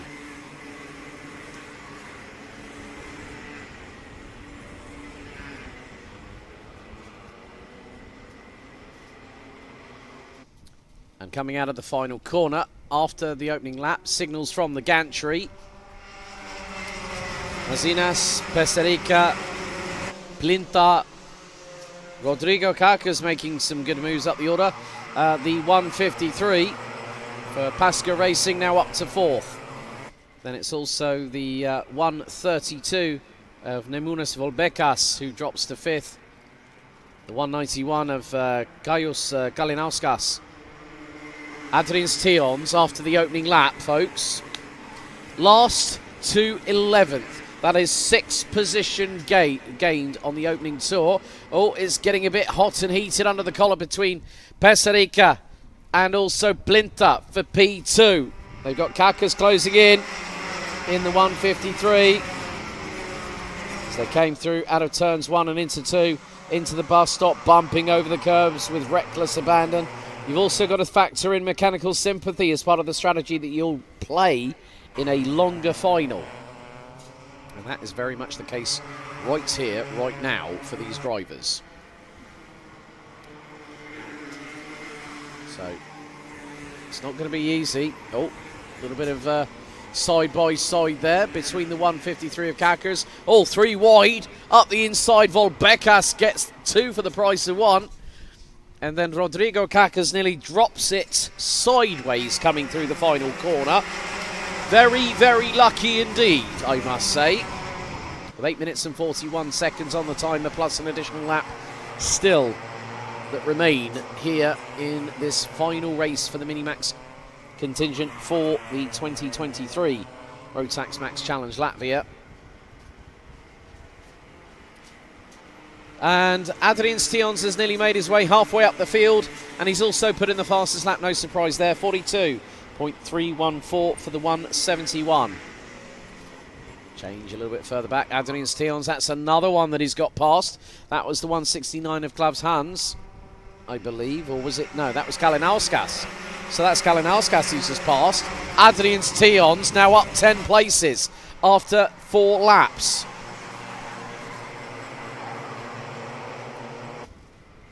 Well, hold on to the roller coaster ride that is Minimax, folks.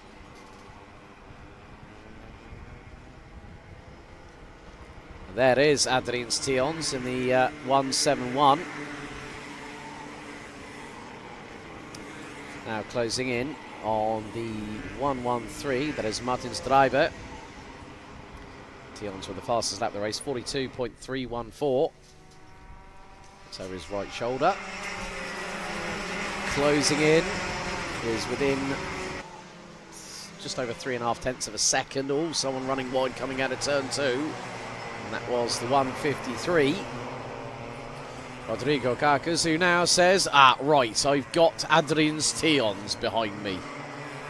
So Tions, in 4 minutes, is now looking to make him another move. Might make it at one of the hairpins very shortly, or out of the final corner and down the start-finish straight. There he goes, up the inside. Neat move there by the 171. And out of the final corner. Where does this put Tions now? 6th. And climbing. 6.5 minutes to go.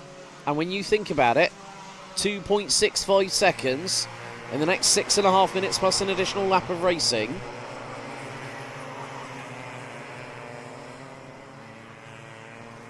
So Adrian's Tions' previous lap was a 42.283.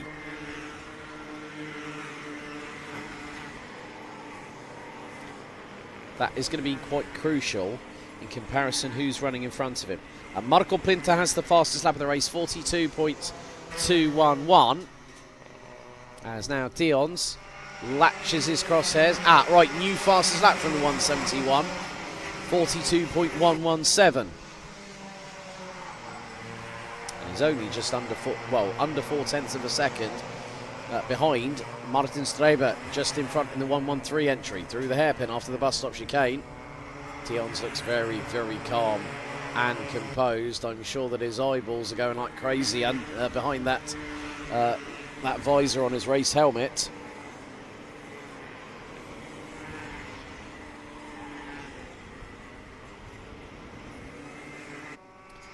But to the front of the field, Mayos Mazinas and Marco Plinta, 0.2 of a second apart.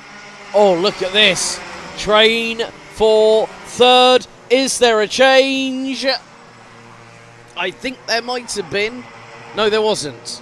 I nearly got ahead of myself there. But is there going to be a change a little bit further back? Oh, careful. Rodrigo Carcas up the inside of Adrian's Tions.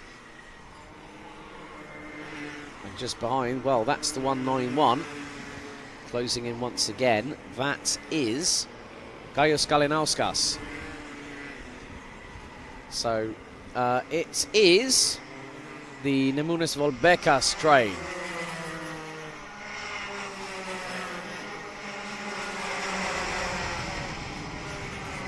So from third, right, get this, third to 8th, 1.3 seconds covering them.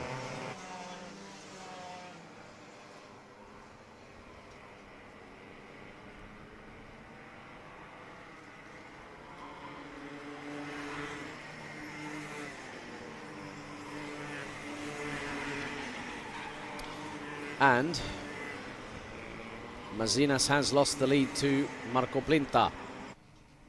Gap is 1.3 of a second. Blue flags are now being waved as the race leaders are now coming up along back marker traffic.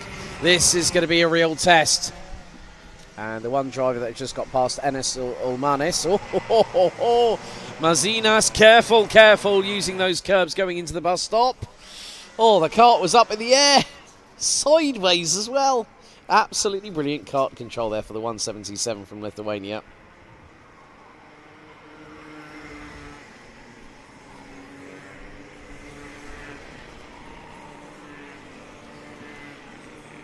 So we are coming down to the final 3 minutes plus an additional lap of their racing season.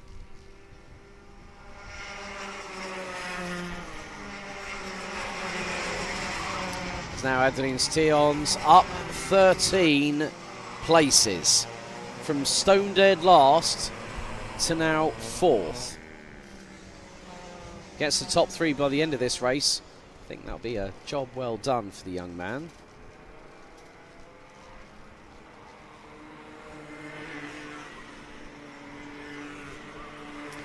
Now he is leading the train, but he's got Volbekas just up ahead in the number 132. Now looking at the lap times. Oh, change again for the race lead. Race lead has changed again. So Marco Plinta has lost out to Mayos Mazinas. Gap between them is 2/10. And there is Styons leading the train into the hairpin. And there are the race leaders. Oh, line astern, folks, and we are 2 minutes from the checkered flag plus an additional lap. So you add that. So I got my words a little bit mixed up there. 2 minutes to go plus an additional lap, and then we hit the checkered. So it's all dependent now on who wants it the most. Is it Marco Plinta or is it Mayos Mazinas? Oh, up the inside through turn 1. That was the Hail Mary that worked for Marco Plinta in the 110. Threaded the eye of the needle up the inside of the 177 of Mayos Mazinas. Right, okay, new fastest lap has been done by, guess who? Yeah, it's the one with the purple alongside the 3 letters, the 3 numbers, and also the 3 letters. Adrian Styons has done a 42.117 just a few laps ago. Right, 3 laps remain. We are now on to lap number 15 of this race. And Mayos Mazinas within 2.5 tenths of Marco Plinta for the race lead. So all about who wants to be there at the right place at the right time. Mazinas decides not to go through up the inside of the hairpin, but then decides to sweep a little bit further in towards the apex. Allows to give him the exit speed coming onto the back straightaway. Into the left-hander they go. Line astern are the pair. Gap was nearly 2.5 tenths of a second after 14 laps of racing. And now Mazinas looks up the inside of the final hairpin. Takes the race lead away from Marco Plinta, who looks to the outside. Mazinas defends very sternly. 2 laps to go. And now the old think gesture comes into play for Mazinas. Back through turn 1. This is allowing Volbekas to close on in on them. Munoz Volbekas running on the Rigetti chassis. The 132 was 8.5 tenths behind. And you've got to keep your eyes on the person behind him. Right, 11 minutes have elapsed. 1 more lap to go after this one. Around 1,350 metres, 1.35 kilometres still to go in the Minimax final. Mazinas still holding on. Now Plinta's going to go for the move up the inside to retake the race lead. Heading on to the final lap. Out of the final corner, Marco Plinta leads Mayos Mazinas. 1 more lap to go, just over 1,000 metres. Mazinas looks for the inside for the race lead into turn 1. Denied by Plinta. But now, sometimes it's not always about if you're in front, you might be the one in danger. And that very much might be the case. And now, Adrian Styons is within striking distance of Nemunas Volbekas for P3. Down the back straightaway for the final time. Through the left-hander. Mazinas looks for the move up the inside. Switchback attempt from Plinta. Plinta keeps the lead, and there's a little bit of a sidewall rub. And now this is going to give the opportunity. Mazinas gets away out of the final corner. Styons takes P3, but Mazinas wins. Plinta second. Styons from the back of the grid to third. What a race for the 171. Oh, heavens to Betsy.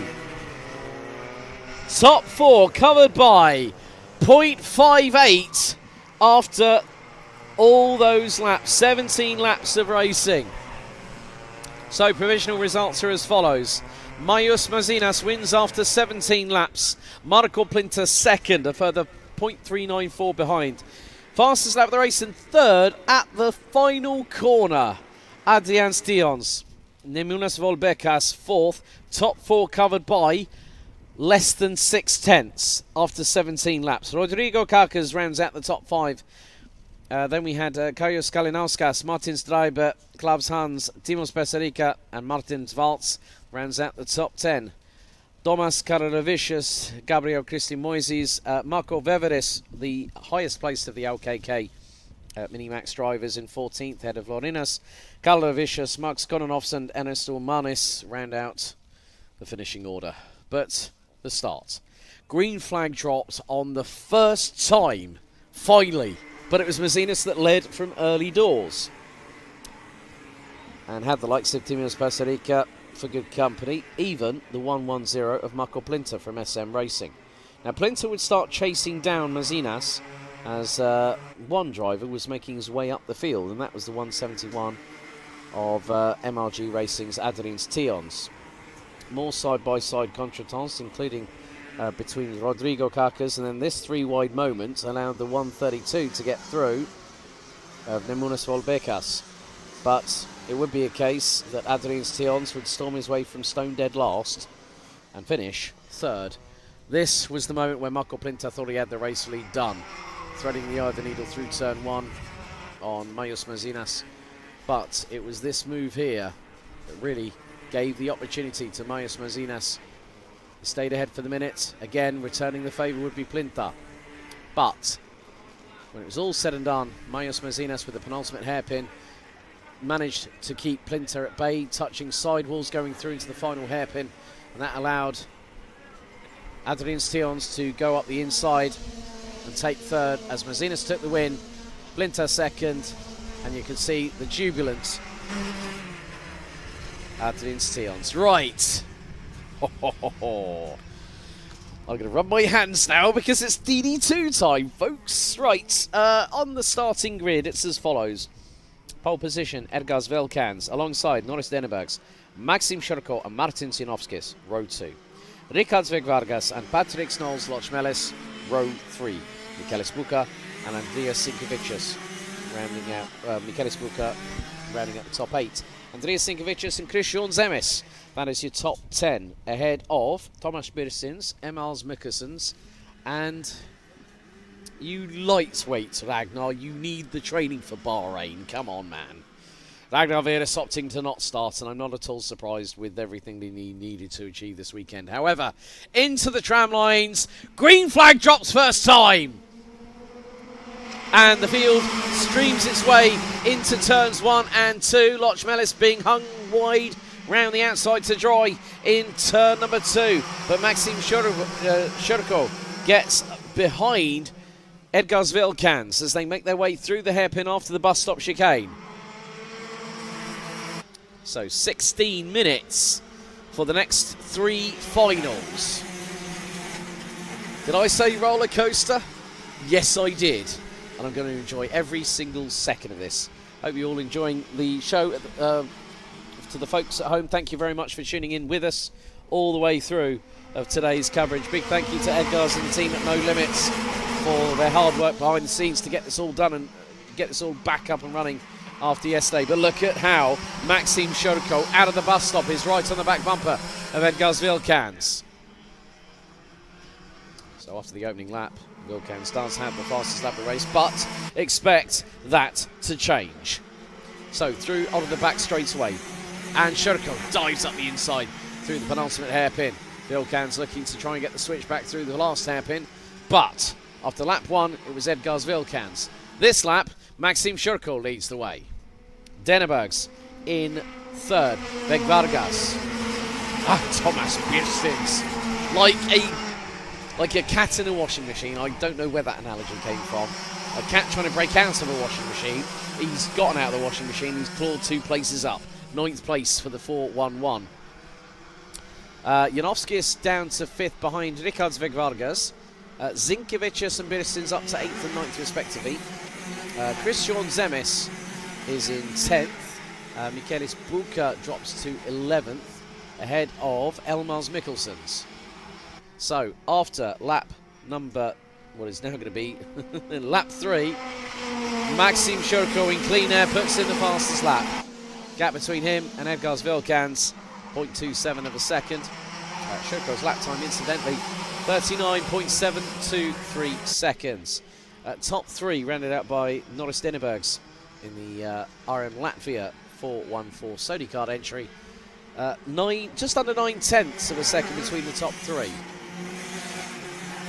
And Edgar's Vilkans will be very much on the back bumper of Maxim Shurko as they come out of the final corner. Lap 4 completed. Was there a touch on the dirt there, or the grass, by Vilkans coming out of the final corner? I think I did see that. Had a turn 2. Drivers having very different styles. You can just see the amount of steering in. But Vilkans back up the inside through on the hairpin after the bus stop on Shurko to retake the race lead. With 12 minutes and 58 seconds still to go on the timer. We're already about to close out lap 5. That's how quickly these laps are going to go by, folks. Blink and you'll miss it. So, Vilkans, Shurko, Dennebergs, Janovskis, Lochmelis, Vegvargas, now Birstins up to 7th past Rudokas. John Zemis ahead of the 424 of Andreas Sinkevicius. But it is going to be a tough battle here for these two drivers at the front end of the field. They're trying to pull away from Norris Dennebergs, and they look to have done so at this stage. And with that breeze is really, really picking up now. Oh my goodness. So, a little bit of adjustment on the radiator by Maxim Shurko. 0.182 separate the top two drivers. So now on to lap 7. And again, Shurko just keeping the pressure on to RM Latvia's Edgars Vilkans at this moment. Still plenty of this race to go, and the reason being is that if your name is Maxim Shurko, you do not want to put all your eggs into one basket as of right now. No, no, no. You do not want to do that.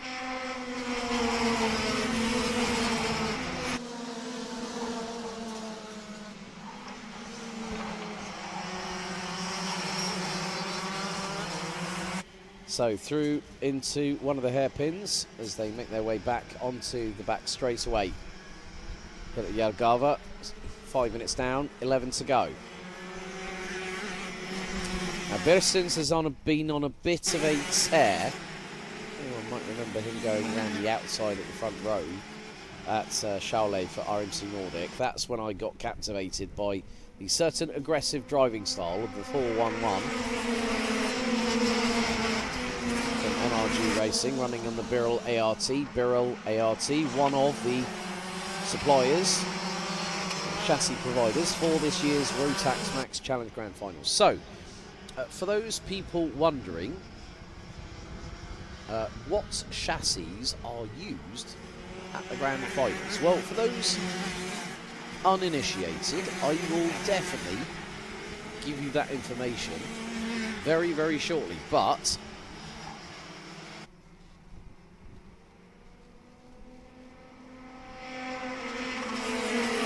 this is where things get very, very interesting indeed. Because there is Patrick Snolls Lochmelis closing in on Martins Janovskis. This is the battle for 4th place. And Birstins is about a second away from this battle. It's, yeah, so behind you, Patrick's, is your BFF. Those that aren't enlightened on what that terminology means, it means best friend forever. Like two giggling girls. I said that last time when I was on the broadcast when they were both competing. They both laughed at it.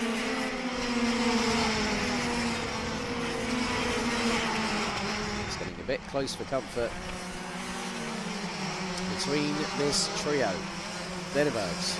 Janovskis sends it up the inside. Dennebergs runs a little bit wide, but that doesn't... Oh, that's sneaky. That's very, very sneaky, but it doesn't work out. Oh, Lochmelis got the cross.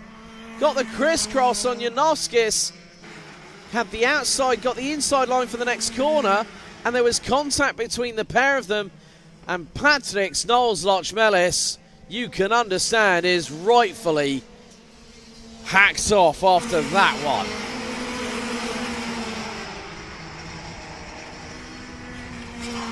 That just goes to show how marginal it is. And now Birsins is going to try and get past Janovskis.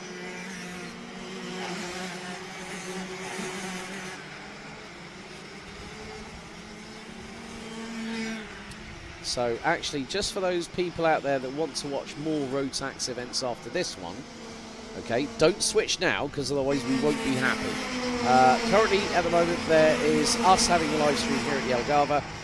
The Circuit de Laval-Beausoleil in Laval in France, hosting the third round of the National Series de Karting.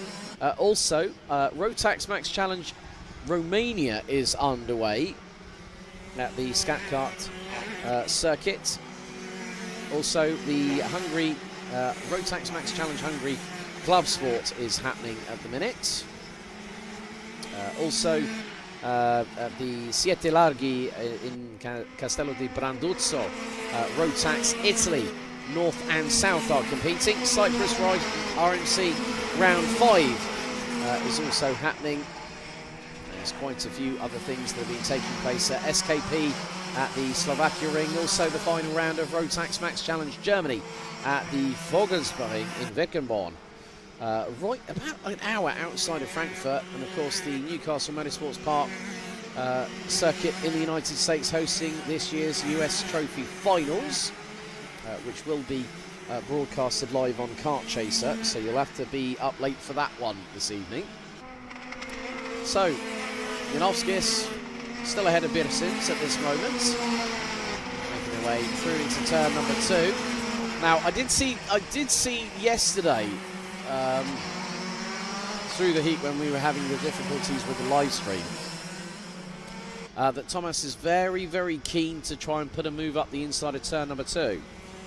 But he's been there or thereabouts in committing to that move. And I think he's just biding his time. We've got 6 minutes and 10 seconds still to go. After this, we'll have 3 more races remaining to close out this season of the Latvian Karting Championships Tillotson T4 Latvia Series, and also the 6th and final round of Rotax Max Challenge Lithuania and Rotax Max Challenge Latvia.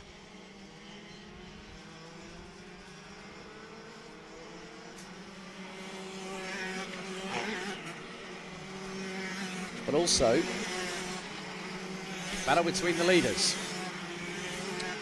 The intensity has been there for quite a time, but we are on our 16th lap of racing, and at the moment Edgars Vilkans has a lead of nearly 9.5 tenths of a second ahead of Maxim Shurkov. Also, Vilkans has the fastest lap of the race thus far.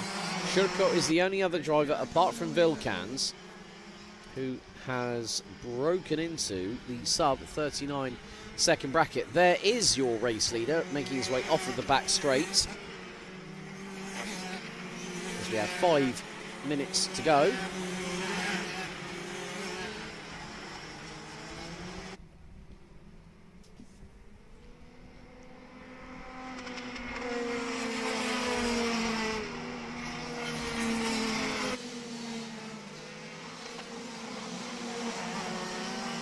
But Shurko is starting to catch.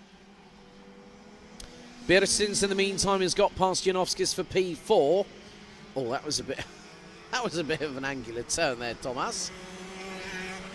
Turns it in, points, squirts. There you go. Off, job done. That's the way to negotiate a hairpin. Going to take the path of least travel.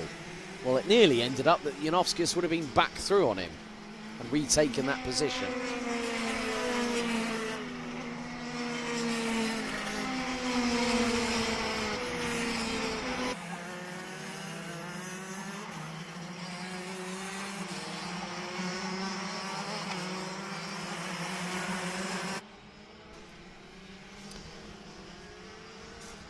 So the thing is, I've got this question that I really need answering, Thomas Biersins.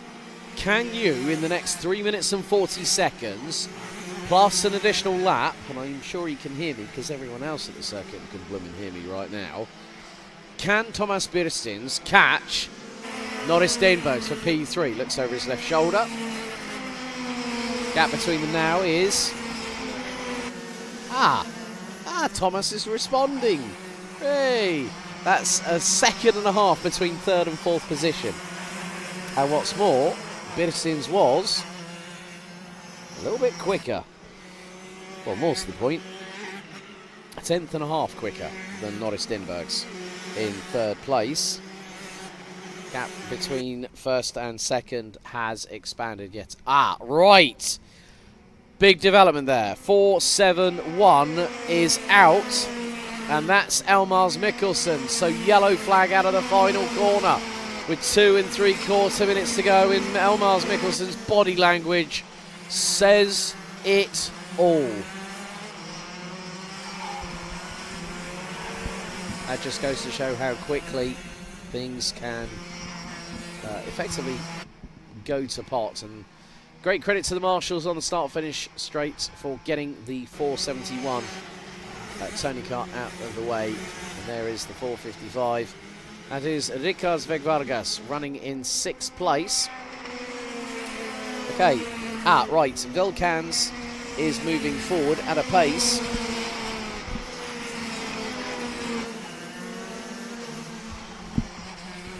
Shurko is 1.1 seconds behind. And the gap between Norris Stenbergs and Tomas Biersins still sits at 1.5 seconds. Now, Biersins admitted to me this morning that, yeah, I want to try and go for a win if I have if it's feasible. But I'm also going to use this as a little bit of a practice session for the grand finals. Well, considering the fact that the track in Bahrain is 1.4 kilometres long, a significant amount of elevation changes. I know the fact that Thomas Biersins keeps himself in very, very good shape. And he's, right, he's put in the fastest lap. Here we go, 1 minute and 10 to go on the timer. 38.885 for Tomas Biersins. So the man from the MRG Racing crew. Can he close on in on third place? Vilkans, I don't think has much to worry about. Biersins, fastest lap of the race then, in that respective order. If anyone's seen the heard the buzzer on Family Fortunes, especially if it's Steve Harvey in the current modern day edition, you know exactly what I'm talking about. Right, okay, coming down to the final 29 seconds plus an additional lap. Tomas Biersins will try, as best he will, with all his might, to close on in, hopefully for third position. But 2 more laps remain. Lap 25 and a 26 underway. Edgars Vilkans has nearly a 1.6 second advantage over Maxim Shurko. Norris Stenbergs in third. Tomas Biersins rounds out the top 4. Martin Zianovskis, Rikas Vegvargas, Tomas Rudokas, Andreas Sinkevicius and Christian Zemes, followed by Michelis Buka, round out the top 10. Elmars Mikkelsen's unfortunately out. And after the incident earlier on between Martin Zianovskis and Patrick Snows Lochmelis, saw the 418 out on the spot pretty much. Final lap underway, and the gap expands. There goes Vilkans, 1.76 seconds ahead of Maxim Shurko. There is the number 455, Rikas Vegvargas. But there's your race leader, who has led from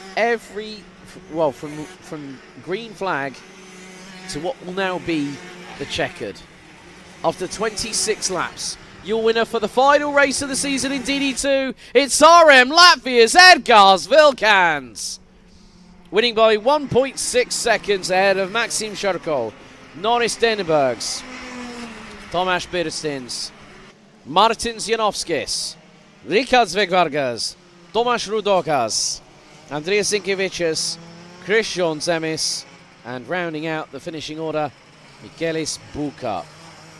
Unfortunately, retirements for Elmars Mikkelsons and Patrick Knowles Lochmelis, with Ragnar Virus not starting, but there is a very, very worthy winner. Took the win in the pre-final and also capped it off with a final win of the season for Edgars Vilkans. It's going to be an emotional cool-down lap, and a little bit of solidarity with the 4-1 of Norris Dennebergs, his teammates at the crew at RM Latvia. But there are your provisional results of the final race of the 2023 season for Rotax Max Challenge Latvia regarding DD2.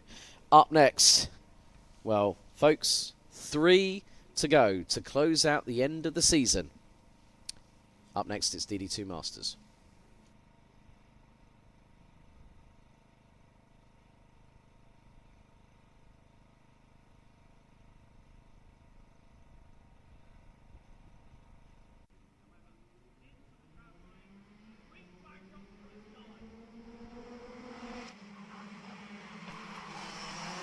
Well, we take a look at the highlights here, reference DD2. Great opening exchange between Maxim Shirko in second and Edgars Vilkans, as this was the initial battle over the race lead. Shirko managed to get through by the penultimate hairpin, but then Vilkans would spring a surprise up the inside of the hairpin just outside of the bus stop at this 1,060-metre circuit. This was Dennebergs versus Janovskis. Lochmelis goes for the move. Crisscross from Janovskis and bang, left rear for Lochmelis. And yeah, that was the what on earth was that discussion. But Edgars Vilkans caps off the season with a victory for RM Latvia. Great showing by Maxim Shirko. Norris Dennebergs has 2 study carts in the top 3. But here's one I've also been waiting for. Now, folks, time for DD2 Masters, 15 drivers and all. Here's your starting grid. Martinas Stankiewicz and Henris Gruber on the front row. Mikolas Mazinas and Rudis Klavins, row 2. Pritsai, Jurisalaitis, row 3. Row 4, Rikards Kalnsims and Armand Skanks. Row 5 completing the top 10, Romans Badans and Martins Rolis. Ivazurs and Magnus Kingu ran at row 6. And completing the 15-strong grid, Eriks Kasparovics, Dennis Svitoyus, and then Lukas Leonavicius completing the 15 strong. Well, I spoke with Henris when I was just about to have lunch alongside race director Doms, and I said, "You went for that move," he said, on Mikolas Mazinas through turn 1. He said, "It was the only way I had to do it. I had to do 2 wheels on the grass," and you know what? He pulled off the move. Kudos to him. That just goes to show the pride of these drivers that have a lot of skills underneath them. It's going to be 16 minutes plus an additional lap of this 1,060-metre circuit. So, Martinas Stankiewicz and Henris Gruber take 2 on the front row of the field. 16 minutes plus an additional lap of racing to conclude their championship season.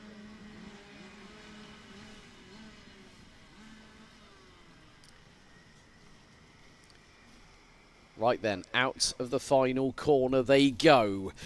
Right, green flag waits straight away, and across go Stankiewicz and Mikolas Mazinas in front of Henris Gruber. There was no touching of sidewalls. Everything was fair and equal through turn number 1.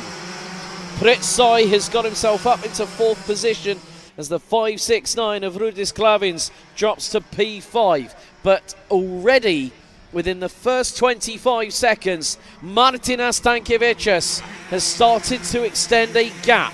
Now it's about how Henris Gruber responds. He's in 3rd behind Mikolas Mazinas as they come out of the final hairpin. Now into the left-hander onto the start-finish straight. Gruber threads the eye of the needle. Mikolas Mazinas runs a bit wide. Pritsai in the background. Klavin's not too far either behind them. That could have given the biggest opportunity to Pritsai and Rudis Klavins behind Hendris Gruber. Gruber now has Pritsai trying to go, well, that was not Pritsai trying to go up the inside of Hendris Gruber. My apologies there.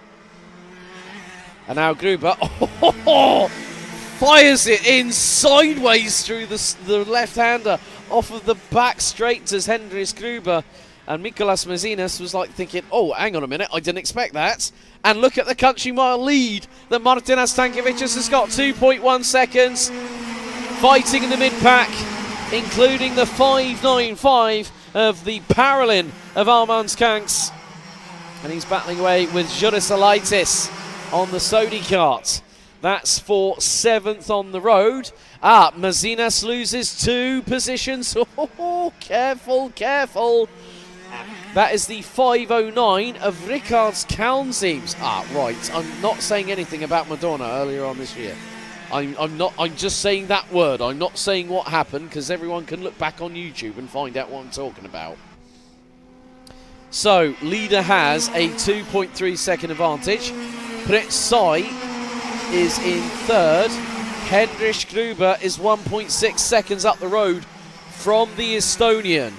And now is trying to chase down Martinas Stankovičius.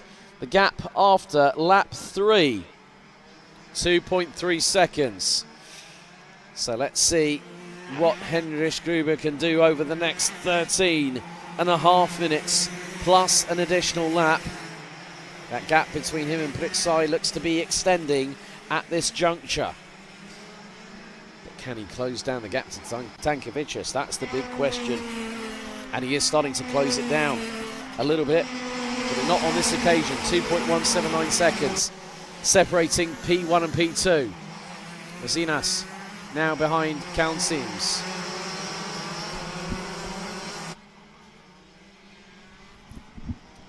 Through into the hairpin that will lead them on to the back straightaway very, very shortly. And just behind them, they have got Rudis Klavins, Jurisalaitis, Armand Kanks running at the top 8. Right, okay, changes at the bottom part of the top 10. Eriks Gasparovics, who started from the back end of the field. As we look to only have, right, so Svitojas, unfortunately, along with Leonovicius, not taking the start, so we do have a total of 13 drivers, getting a bit elbows out between Jurisalaitis and Rickard's Kaunzims.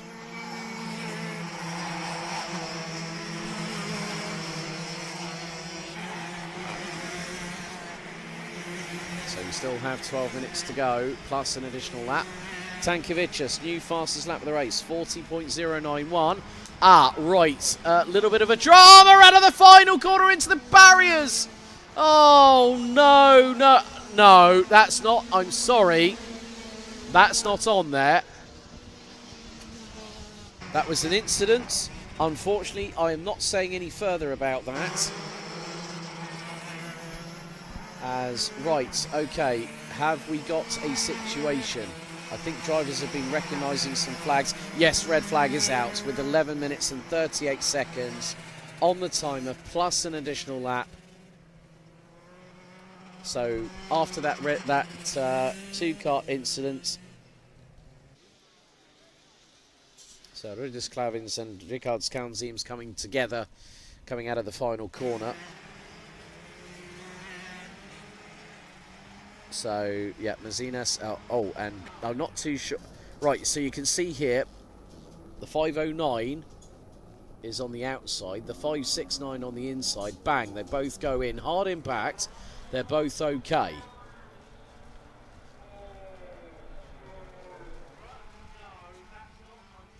But that, I'll be completely honest with you, that is not okay, what happened afterwards. Gesticulation, fine. That kind of behaviour, I think, is reprehensible, and that is my honest opinion. I'm not saying anything more on that. That issue will now be being dealt with, I'm sure, as we have a red flag with 11 minutes and 38 seconds on the timer still to go.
So we now restart the race after the red flag was given with 4 minutes and 21 seconds of the race completed.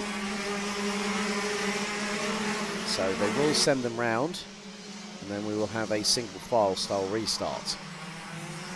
So at the time of the red flag, Martina Stankovic is leading, ahead of Henris Gruber, Pritzai, Nicolas Mazinas, Juris Salaitis, Eriks Kasparovics, Armand Skanks, Ivazus, Roman Spadans, Martins Roris, and Margus Kingu rounding out the 11 drivers that will take to the start.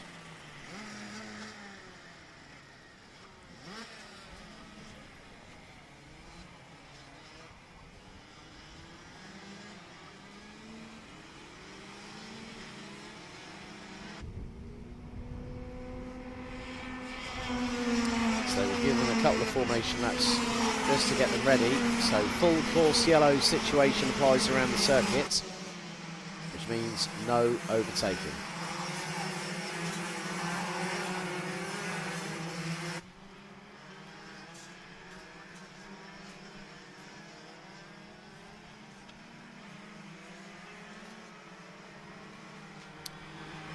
So it's about who times the restart perfectly. Will it be Martina Stankovic? Will it be Henris Gruber? Well, folks, a few seconds we're about to find out, because it's a single file restart. Green flag in the air now. Well, it needs to be a single file restart, so they're going around again for another lap.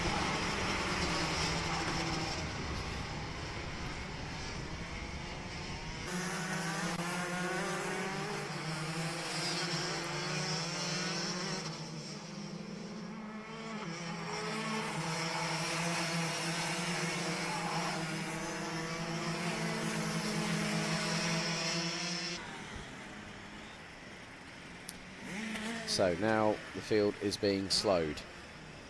Who's going to react to the green flag quicker? Will it be Martina Stankovic or Henris Gruber?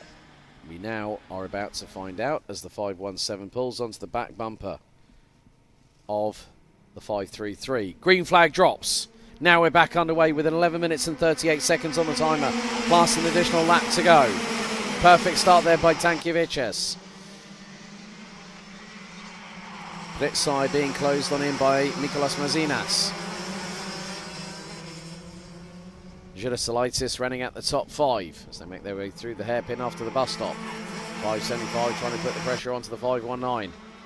Stankovic, his lead was about 2.3 seconds after the opening few laps of the race before the red flag stoppage. Behind, right. Someone who's been on the move, Eriks Kasparovics on the Viral ART. Now has moved up to 5th place and is chasing down Nicolas Mazinas.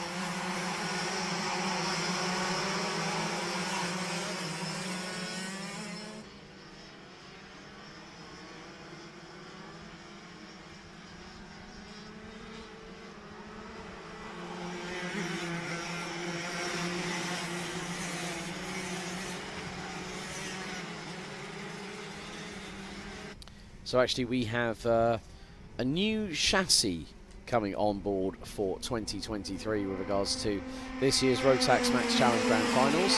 Viral ART will be providing chassis for Minimax and Max DD2.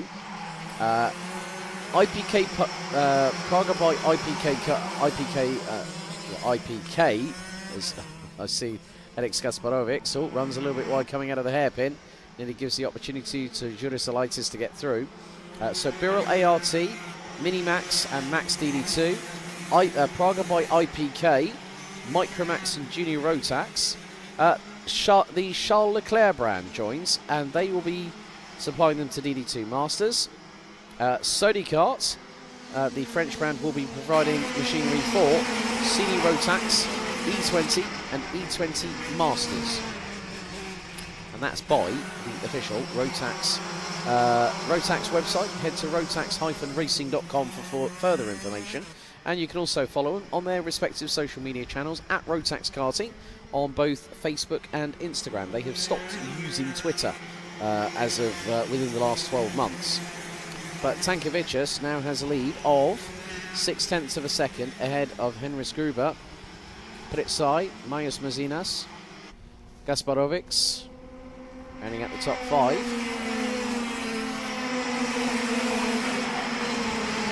Girosalaitis in 6th.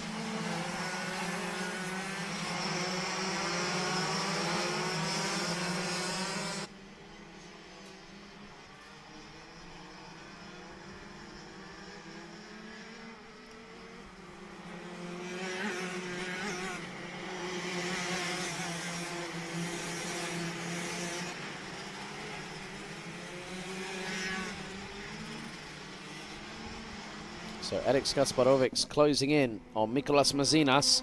That's for 4th. And also not too far up the road from them, Pritsai, the Estonian, in the 5.19.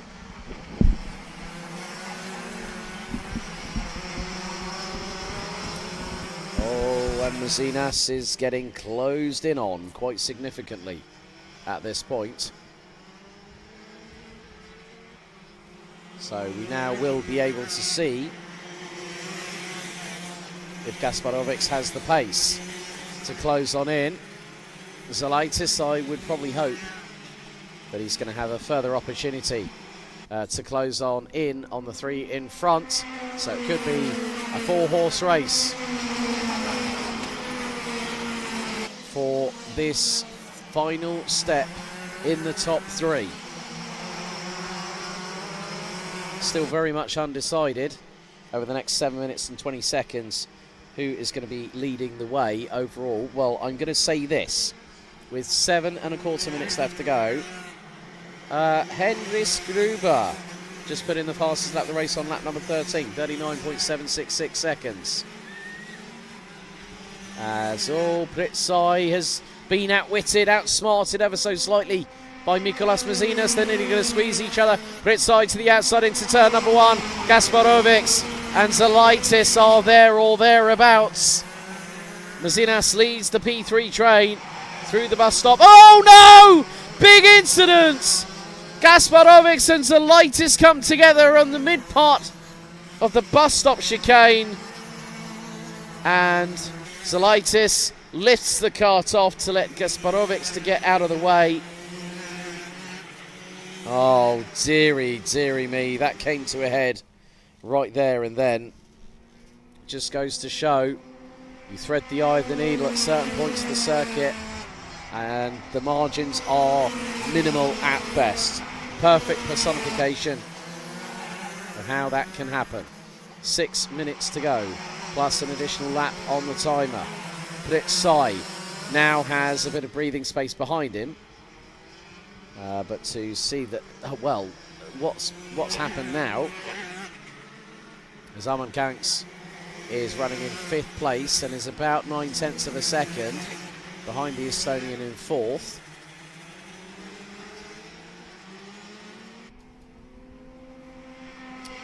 But the battle for P4 and P3 still wages on. Mikolas Mazinas in 3rd, Pritsai in 4th. Coming into the bus stop outside, Pritsai was sideways. I mean, you could just tell he was like flinging it in with reckless abandon. Yes, it's just a machine. Well, machines have mechanical sympathy undertones to them.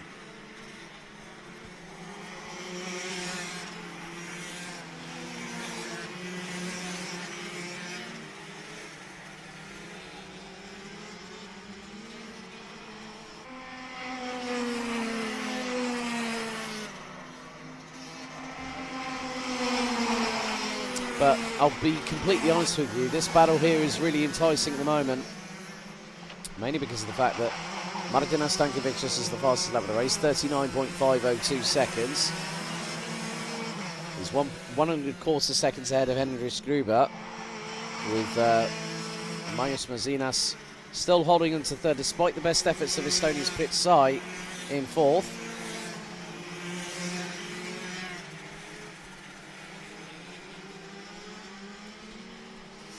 Arman Kanks in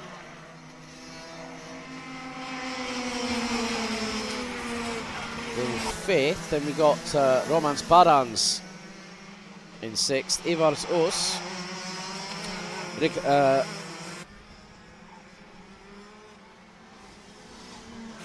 So Rickard's Kalnsims has been able to restart after that incident with Rudis Klavins. Margus Kingu rounds out the top 10. Jurisalaitis and Eric Gasparovics. Well, Gasparovics now out of the race. They suffered terminal damage to the left-hand side of the cart. Now that's where the push start button will be, along with the battery on the left-hand side of the chassis.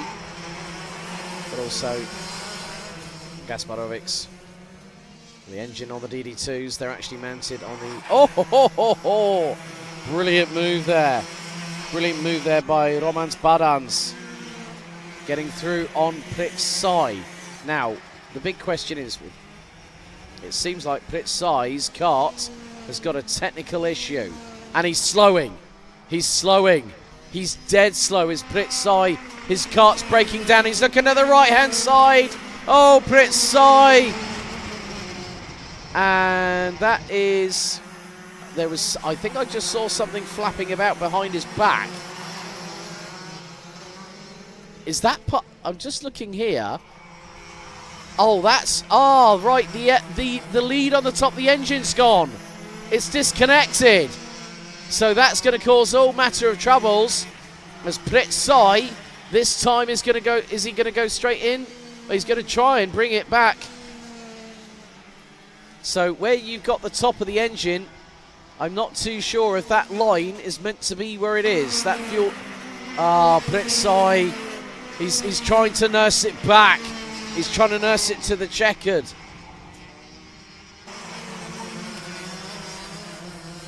That is a real shame for the Estonian. That is going to drop him back behind Margus Kingu if he's not careful. He's about 13.1 seconds behind him. There's the 5.15 of Martin Zrolis. There's Henris Gruber, 2.35 seconds behind our race leader, who has 90 seconds plus an additional lap to go before he sees the checkered flag. That is the 5.33 of Martinas Stankiewicz. But meanwhile, this is the battle for 4th. Romans Badans and Armand Skanks.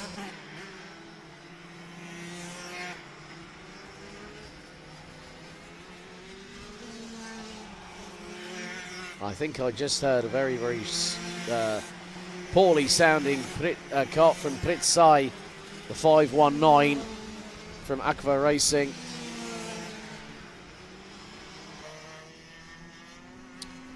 So 50 seconds to go. So I want to see where Pritsai actually is on track at the moment, because what I was trying to see, now you look at the 595 of Armand Kanks. There is a hose that connects to the top of the radiator, which is quite paramount. That's for cooling the engine. You've got the airbox on the left, on the right-hand side. So at the top of the engine, that pipe was adrift and flapping around behind Pritsai's back. So it might have been disconnected from the airbox. The airbox is on the right-hand side of the chassis.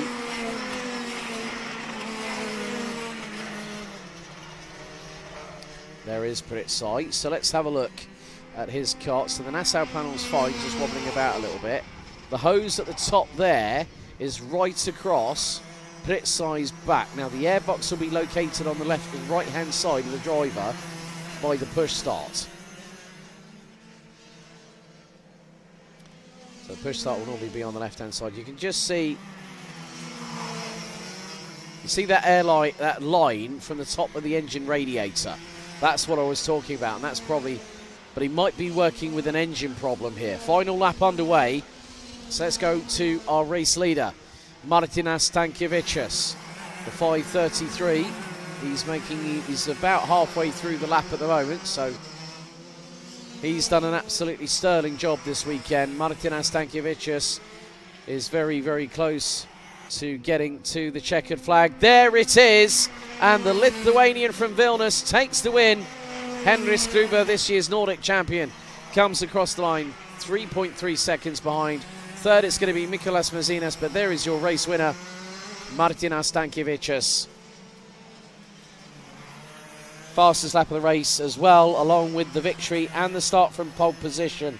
39.406 seconds. Henris Gruber takes P2 in that one. Mikolas Mazinas, Roman Sparans, Arman Skanks, Ricards Kalnseems finishing in 6th at the end of that after all those dramas. Ivars Rus, Martin Zroris, Pritsai, unfortunately having to race with a kart that was getting sicker and sicker as the race progressed. Head of Margus Kingu and Juris Alaitis, with the likes of Eriks Kasporovics, Rudis Klavins, Evdenis Zvitorius and Lukas Leonovicius not taking the start. Well, we'll have a look at the replay of, well, the replays from the race. First time, green flag waved, and then we had a great battle. Mazinas got in front of Gruber, bit side just behind, and then this launch up the inside while sideways as he accelerated out of the corner was clearly masterful from Henris Gruber.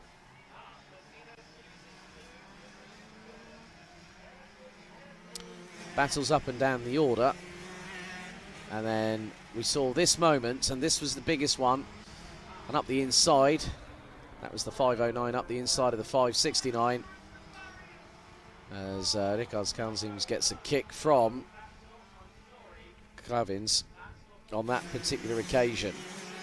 So Rudis Klavins not exactly on Ricards Kalnseems' Christmas list, but we had a full restart, and then Pritsai was swarming all over the back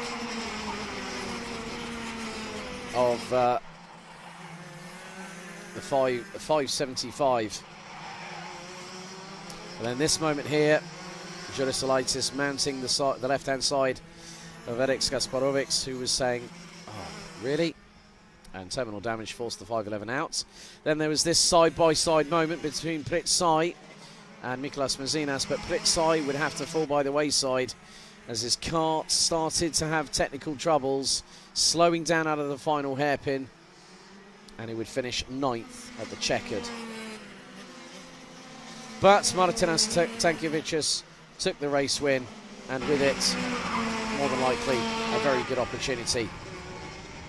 Here is the grid for the starting grid for the Amateur DD2, Masters and Heavies. This is their final. So the grid itself, Kristaps Kaliksons and Markus Spikius ran out the front row. Spikius won the Heavies earlier on. Edmunds Zuvekis and Maris Lochmelis ran at row 2. Martins Rikstins and Mariana Baranovskaya ran at row 3, ahead of Juris Spikius. Dimitrius Antonovics with Martin Spikius and Ivars Freibergs rounding out the grid.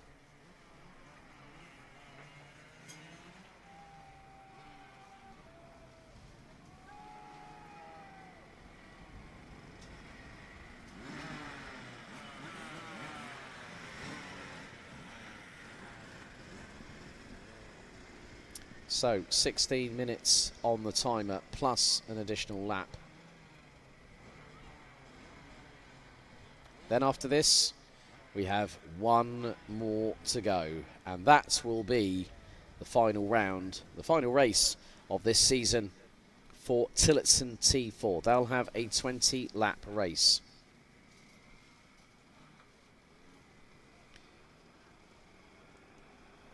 Out of the final corner, into the tram lines. Green flag first time for the final, and it is Kristaps Kaliksons that leads the field into turn number 1. Looks to be a cosmic chassis at the back end of that field. In second position. That'll be Zevics that is in second position.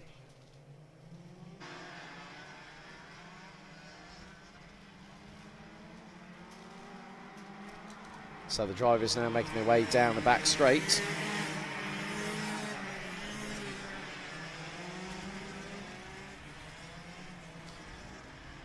Here's the 5:23. Oh, getting the old elbows out, Markus Spikis. But it's Kristaps Kalixons that leads the way. Second, it's Zeviks that is in P2 at the minute.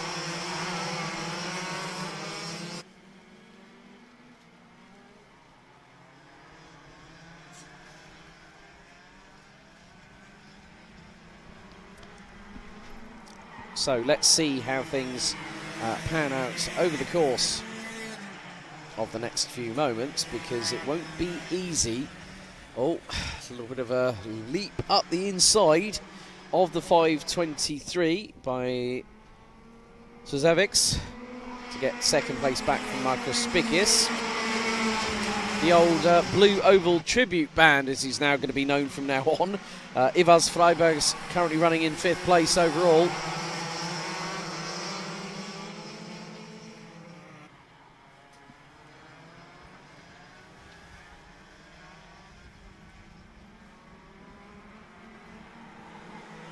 As they make their way down the back straight once again. We're on lap 3 so far with 2 minutes out of 16 plus an additional lap completed.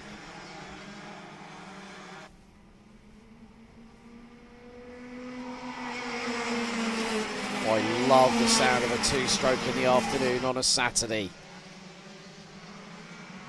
And now, oh, Kalixons is under threat. Kalixons is under threat, and there goes the 5:51 up the inside for the race lead on lap number 4.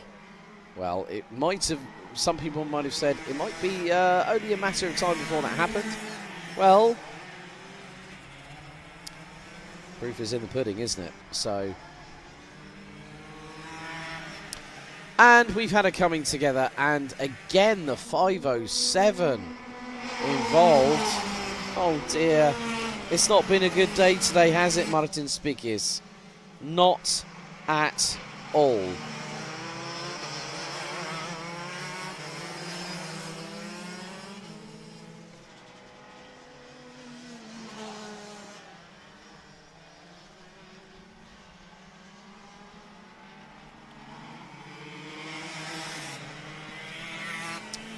So, one of the other things that's quite noticeable at the moment, folks, is the fact that the sunlight is dropping. We are a couple of hours away from, well, 2.5 or so hours away from the end of, well, the end of sunlight today. Let's put it that way.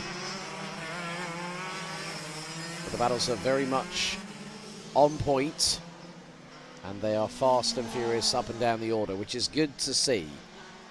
Really enjoyed seeing multiple different other classes, apart from what I usually commentate on in karting.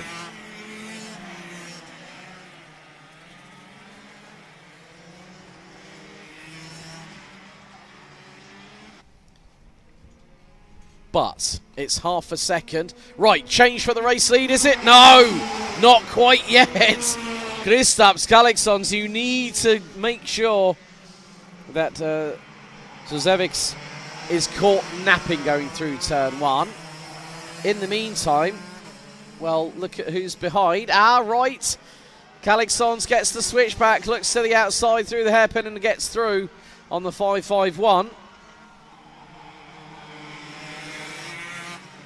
And now through for second. Markus Spikis gets through on the 5:51, who at one point was leading the race. Now the favour has been exchanged. Now, all I'm going to say, Markus Spikis, please just make sure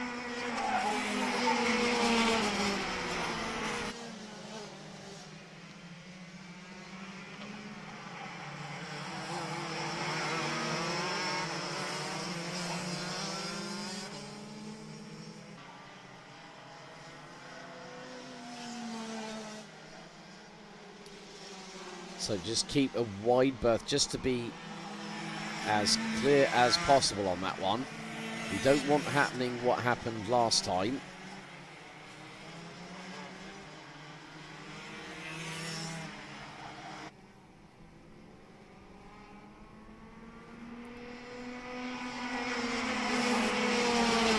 So at the moment, the top 4 covered by 1.1 seconds.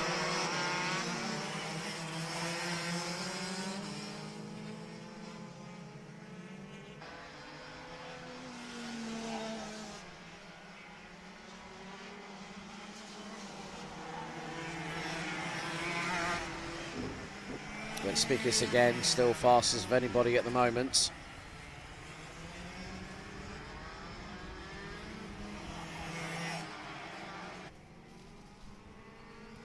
But Galixon still leads the way.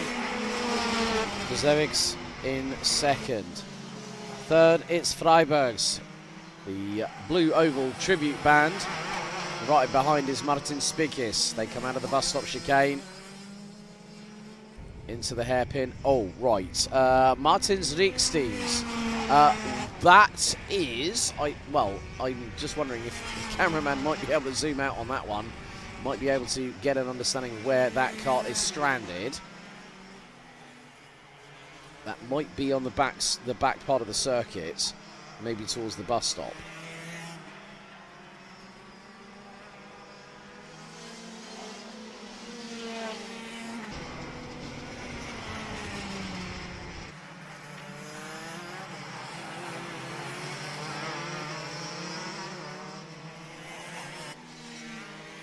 So still plenty of racing left to go. 8 minutes 30 remaining on the timer.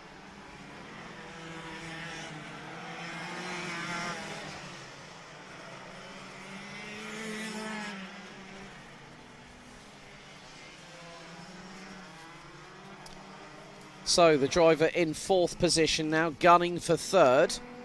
Markus Spikis trying to get through on Ivars Freibergs for 3rd place.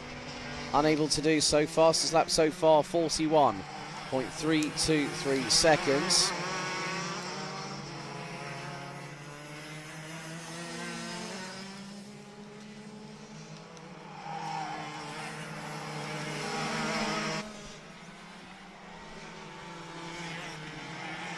So the 5.34, well, Rieksteins has dropped all the way down to the back end of the field.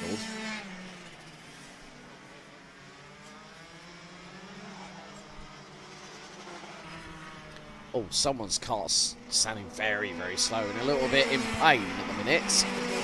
Having just heard someone go through turns 1 and 2, so that could be, I wonder if that might be Dimitris Antonevics, might be the driver in the heavy class. Oh, dearie me. Now, who is that that's slowing? That's the 588. I thought there was a car that was at his... Oh, he's pressing on the throttle pedal. Not too sure. I think the cable might have gone. And that is the 588's race done and dusted. Parking it on the outside. On the run onto the back straightaway.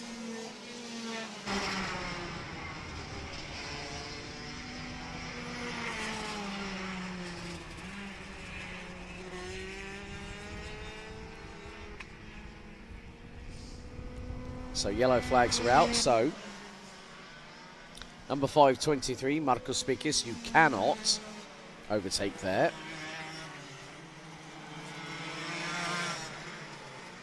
Hang on, is that the 551 that they've just got? Oh, it is! That's the change for second. Change for second overall.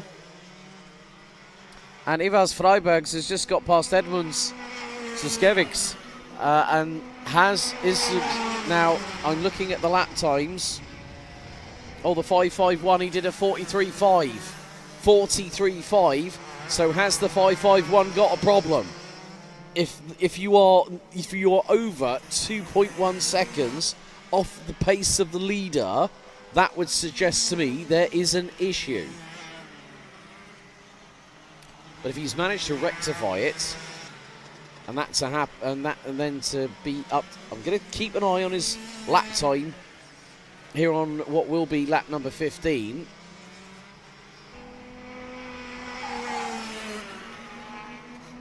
That's more like it, 41.9. But now that means that he's in a he's in between a rock and a hard place at the moment. Slightly more angle turning into the bus stop and slightly more going out for the 551. Sweeps a bit wide coming out of the hairpin just after it.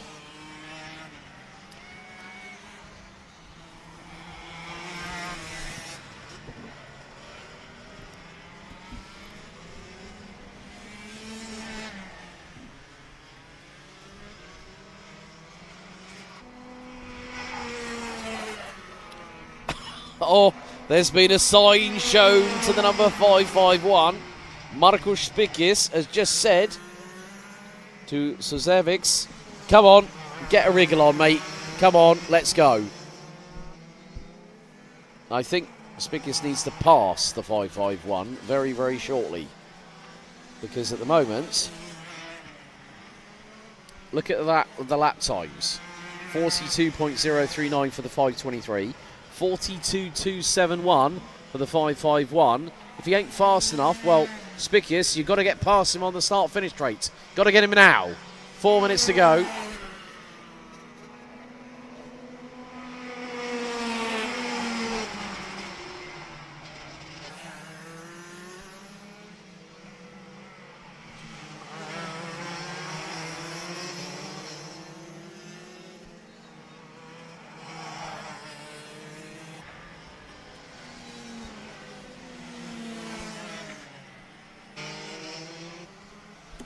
With 3.5 minutes remaining. Oh, I'm sorry, that is not the place to do a drift right in front of somebody else there. This is Suzevics. On that particular occasion, he was, I don't know what was going on there. He just turned it in, the back end stepped out and he just lit up the rear tyres and kept it through. Is there something that Edmonds isn't telling us? Is he actually a closet drifter?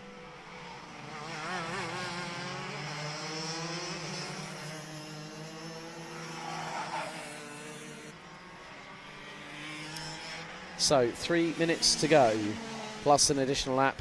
Kristaps Kalixons is on course for winning the final, the last one of the season, which will effectively conclude our Rotax action here today. Not just for the sixth round, not just for this weekend, but also for the final round of the 2023 championship season here in Latvia.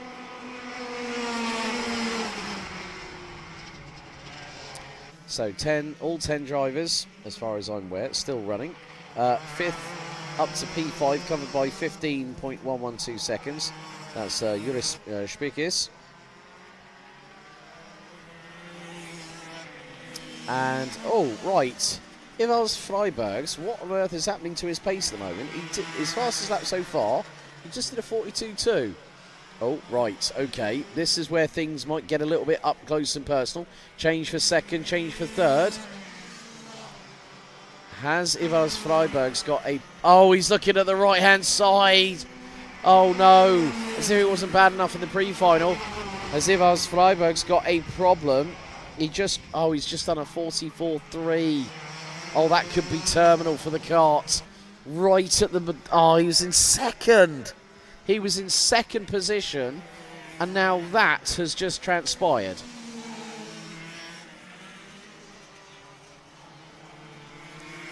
So these two here battling away over what will now be second place. And it's an amateur versus an amateur heavy.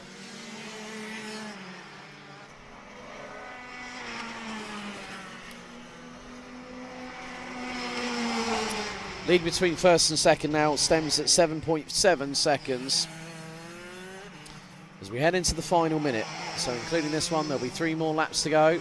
But Spikis will want to get past Suzevics very, very quickly indeed if he wants to get that P2 overall. Took a P2 in the pre-final earlier on today.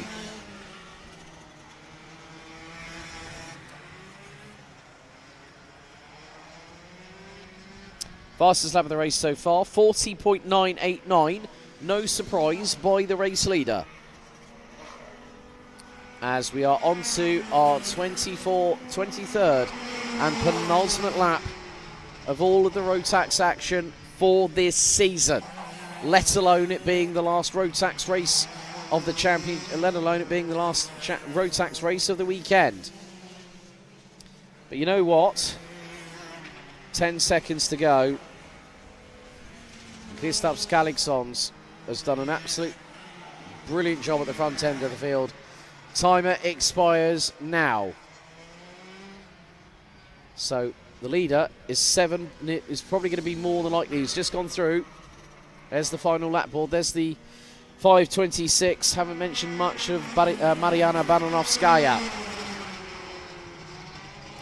There are second and third. Let's see if we can catch up with our leader in the 5:06 very, very shortly, because second and third might be decided very, very soon. That's the 5:26. Our driver at the back end of the field. And there is Ivars Freibergs, but the checkered flag is going to wave. Here he comes, Kristaps Kalixons wins overall, both in the pre-final today and the final here this afternoon. Second place, it's Edmunds Zuzevics ahead of the winner in the DD2 Master Amateur Heavy class, the 5:23 of Markus Spikis. Juraj Spikis in the 5:34 makes it a 3:4 for the heavies and a 1:2 in the class. Fifth is Martin Spikis, also another heavy, rounding out the top 5. Ivars Freibergs, and you can see the jubilation from the Kristaps Kalixons fan club, I think I'm going to say there. Maris Lochmelis, Ivars Freibergs and Mariana Bananovskaya round out the 8 that finished, along with Dimitris Antinovic and Martins Rikstins. Well, I'm going to go silent for a moment because we've got one more race to go. Actually, you know what? Let's go through the highlights here for DD2 Masters Heavy and, well, Amateur DD2 Masters and Heavy. Some great battling up and down the order, including with the likes of the 5:18 of Manis Lochmelis. But then the 5:06 didn't have it all his own way, did he? Kristaps Kalixons got passed by the 5:51 of someone's surname who I found it difficult to pronounce, I'll be completely honest. But you know what? That's part of the game. There is the incident between, well, that was the 5:07 of Martin Spikis.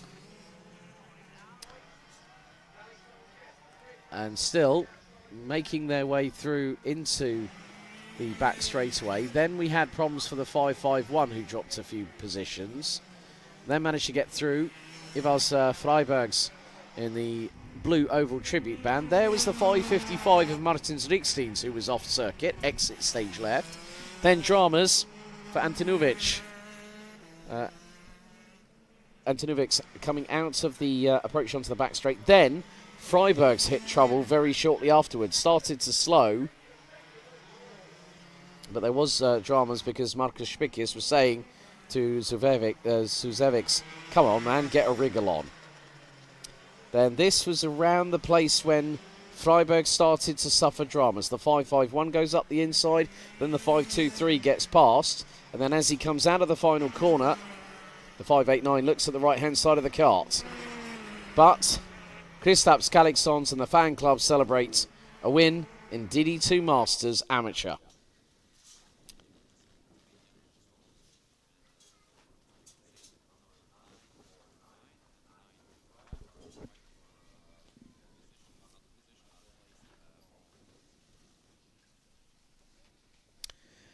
Right, so thank you, Yanis Karaszuk. I've just been informed of the following, but I will tell you that a little bit later on. 20 laps of racing to conclude the 2023, and I've got a list here.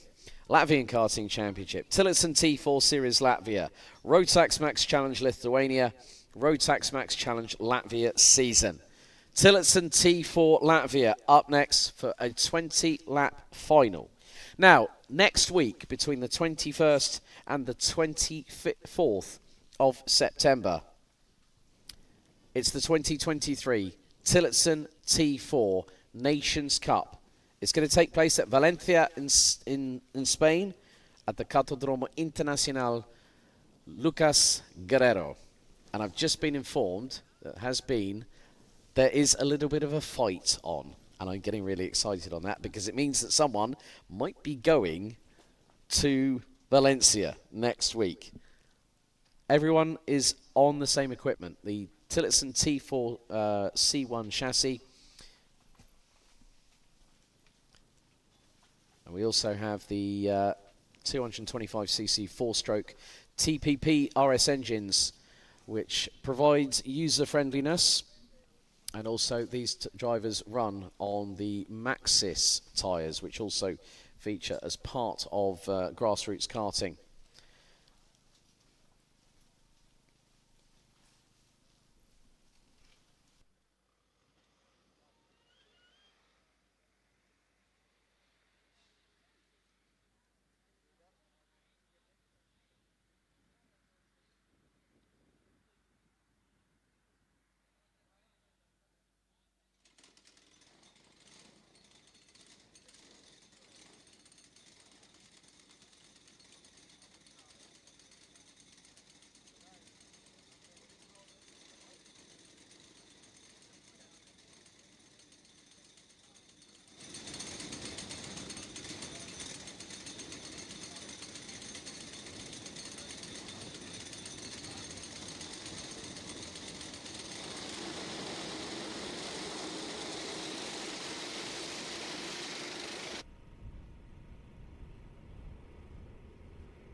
Okay, time to take you through the grid of the final race of the season.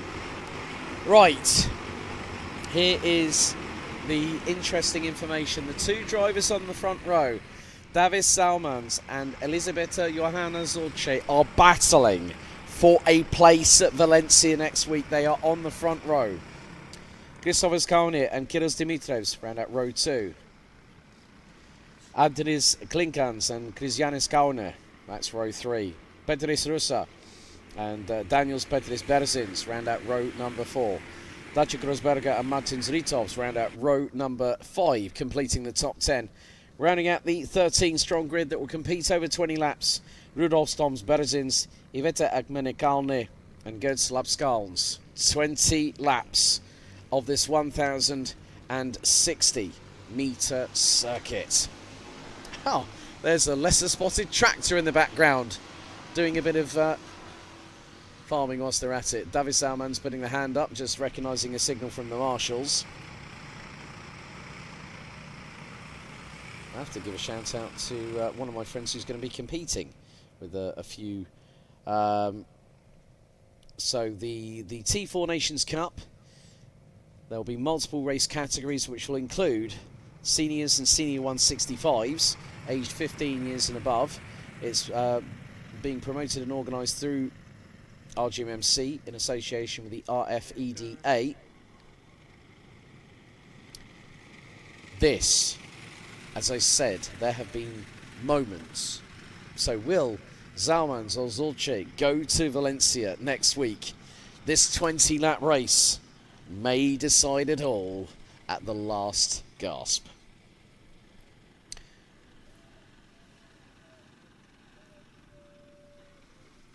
Okay, 20 laps of racing. Out of the final corner, into the tram lines. Revs rise. Green flag drops straight away as Zalmans leads the field. And the 915. Oh, Elisabetta Zorce drops to 4th. Oh, we've had a couple of carts off. Oh, and, well, all I'm going to say is that's the 909 that's just whacked the generator on the outside of the circuit off of turn number 1. And one driver has already gotten out of the cart and called time.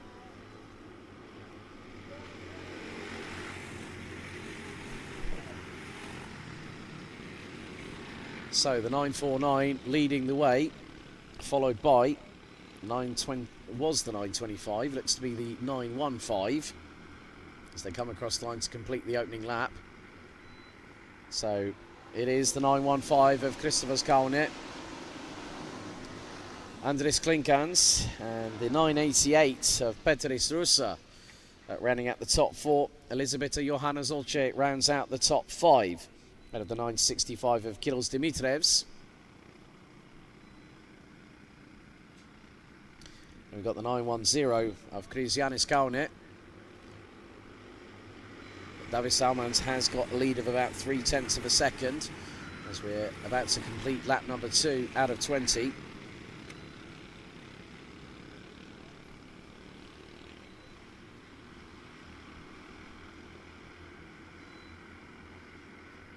So 2 laps down, 18 to go.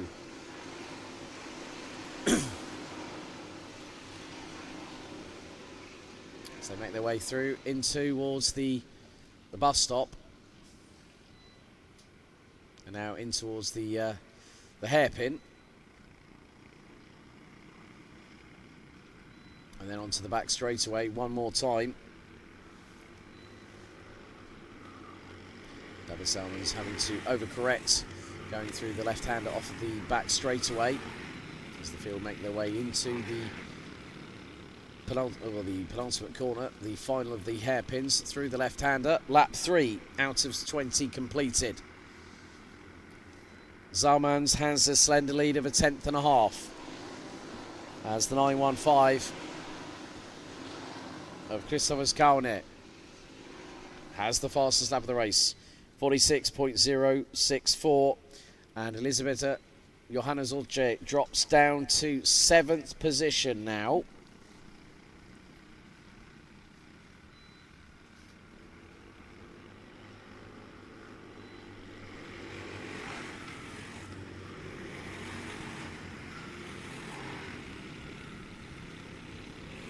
So 3 minutes of this race have elapsed so far. We're on to lap 3. We're about to complete lap number 4. So, who's got the fastest lap at the minute?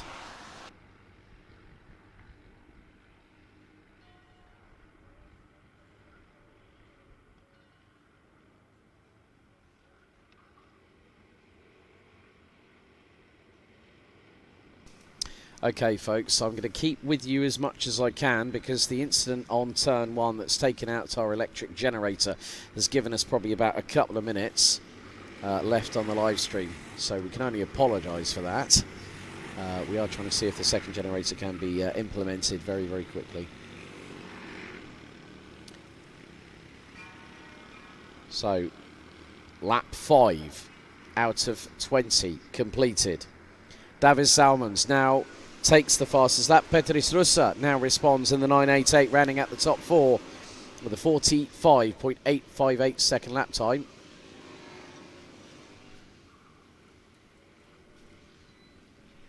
Gilas Dimitrevs is in 5th at the minute, ahead of Krzysztof Kaune.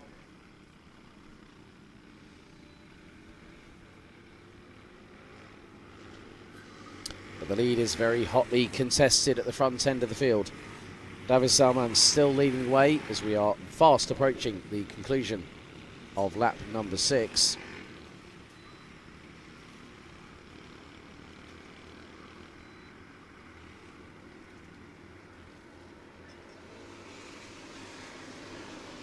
Drivers now making their way through into turn number 2 before the bus stops show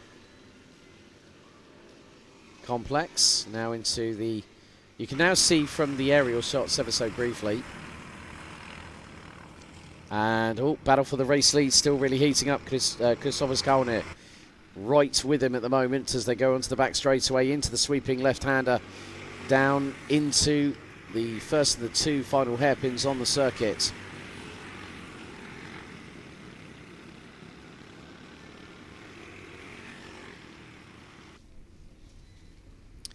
But in the meantime, Andris Klinkans has clawed in some time. Gap between the top 3, now 6/10. And someone is starting to fight back a little bit here. The driver in 7th position, who was on the front row at the start, Elisabetta Johannes Olce, in 7th place, a 45.664. Krzysztof Kaune still trying to battle away with David Salmans for the race lead. This is going to bring Klinkans in very, very quickly indeed, and if they're not careful, Petris Russa, who's in 4th. 5th place, Gilas Dimitrevs.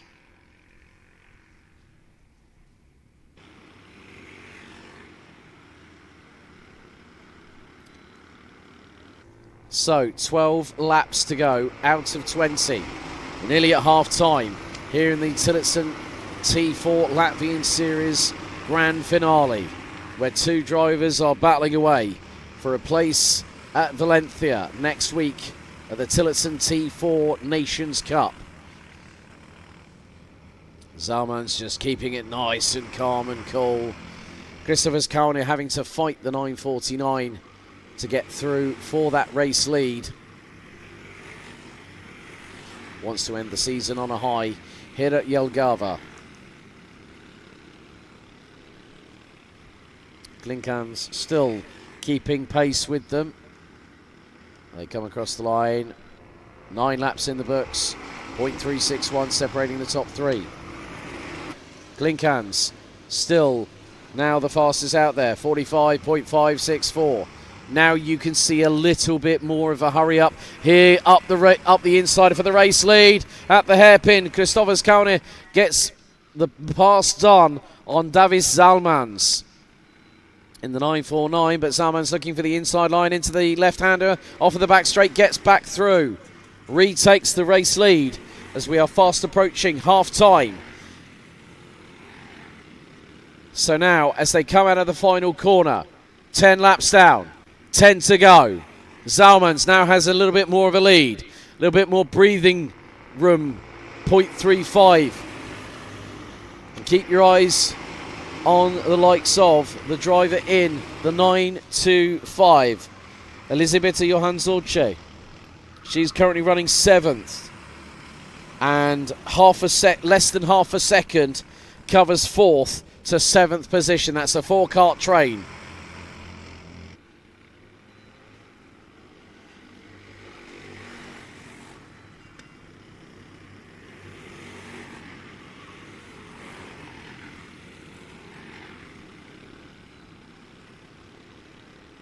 But Zalman still keeping a cool head on those shoulders. Lead is now 0.166. Kaune was faster by nearly 0.2 of a second.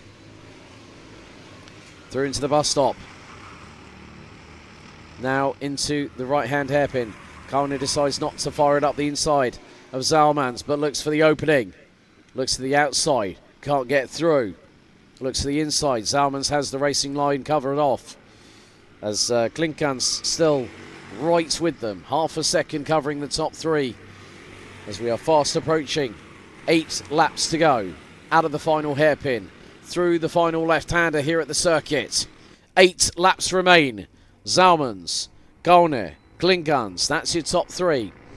4th, it's Petris Rusa, Kirills Dimitrievs, Kristianis Kaune, Elisabetta Johanszolce, Iveta Akmenikali, Gerslav Skauns, Daci Grosberger, and Martins Ritovs. Rounding out the 11 strong. Unfortunately, the incident between the 919 of Daniels Petris Berzins and Rudolf Thomas Berzins was a few laps ago. But Davis Zalmans expanding that lead to about 2.5 of a second. But they are getting closer and closer still. It's all about momentum carry. Everyone's on the same equipment in these Tillotson T4s. There's nowhere to run, nowhere to hide. It's about driver skill, about overall 10.5 between the top 2. 7 laps remaining as we go on to lap number 13 of this race.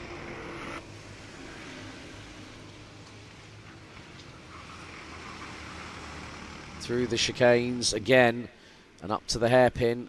Looks like Zalmans might have just had a little bit more in reserve. Elisabetta Johanszolce, she's fighting back. She's up to 6th place. 45.487 seconds.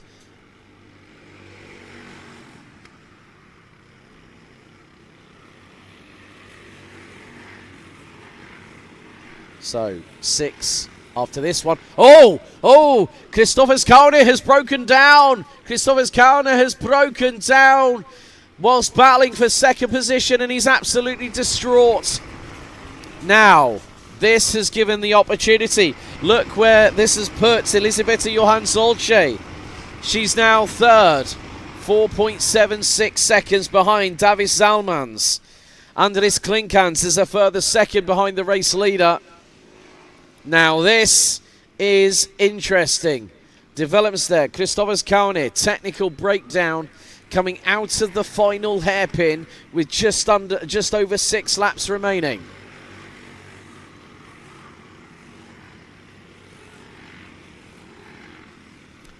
Who would have thought it? That means we now have 10 drivers left. Zalmans comfortably away in the race lead. A second advantage over Andris Klinkans. Elisabetta Johan Zolce, fastest lap of the race so far, 45.487. But the laps are fast running out. After this, we'll have 4 more to go until the checkered flag. Battle for 4th place. Petris Rusa and also Kirill Dimitrievs. And they are getting very, very close indeed to the 9.25 of Elisabetta Johanna Zolce. Now holding on to P3. At one point she was 7th and down and out for the count. 4 remaining.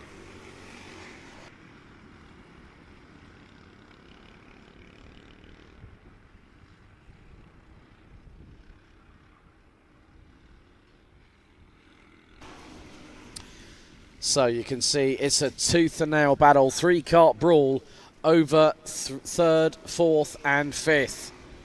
Line astern through the hairpin. What on earth was that? Petris Rusa tried to do the old Travis Pastrana Gymkhana Joker lap. Didn't pay off. Didn't pay off at all. Nearly opened the door for Kirill Dimitrievs right behind in the 9.65. There's Davis Zalmans, 3 to go. Zalmans has the lead, and it's growing. 2.346 seconds for the 9.49. That's the gap he wants. That's the gap he needs. And with just over 2.5 kilometres remaining of this race, Davis Zalmans is 1 hurt step away. The final step will be when he crosses the start-finish line to go to Valencia next week.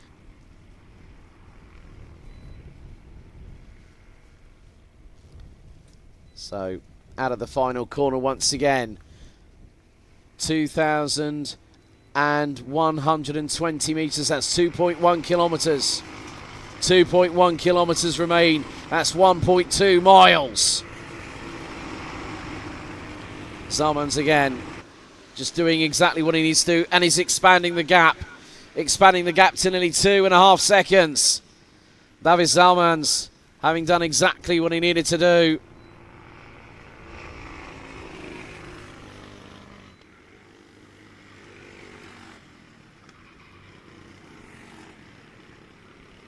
But this is going to be an emphatic moment. First found out about this man when I went to Madwana in early June of this year. But last lap board of the season is seen by Davis Zalmans in the Tillotson T4 Latvian Series final here at Jelgava through turn 2 for the final time. Now the bus stop. Now the bus stop for him. Through into the hairpin for the final time. Now onto the back straight. This is nail-biting stuff. He's not put a foot wrong all weekend long, and he's made sure that he's in the right place at the right time. Because, ladies and gentlemen, the final race winner of the 2023 season, winning the Tillotson T4 final, Davis Zalman wins after 20 laps.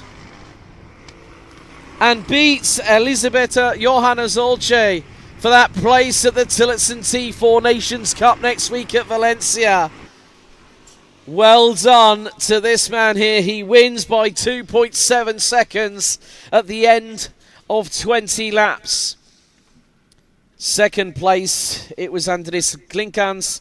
Elisabetta Johanna Zolce rounds out the top 3. Petris Rusa, Kirill Dimitrievs, Kristianis Kaune, Iveta Akmenikale, Gitslav Skans, Daci Grosberger, Martin Zritovs, and unfortunately we lost Christophers Kaune, Rudolf Thomas Berzins, and Daniels Petris Berzins. Those are your provisional results for the Tillotson T4 final for the Latvian series. Well, you know what? It's been, in the words of Vinnie Jones, it's been emotional. The end of a 4.5-month journey has come here to Jelgava. We have crowned champions. We are going to be giving away tickets to the grand finals. Someone's getting a plane ride to Valencia next week for the Tillotson T4 Nations Cup. I hope you've all enjoyed the show as I have here in Jelgava. What an end-of-year festival it's been here at this circuit. But thank you all so much for watching. A few thank yous to do. Edgar's and the team at No Limits, providing the live stream all the way through the season, despite what problems we had yesterday. Yanis Kurzaks, his wife Yana, all the team behind the scenes here at Rotax Max Challenge Latvia. We have to thank everybody at the circuit here at Jelgava. We have to thank all the teams, all the mechanics, the drivers, the parents, the families, and everyone behind the scenes that have made this season possible. A big thank you to you all at home for watching. That is it from us. Mic drop. I'm done. See you at the grand finals in Bahrain if you've got